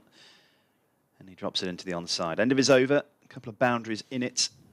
117 for 5, Durham. Travaskis on 12, Coughlin on 2. 180 is the deficit, but 16 overs is what we have left. They haven't even got on at the Oval, have they? They've never No, got it's on all abandoned. day. They're abandoned for the day, right. Well, they did have a toss. England chose to field. Harry Brook due to make his debut today. Match drawn in Taunton because it rained all day, so Somerset were 11 for none in their second innings, and their target was 375 against Gloucestershire. Match drawn in Manchester between the Yorkies and the Lankies. Yorkshire were 102 for 3, chasing a target of 302. I think it's been raining there. Essex have beaten Kent by an innings and 260 runs in Canterbury, and that was a rain-affected match as well. Kent following on were all out for 149, having been dismissed in the first innings for 164. Essex had made 573. Sam Cooke took 10 wickets in the match. That's a bouncer. That should be a no ball on height. And Hassan Adnan is signalling, yeah. That was crazy. He's at square leg. Well, Durham were done like that earlier, probably yesterday, I think it was. But, yeah, that was erratic and unplayable. And Nick Cook looked at Hassan Adnan at square leg, and Hassan Adnan said, yeah, no ball. Northants are 221 for 9 at Southampton and trail by 4. That skids in low, and Coughlin plays it towards backward point to Anuj Dal, no run there. So, they're all out. They've lost. The 221 all out following on, so Hampshire have won that one by 3 runs. So they stay up near the top of the, well, in fact, they're right up at the top of the table in the battle with Surrey. So they've just won that one there. That's been a soggy affair as well. Aitchison in to Coughlin. That's well wide of off stump, and it's spilt by the keeper and nearly hits Watt, who's at first slip, in the face. As it shoots up. Worcestershire and Glamorgan drew in Cardiff. It was raining there. England under-19s playing Sri Lanka in Worcester in a 50-over game, reduced to 35 overs because of the weather. Sri Lanka made 211 for 6 and England a 53 for 1. Some variable bounce from that end, you know. Yeah, well, this is the one end where we have seen it. Coughlin with a push towards wide point, gets a single. Yeah, all of the deliveries that have come in this game that have just misbehaved have all been from the City end. A little bit of low bounce. Now we've got, behind the keeper here, 1, 2, 4 helmets lining up in a row. So that should be 20 runs if the ball hits them. It's not, though. I know. It's just 1-5, isn't it? I had a similar scenario yesterday where there were 4 helmets behind Tom McIntosh, the Durham keeper, on the ground, and I was thinking they just looked too close to him. There's now 3 helmets because they've brought a short leg in. Harry Kane's come in as a short leg for Travaskis as he faces Aitchison from around the wicket. 15.5 overs to go. Aitchison bowls. Travaskis plays it up to Rees at mid-on, no run. Just wonder about that drop catch in that first over back off Mark Watt. Or that proper first full over back off Mark Watt. And the drop off Dixon earlier as well. He Yeah. didn't make that many more runs. He was 11, dropped on mate. 11 and made 18, but he was out in the middle eating up deliveries for quite some time after he was dropped.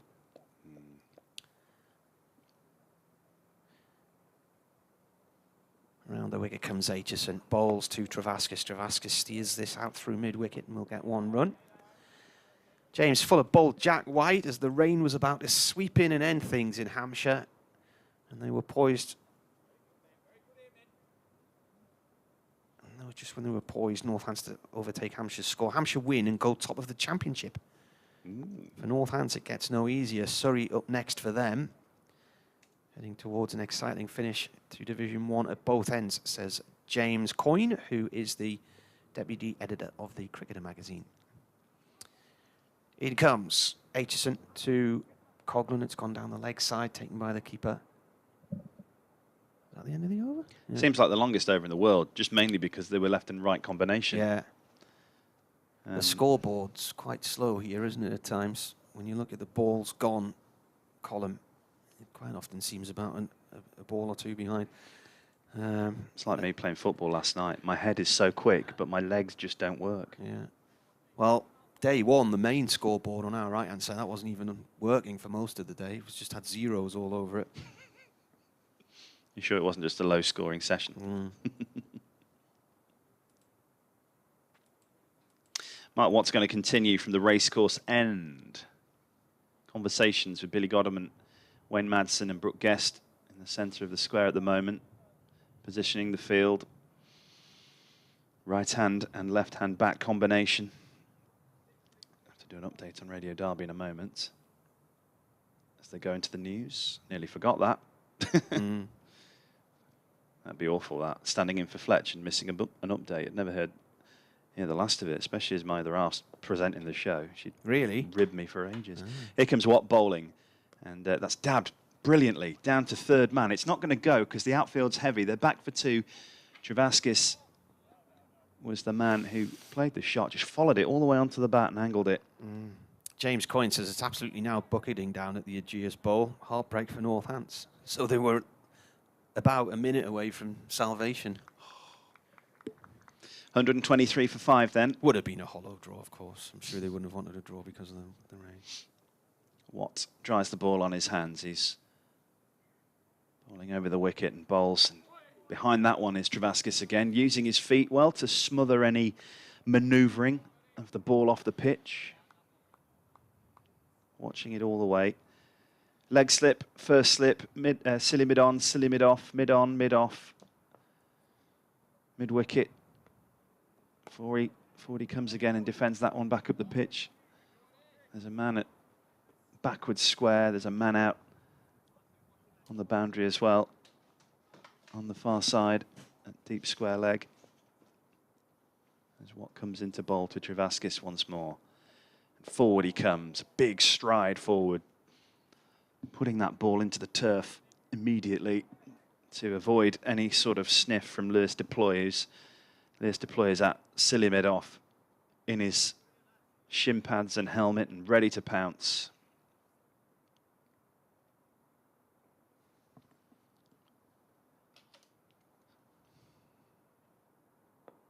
Watt coming again. And, forward he is, Travaskis out into the offside.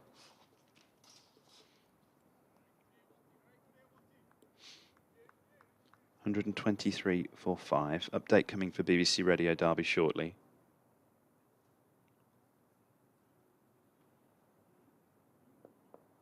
Here comes Watt once more. Travaskis on strike on 15. 1 and 1 bounce. Doesn't count. End of the over. 123 for 5, trail by 174, 14 overs remain. The weather's all right at the moment. Clouds are high. None of those evil, thundery sorts that were around earlier. Floodlights are on, though. A few spectators have stayed. Lots of cars have emptied the car park, though.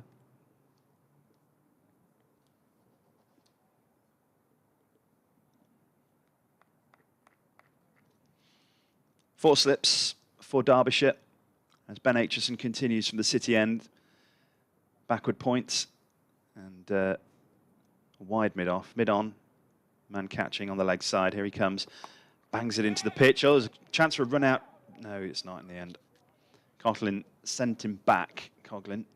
And Travaskis was overly keen, I think. And he comes down to have a little bit of a chat with him.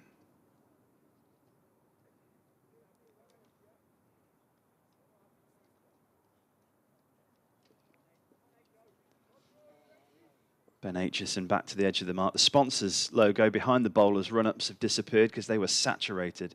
Lots of tyre marks as Aitchison bowls again outside the off stump, drags that down a little bit. Looks like a slower delivery from the previous.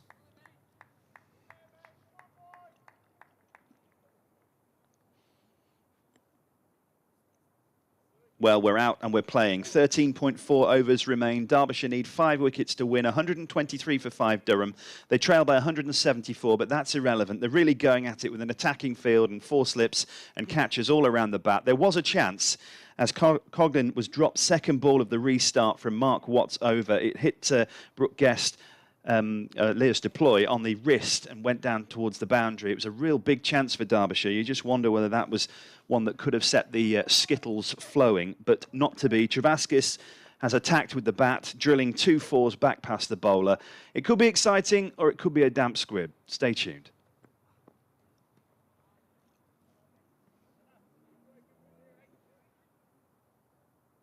There you go. Damp squib. It's always a good one, isn't it? Good phrase. A lot of people actually say damp squid, which is, well, you know, it's wrong. Aitchison back to his mark. I can't even banter with Marty. I'm bantering on my own in a commentary box. Marty's gone to do his report. Anyway, here comes Aitchison again, bowling, and it's turned around the corner off the hips from Coughlin down to the boundary, and it's 4 leg byes delivered brilliantly by Nick Cook, the umpire, who gives himself a good old Les Dawson slap on the thigh and then signals 4. It's all gone quite quiet now. As I say, a couple of spectators sitting on the seats in the permanent temporary stand. Aitchison back to his mark. 1 for 38 for him after 12.5 overs. Coughlin on 3 from his 18 balls that he's faced. Lewis Rees just seems to be wandering around the onside at the moment. Here comes Aitchison and bowls outside the off stump. There's a chance. It's gone straight between 4th slip and backward point, and it'll go down to the boundary. And it goes all the way for 4. An up his shot. He wasn't controlling that, Coughlin, at all. And he's got 4 runs for it. 131 for 5. Coughlin moves to 7 at the end of Aitchison's over.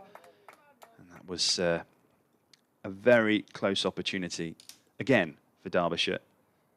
As we talk about the best form of defence is attack, and that's occasionally what Durham are doing with the odd ball that's outside the off stump. Disappointing for Aitchison, who has bowled well in his 13 overs. As Mark Watt dries the ball on his shirt and gets ready to go again.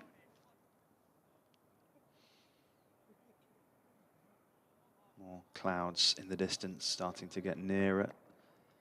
Those high clouds that really could be quite destructive. A while away at the moment. Here comes Watt, bowling to Travaskis, who's just dabbing it down into the onside. Round the corner, they'll take a very quick single. Good running from the pair. Coughlin giving him the call. He looked at him, did Travaskis, and he was confident that he would be able to see him through. 132 for 5.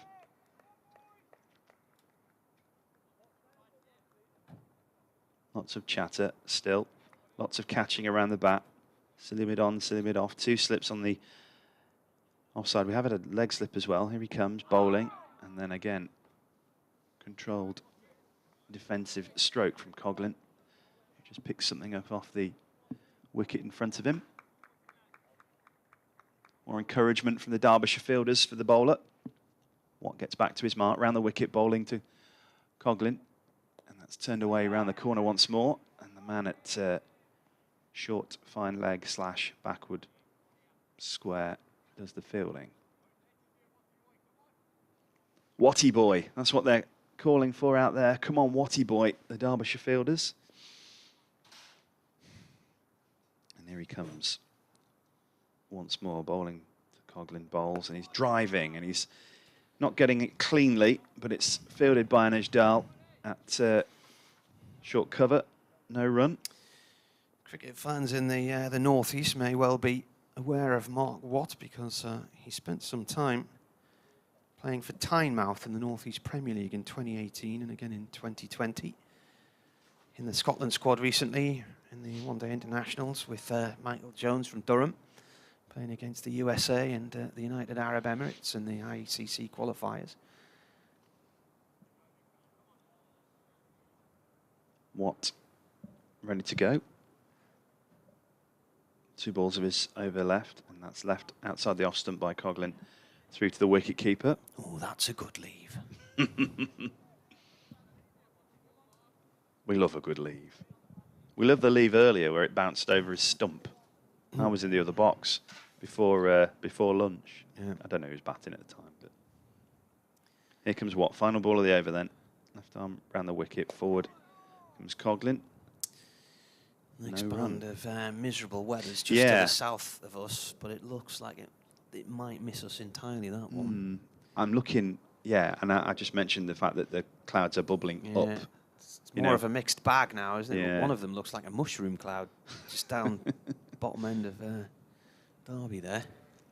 That'll be over the railway works. Let's hope it isn't. How many overs to go now? 12 to go now. 12 to go. How many do you reckon they'll bowl? 5, 7? I think they'll bowl right until, depending on how many wickets are left. If Yeah, Durham yeah. if Durham have still got 5 wickets in hand, they'll bowl till there's only 5 balls left, probably. We shall see. Aitchison 1 for 42 in 13 overs, bowling to Travaskis round the wicket from the far end of the ground. That one's played to Godalming in the covers.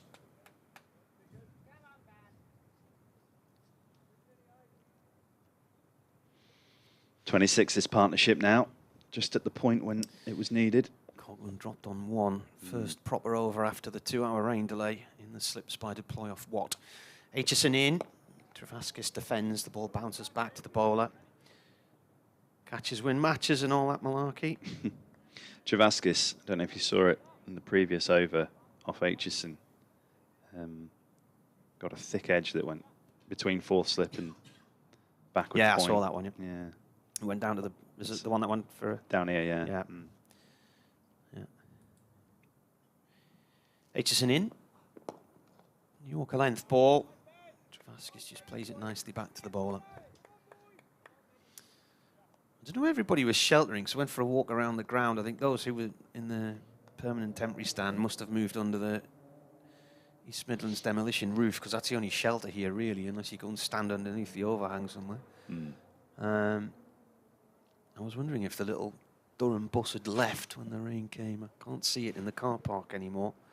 And there is a section of seats where the Durham spectators had been sitting, which is empty now. So I think they must have shipped off home, probably thinking there wasn't going to be any more action. Turned down towards fine leg for 1 to Connors by Travaskis. I don't know how they I don't know how they vote on whether they should go home early or not.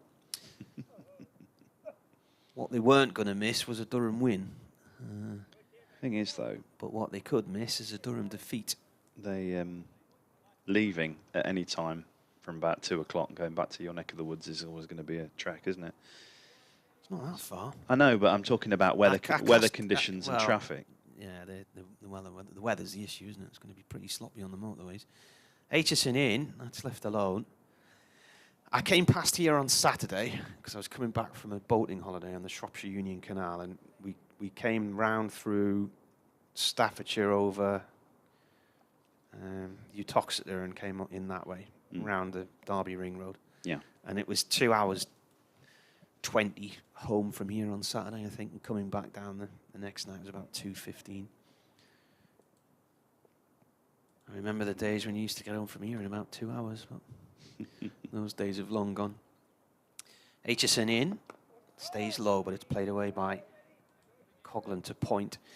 The other issue tonight is, and I can guarantee it, and I'll look on Twitter before I head off, but the Highways Agency update where all the road closures are, but there's bound to be something on the A19 North or the A1 North at some point. And it's that moment where you're coming up the road and it says lane ahead closed, and you're thinking, oh, and then you get there and you see, yeah, they've cordoned off one lane, and hang on, those cones are coming across the next lane as well. And then suddenly you realise the cones are directing you up a slip road and off a junction, and then before you villages in County Durham that you've never been to for years. I hate that. 11 overs to go. Oh, is there an issue with the ball? From a ball change. We've only had one ball change in this match. Perhaps water's got into the seam, which has made it swell. Oh, that's unlucky. Ball's lasted 43 overs. The only other ball change in this game was a 40-over ball. And we commented, I think that was day one, that the ball had lasted so long it deserved a silver watch. It's gone through the ring. Get on with it, they say. Get on with it. Get on with it. Come on. Get on with it. 11 overs to go for Durham here. This has messed up our presentation. I was supposed to be doing the show, Sports In at 6 till 7. We were all going to be wrapped up here by 4. Rain was appalling. You know, all right. We were expecting the day's play to be called off. I have lost count of the amount of days I have commentated on a full day's play at Durham when Sam Connors is coming back into the attack to replace Watt from our end of the gun. When we've been told you won't get a ball in, and there's people who have stayed at home and then have looked at scorecards late in the day and realised Durham have been playing. And I have lost count of the amount of days I have been at Chesley Street where the radar and everything else suggested it's going to be a fine day, and they've never had a ball bowled because low drizzly mizzles come in, which doesn't show up on the radar. Right, Connors, can he do a job? 1 for 29 so far at his 9 overs. There he comes, bowling to Travaskis. Defended by the batter. To mid-on. 3 slips for Derbyshire. What? England's balmy army. Anyway, the toss was won, so that's England's day, that is. They elected to bowl, didn't they? I can't remember. Elected. Yeah, he uses that language anymore. They said, we'll have a bowl. Yeah. Big day tomorrow. Connors on his way from the racecourse end, little skip in his run-up. Bowling to Travaskis, full of delivery, which is pushed out into the offside. Tom the Bookie's just retweeted a tweet from the Odds Bible. Breaking news, Graham Potter has been sacked by Chelsea. And then underneath it said, sorry, just practicing for December. Yeah. Sad, isn't it, really? Very highly thought of manager and done a cracking job at Brighton, but... It's different. Yeah, different kettle of fish now. 100 days since the new owners took over at Chelsea. Connor's on his way again, bowling to Travaskis on 17. He bowls, it's a short delivery, and he pulls the bat away, and it goes through to Brooke Guest, the wicket-keeper. I have to say, there was a photograph earlier when they've gone off for rain here, and Rain is forced to play it, and there was a picture of somebody walking past the ice cream van in the car park over the far corner with an umbrella up, and I tweeted, this has got to be the most optimistic ice cream salesman in the world. The ice cream van's gone now. Yeah. I like the gin van. The gin van? Oh, yeah. Here comes Connor. Bowling to Travaskis. He turns it off his hips round to fine legs. Slide 4 there. Yeah, it's gone all the way. Gin's not my cup of tea. That's because it's gin. Yeah. But lots of these gin distilleries that opened up in the last few years, hasn't there? There are many, but one of them near us was in the Roker Hotel. Oh, right. And my cousins are a member of a gin club in, I don't know, the Sunday Times or some paper, and it recommends varying gins, and they send little plastic bottles through the post and stuff, and they received one from the place there. I bought some duty-free on the way back from Croatia. I never do that on the plane. Here comes Connors, bowling to Travaskis, short delivery. Umpires look at each other. That's 1 for the over. It's very short, that. Yeah, I bought this gin Bombay Sapphire. Oh, yeah, yeah. 47%. That's fantastic stuff. What have you done? Put it in the car? Yeah, add blue. Bought some vodka as well. I think that was 50%. Oh, you see, I don't drink any of that stuff. I have very, very occasionally the odd brandy, but There's no calories in vodka, though. And gin's very small amount of calories. Anyway, Connor's bowling to Travaskis. That got right up in his face. did well there. He Travaskis did. fend that one away one-handed. Yeah, right up in his face. It was a very nasty, angry ball. One thing we haven't mentioned about the weather, because the cloud has broken up quite a bit, is bad light. No, we haven't. And this mentioned next bank of murk, although it's drifting across the southeast of us and off to our left, the sun's disappearing and the light could be an issue here. And I know the umpires will want to try and keep them on as much as they can, because they want to try and give Derbyshire the opportunity to try and get these wickets, but light could seriously be an issue here. So that is something we need to think about. 10 overs to go. Oh, now then, this is interesting. Watts changed ends, and he's going to bowl from the city end, bearing in mind it's left arm spin. He's going to be bowling into that area where we've seen a few balls that haven't quite got up off a length. So this is quite a decent tactic from... One of them did scuttle, didn't it? Yeah. Got two slips in place, a silly point and a short leg. Bowling round the wicket to Coghlan. Coghlan plays the ball into the ground to point. It's picked up by Connors. So Durham are 137 for 5. This partnership's worth 31 from 52 deliveries. Coghlan has 7. Travaskis 21. They need to bat out another 9.9 overs. Another 9.6. 5 overs. Could be if he bowls wides. Dropped on a length there and just snuffed out by Coghlan. I love the word snuffed. It just describes a ball like that, doesn't it? Snuffed out.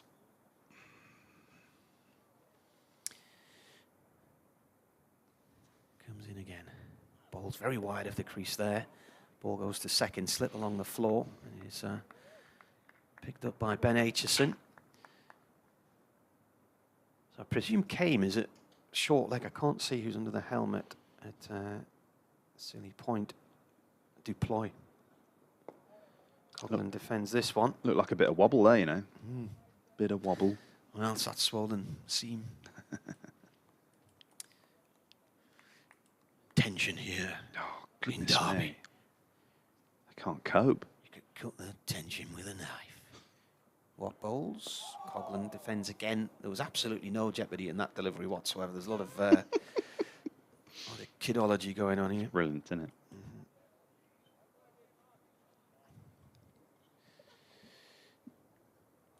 9.1 overs to go now. 9.2, 9.1. Last ball. Defended bat and pad. That nearly squeezed through, didn't it? The previous ball, I mean, it was just firmly out the middle of the bat and straight into the floor. 9 overs to go. Dun, dun, dun. I'll be getting a text in a minute to tell me I've got to do an update at 5:35. It'll arrive any minute. Did you say Anna Foster's on your station? Yeah. Oh, right, cool. That's where she went. Where did you know her from? 5 Live. Oh, no, not that Anna It's Foster. not that Anna Foster. No, that Anna Foster, she's in the Middle East. She's a BBC correspondent in Israel. What's going on here? They're complaining about the ball again? They are. Yeah.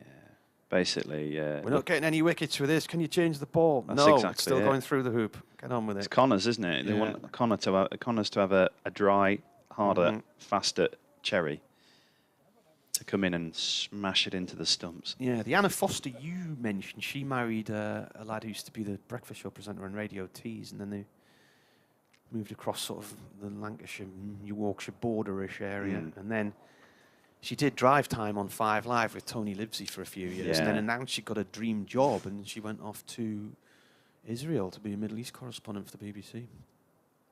Right. Thanks for that. Didn't know. Connors starts a new over. 9 to go. Here he comes. Bowling to Travaskis. And he just clips that around the corner. Vacant third man is open for business. We've managed to be able to afford to pay the electricity bill. 4 to the total. 141 for 5 now. 25 to Travaskis. He's come in and played a really good innings, hasn't he? Yep. Had a good time. So did you say Sally who's on air now on Radio She's my Derby? other half, yeah. Sally Pepper. Mm. I said yesterday on air that I thought that's a really, really good radio name. Mm. It's not hers. It's not her name. It's not. Well, as in it was her married name. All right. Yeah. Her maiden name is Robinson. You see, that's not the same, is it? It's not. No. That would be more Radio Wiltshire, I reckon. Here comes Connors, hop, skip and a jump as he bowls to Travaskis. That's a short delivery, high up over his head, Yeah, and no it should ball. be a no ball and is. There's no hope in the world that he's going to play that shot. Yeah, you're going to get Or wickets a shot. falling there, aren't you? It's a tennis forearm smash. Yeah. So another run to the total. Nudges Durham near their victory. Only another 157. 2 runs to the total. 155 needed in 8.5 overs. Mm. Waste of energy, waste of effort, waste of a cricket ball. It really is. Here comes Connors again. What's he got this time? Another short one.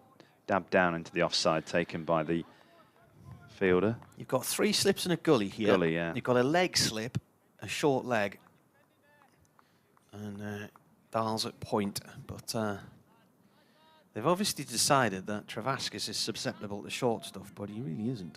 There's also a man on the hook at long leg in front of the old pavilion where we can see Dave Griffin with his camera wandering around in his white T-shirt. And he's got a big lens. Yeah, and he's standing right behind the fielder there now.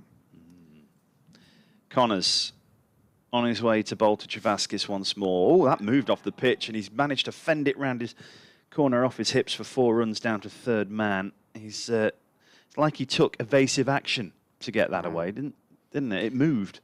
Well, your leg slips in for that reason, but the leg slips too wide there. There's quite a gap between the keeper and leg slip. In fact, he's more a leg gully, isn't he, really, I would say. Yeah. You probably, I'll tell you what you might see in a minute. They might fill that gap and put another leg slip in there. Be interesting. They'll have to move that other chap there, won't they? Connors back to his mark once more. Wristband on his left arm, just near his elbow. Rubs the ball on his flannels and sets off to bowl to Travaskis. Fuller delivery, dug out well by Travaskis. Good concentration. That was a sort of length ball, the Yorker, where he absolutely steamrolled Scott Borthwick earlier. I tweeted the pictures that... yes. Because Dave Griffin got cracking pictures of that delivery, this middle stump flying out into the air, and then the next shot was Borthwick down on his hands and knees on the track. And here comes Connors again bowling to Travaskis. And again on his back foot. That didn't get up as much as it probably did previously. And he was just alternating his stance was Travaskis to get bat on it. And that's why you heard the little yelp from Connors. 29 for Travaskis, 7 for Coughlin. Partnership of 41 has really saved the day for Durham as we approach 8 overs remaining. how many balls has he faced now? 35. It's not the epic 114 that he faced against Derbyshire in the draw in Chesley Street in July. But Connors on his way again, bowling down the gotta track. be That's another another no ball, surely. No, that was higher than the previous one. I thought that was a no ball. I think the umpires just want to get home now. Yeah. That's the end of the over. 147 for 5. 8 overs to go, remaining. half an hour. David Griffin took the photographs of Scott Borthwick's dismissal, and standing near him was Marcus North, the Durham Director of Cricket, who of course played cricket here as well. And Marcus said something along the lines of, "Did you get that, or you're chatting to somebody?" So he tweeted it to Marcus. Yeah. He tweeted the pictures to Marcus a little bit later on. Dave's daily morning videos always worth a watch as well. He's had quite a lot of things to say in recent times about his worries over changes to the structure of county cricket. Reminding people the game belongs to the members. Yep. Well, that's the thing. Yeah. Watt from the city end, left arm round, bowling to Coughlin. Coughlin dabs that one to Connors at backward point. But like a lot of things in life, if you're not outside the M25, you don't necessarily get the attention or the respect that you deserve from the people who make decisions about everything. So sadly, things might change for counties like Sussex, Essex, Derbyshire, Northants, Leicestershire. What they're doing now? 3 slips. Someone's going over under the lid. So He's going closer, isn't he? yeah, Ben Aitchison's going. He's gone 3rd slip, but he's come round in an arc, so they're very close in. He's put a helmet on. What again to Coghlan? Coghlan defends this one. It trickles away through all of them. Yeah. To Connors. The thing is, I think the end goal would be to end up with 8 county championship sides, and those sides would be the big city, the franchise clubs, right? So Durham and everybody else miss out. That's my fear. In comes once again, and it's played back to him, and he throws it back to the keeper. What are they trying to achieve, though? One of the issues is Middlesex would be one of the teams guaranteed to be in that system, but they don't even own their own ground, and they've got issues, as far as I'm aware, with financial issues with pensions and things like that. So that's left alone. So although they play at Lords, they're lodgers. So why would they be entitled to exist and other counties end up becoming minor counties again or whatever? There's been talk of 3 divisions of 6 again today as well. But the clubs, it's the clubs who own the game, and it's the members who own the clubs. There's only 3 clubs who aren't member-owned. Durham's one of them because they had to reform as a community club. What's coming over the wicket now to Coghlan? This is played short to Cayman, short leg. They've messed around in recent years.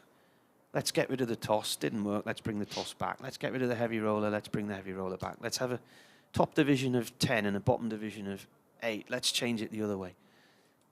And there was 2 divisions of equal size, and everybody played each other twice. England were #1 in the world in Test cricket. That final delivery is seen off by Coghlan, and then they've messed around with it, and England have dropped down the world rankings. Umpires are going to have a chat here, and I think the light could be an issue. Nick Cook's coming to talk to Hassan Adnan. 7 the light overs. meter might come out, and he's got the light meter out, hasn't he? Here we go. Billy Godderman has been... They're going to bring spin on from both ends, are they? They're basically being told Connors can't bowl in this light, I think. No, let's have a look. So who did they bring on instead? He was ready to bowl, and he's been handed his cap back. Yeah. So... who is it then? Is it Harry Kame? I don't know. Kame's now undressing and taking all the shin pads and everything off. Might be, you know. He was... he hadn't bowled. Earlier in the season, he hadn't bowled a ball in... He's an offie, right? Yeah, right he hadn't bowled a ball in county cricket. And then he did. And I think he took a wicket. It's the story I kind of remember. I'm going to do an update for BBC Radio Derby in a couple of ticks. Where is he on here?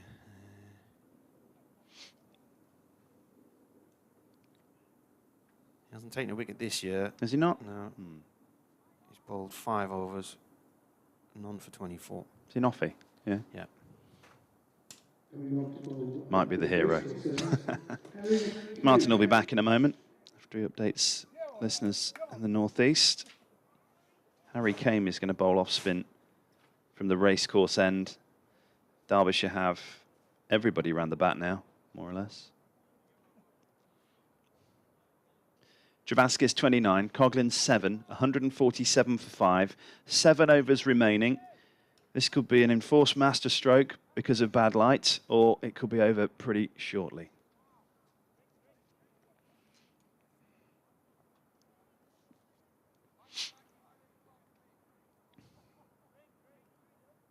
Now we're going to waste some more time because of pads going on for short catching areas. And it means that there's a little bit more of a delay because Paul Coghlan's now put all his stuff on the floor. Helmet, pads. Sorry, helmet, gloves and bat. He's walked away. And Derbyshire putting somebody else in at short leg. Or will it be silly mid-off? One of them. Left and right batting combination, of course, so everything changes per ball. More drinks and more helmets coming out, padding. Bit of a delay, which is unfortunate.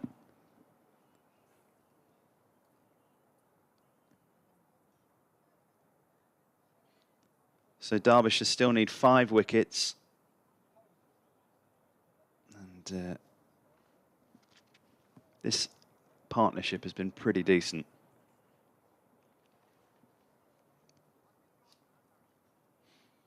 Still waiting.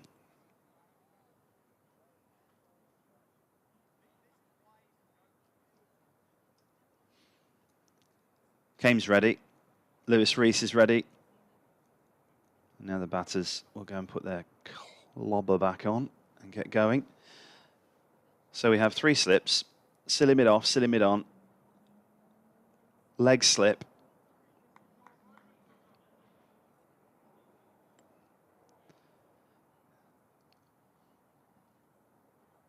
And we are ready to go.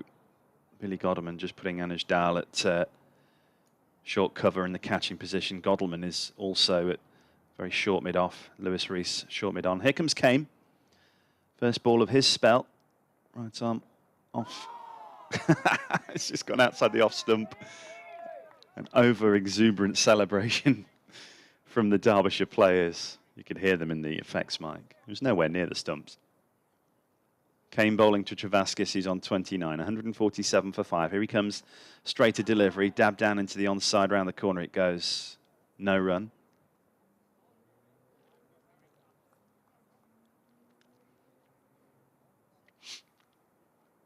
Kane again bowling to Travaskis, who is forward, gets an inside edge round the corner. No run again. Good fielding by Sam Connors.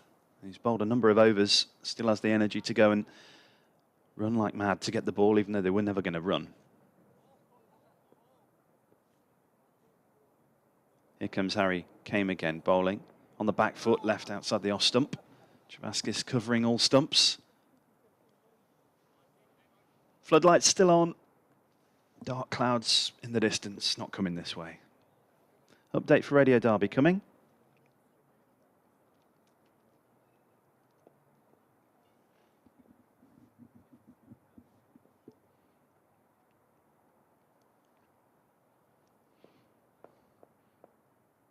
We're going through the motions here, Sally, as this game comes to its natural conclusion. Derbyshire have Harry Kame bowling, the part-time off-spinner from the racecourse end. We have 6 catchers around the bats, and Derbyshire really trying to force the issue. They need 5 wickets still. We've got 6.1 overs remaining this evening, but this partnership of 41 between Travaskis and Coghlan is really holding Derbyshire up. They've scored 39 since the restart. What, about 45 minutes ago now, and the rain has gone away, and I think at some point they'll be shaking hands on this one. Derbyshire need 5 wickets. We've got 6 overs to go.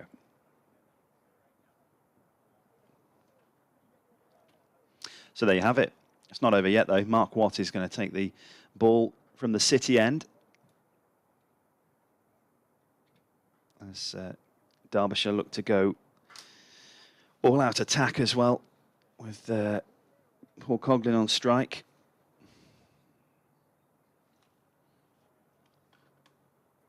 Just thought Derbyshire perhaps would try and force the issue or get some success when forcing the issue in these final stages. Here he comes, Watt. Full delivery, clipped away through mid-wicket for 4. Full toss, not a great ball. 4 more to the total. Coghlan moves to 11, 151 for 5. But you have to say, this partnership from Travaskis and Coghlan has really come at a good time. As we were talking, me and Martin Emerson, before we came back on air after the rain delay, he had a fear that an early wicket could have really caused a problem for Durham, but they've shown some real mettle. Coghlan, of course, was dropped in the first over back after the rain delay on 1. Here comes Watt again, bowling to him, and he's on the back foot and spanking that one for 4 more through point. It was a good shot, that. And now he's starting to hit out. Nick Cook, the umpire, is really getting the arthritis out of his right arm as he gives that a very majestic, forceful indication of 4 runs to the scorer, who's sat in the box next to us on our right.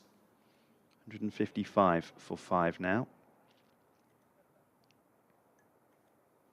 Ball is retrieved by the Derbyshire fielder, who is wearing his helmet.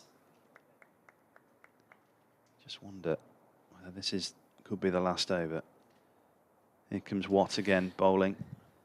He's let that one go out by on the Last over. outside. Last over. Why? I don't know. I don't think they'll shake hands You until don't think? we're in the final over. No, No. definitely not. I'd be stunned if they came off. Okay. There comes Watt again, bowling. Quicker ball down the leg side. It's clipped off the pads around the corner. A wait is the call from Travaskis at the non-striker's end. No run. Particularly given how they need to win in order to try and keep hopes alive of the possibility of promotion, if there is going to be promotion.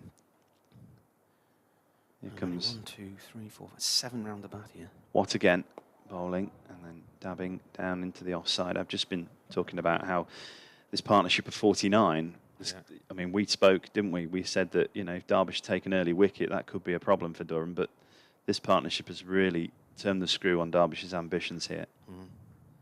There's a goal flying across the outfield as Watt bowls a higher and looping delivery, and it's a full toss that's fielded by Lewis Rees at mid-on, and no run. End of the over. Watt's figures now 11 overs, 2 for 33 for maidens, 155 for 5. They trail Durham by 142, but that's irrelevant, of course.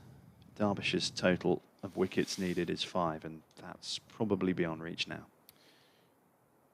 There's lots of discussions going on out there. The umpire's having another chat. Light meter's just been checked again by Hassan Adnan.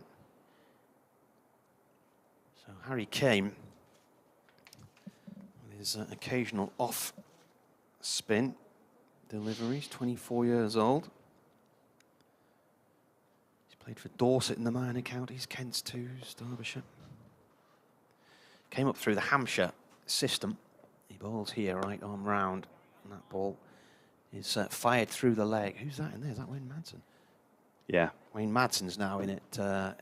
Maniac position. Yeah, silly mid-off. I don't think you can get any closer, can No. Everybody's on the square. Travaskis defends this one. You've got a short leg. You've got... There's no leg slip, so there's 1, 2, there's 4 slips, 2 with helmets on, silly mid-off. Then you've got short extra cover times 2 and a short mid-wicket. Came again. They need danger money. Well, Travaskis has just smashed that for 4 through past everybody on the offside and away to the boundary. And Sam Connor's ankles. They all leapt and they all turned sharply there.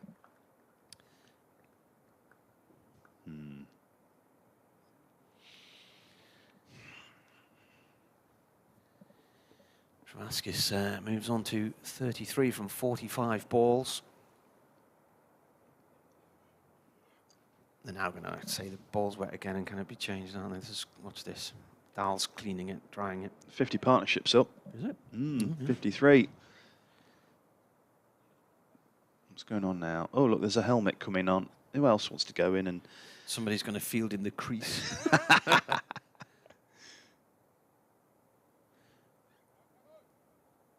So 85 balls.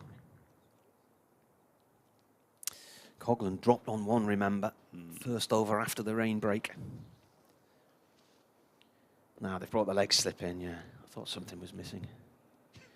Came in, right arm round. That's a full toss, that's 4. That's blasted straight back past him by Travaskis, right out the meat of the bat.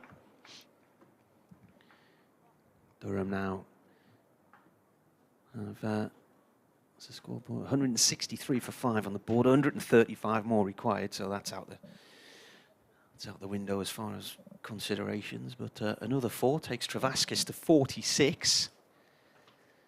That's his highest score. This is his 23rd first-class match. The cyclist is leaving. Highest score, 88 against Sussex this year. He scored 80 at Lords as well, and 77 against Northants last year. There is... He's had 6 50s in all. You've got 2 very close in on the leg side. 1, 2, 3, 4, 5 slips. Again after that, that's away for 4 more. That's gone through the cover area. Fancy himself for a 50 here, Travaskis. He's got it, hasn't he? With that ball. No, that's balls, 46. Oh, sorry. Yeah, I find that confusing as well. They've lit up the wrong column there, haven't they? Yeah. Right, he's on to 41. I find that 80 and Travaskis and 41 runs and 47 balls. His number is 80. Too many numbers.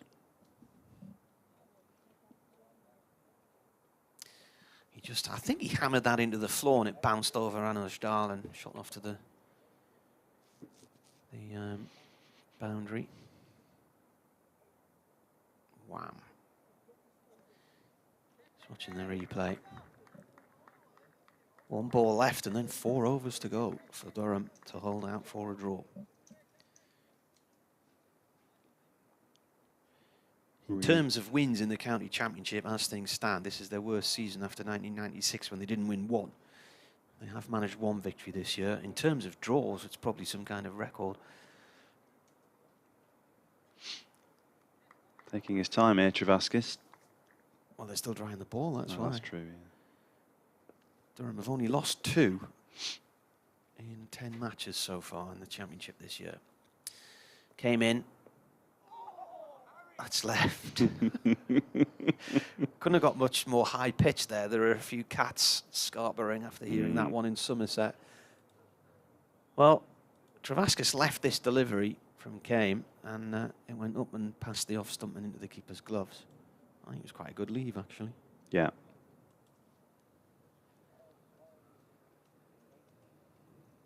That was well wide of off stump. I'm going to turn the brightness up on the screen on my computer because it's getting too dark to see the ball.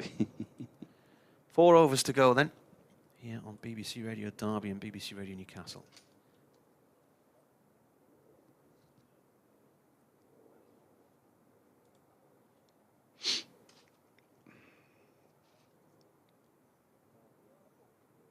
Is this me? Yeah.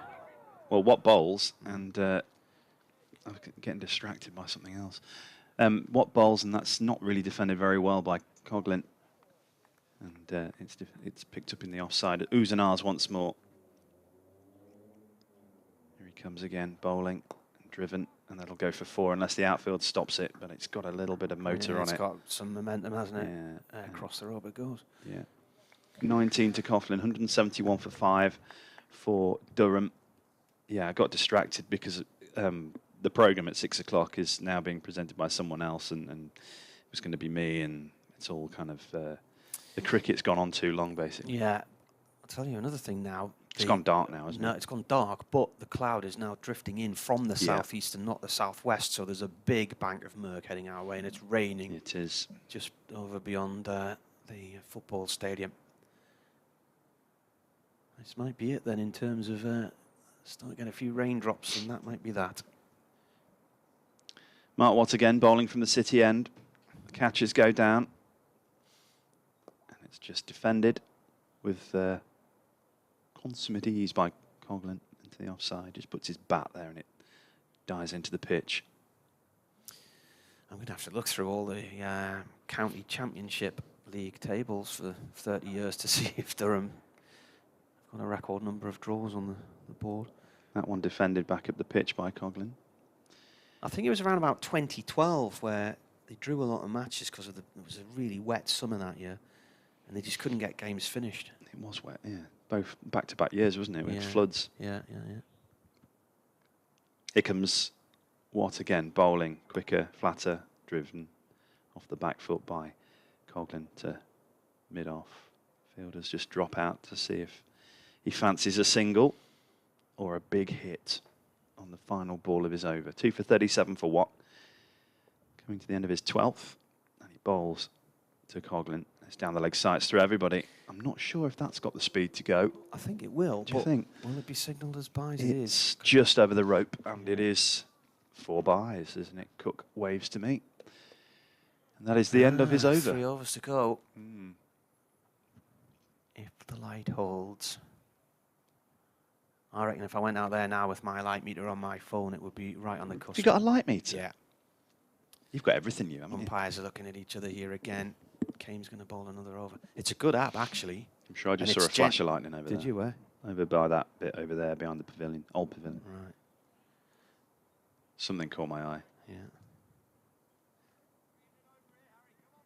Harry Kane going to continue from the race over course. here, Harry. Come on, boy. Well, indoors, it's down to less than 100. Who said that? Here we go, then. Everyone's catching. Other than the bowler, that's left alone by Travaskis. Nobody's more than an inch away from the batsman. Nudge. No, there's no, sorry, there's Dahl. Somebody's had a wild weekend, haven't they? Emptying their recycling. Came in again. And they're just drifting past Travaskis here. He doesn't need to offer a shot to these. 2.4 overs left.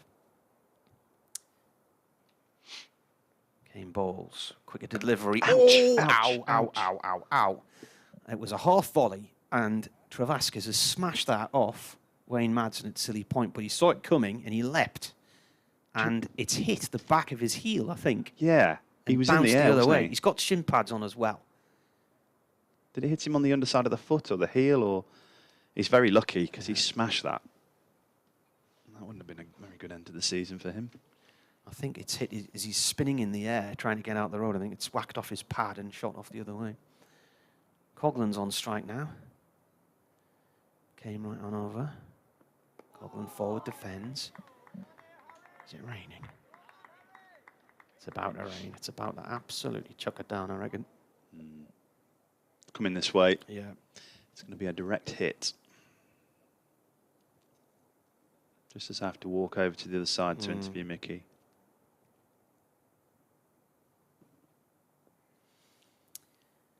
In comes the bowler.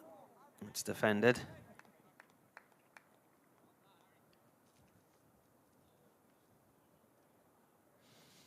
That is like a shower's been turned on over there, look.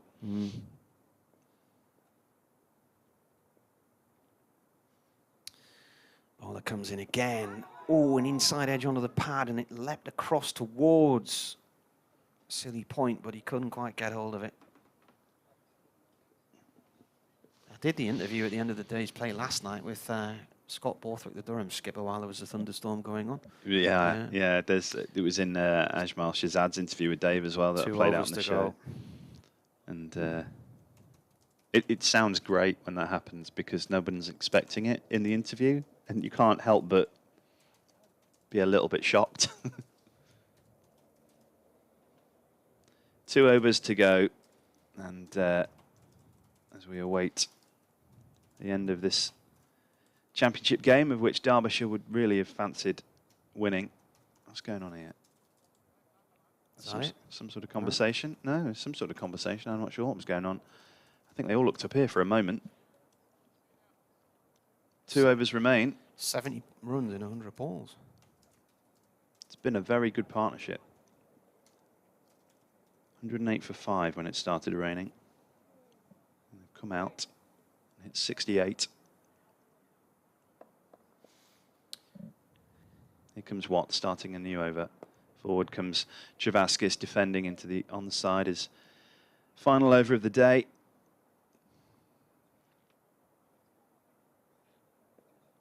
Everybody's catching. Watt again bowling. Defended again by Travaskis. Joe says, in 2012, Durham won 5, lost 5 and drew 5 with 1-0 result. That was a match that was wiped out at Surrey because it's too far south to guarantee the weather. Here's Watt again bowling. Looper. Whoa. Oh, that's out. Brilliant. Well. This time, Wayne Madsen has been hit by Travaskis. A full toss. It's hit him right on the back, and it's think looped Travaskis knows what's happened there, and the umpires are having a discussion. It's out because it looped up and it was caught by the wicket-keeper. He's not hit that into the floor, has he? It's hit him in the back. Oh. Hassan Adnan saying it hit the floor. Really? I would like to see that again. I don't think it did. I don't think that did at all. I think it was too high to hit the floor. Well. Controversy. Let's have a look at the stream. Maybe we're completely wrong, but... Difficult to see in this light. I thought he'd slammed it off the back of Madsen and it leapt up in the air, and one of the fielders... Was it Brugest? Not Brugest. The wicketkeeper took it. Yeah. Here comes Watt bowling again, and it's defended into the onside. They've got the wrong jerseys on, wrong numbers there. Pot, I thought, was it the keeper got it? I thought it was Potts who got it. No, it's the keeper coming. I've missed the replay again there. That's controversial. It's not going to make any difference whatsoever to anything. Two balls remain in this penultimate over. Watt bowling. Oh, and then a miscue from Travaskis on the drive, and he got an inside edge into his pad, and it dribbled out. Brooke Guest took the bails off. I reckon there are 2 deliveries left in this game if there's not a wicket. Well, there's one in this over. Yeah, and then if they bowl 1 ball in the next over and don't get a wicket, that'll be that. Here comes Watt bowling, and again he's defending, not convincingly, and that is the over. And that's Mark Watt done. 13 overs, 2 for 37 off 4. Oh, they're shaking hands. And they are shaking hands. And that is the day over here at the county ground. And this game ends in a draw. Durham finish on 176 for 5. Coghlan 19 not out. Travaskis 42 not out. This partnership of 70 has really done Durham very well. And Travaskis is to Derbyshire this season now as well. They'll be sick of him. Yeah, indeed. Right. Do you want to run through the scorecard or shall I? You can. Okay, let me just get it up in front of me. So, first wicket of the day was Sean Dixon, bowled by Anuj Dal. No, that's not true, is it? See, I came in at lunch. So Michael Jones was the first wicket of the day with the score 26 for 1. He was bowled by Ben Aitchison and then quickly followed by Scott Borthwick, who made 16, was bowled by Sam Connors. Sean Dixon, that's when I came into play, was bowled by Anuj Dal, who celebrated that in front of his face. He'd done all the hard work. He'd batted for 77 balls. He made 18, but then played a rash shot and found himself on his way. Nick Maddinson came in. He was progressive in his batting, but he played some good shots and made 32 before he was caught behind with a sort of a moment of lack of concentration. He was next to go. Jonathan Bushnell went pretty soon after that, and 3 runs. It was Mark Watt who took 2 quick wickets after the lunch break, caught by Wayne Madsen for 9. And that is where the wickets stopped falling for Derbyshire. Liam Travaskis not out 42 from 57 balls. He hit 8 fours, and after the long rain delay, he came out and showed that he was going to try and attack Derbyshire, even though that they were never going to chase down the runs that they needed to win the game. And Paul Coghlan there as well for 53 balls, made 19, hit 4 fours, 16 extras, 176 for 5. The bowling figures for Derbyshire: Ben Aitchison 1 for 43 from 14, Nick Potts 0 for 17 from 4, Sam Connors 1 for 43 from 11, Anuj Dal 1 for 13 in 8 overs, and Mark Watt 2 for 37 in 13. And Harry Kane came on at the end when the light was failing and the umpire said it's too dark to continue with Sam Connors. He bowled 3 overs, 0 for 13 with 1 maiden in there. And therefore the match ends in a draw. 6 points to Derbyshire, 4 to Durham. Derbyshire really needing to win to try and finish in the top 2 of this second division county championship season. But we shall see what awaits county cricket. Derbyshire have a week off now, and they are next in action in Cardiff in just over, where are we? Thursday, just over a week's time, before Leicestershire here in the final championship game of the season, we hope, as the ground staff are out there doing their job. I think that's the 4th draw in a row between these 2. Yeah. So. Your assessment? Yeah, I don't think Durham batted particularly well in this game, and they've been behind in both matches this season against Derbyshire. But the general consensus in the press room this morning was that Derbyshire should actually declare first thing and give themselves a full day to try and bowl at Durham, particularly with weather likely. But there you go, another draw for Durham. They head to Leicestershire next week, the supposedly the whipping boys of the county championship, who have played 11 and lost 7 and managed 4 draws. One of those draws was at Durham way back in the early part of the season. And then it's a home game against Sussex, and they finish at Notts, who could well and truly be promoted by then, if promotion is going to be such a thing. So there you go. I'll be back on the mic on Monday at Leicester. This is the daft thing. Look at this. They're absolutely watering They've the spent square. ages mopping up the day. And just as before we leave you, there's an enormous black cloud Yeah. coming in. It's absolutely battering it down, probably less than a Yeah. mile away. But Neil Godridge, the groundsman here at the county ground, is absolutely soaking He's got everything. a massive hose pipe He's out got there. yeah, he has, and he's soaking everything. If you just leave it, the Yeah. rain would do the job. Anyway, that's cricket for you. Yeah. I hope you've enjoyed our coverage There here. is there's a women's international here, isn't there? So he's that's why then. preparing for that, I think. But right, well, we'll Yeah. go and get some post-match reaction to this. You probably hear it in Total Sport and BBC Radio Newcastle tonight, and of course, breakfast show tomorrow. Yep. Radio Tees 2. Thanks very much, Dan, and I will no doubt have a dreadful journey back in horrible weather tonight. Hopefully, get home in one piece before heading back in this direction again on Sunday evening. And those of you on Radio Derby can hear from Mickey Arthur in Sports Scene at 6, which is coming up at 6 o'clock with Dominic Dietrich. From Ed and from Martin, we shall see you again soon.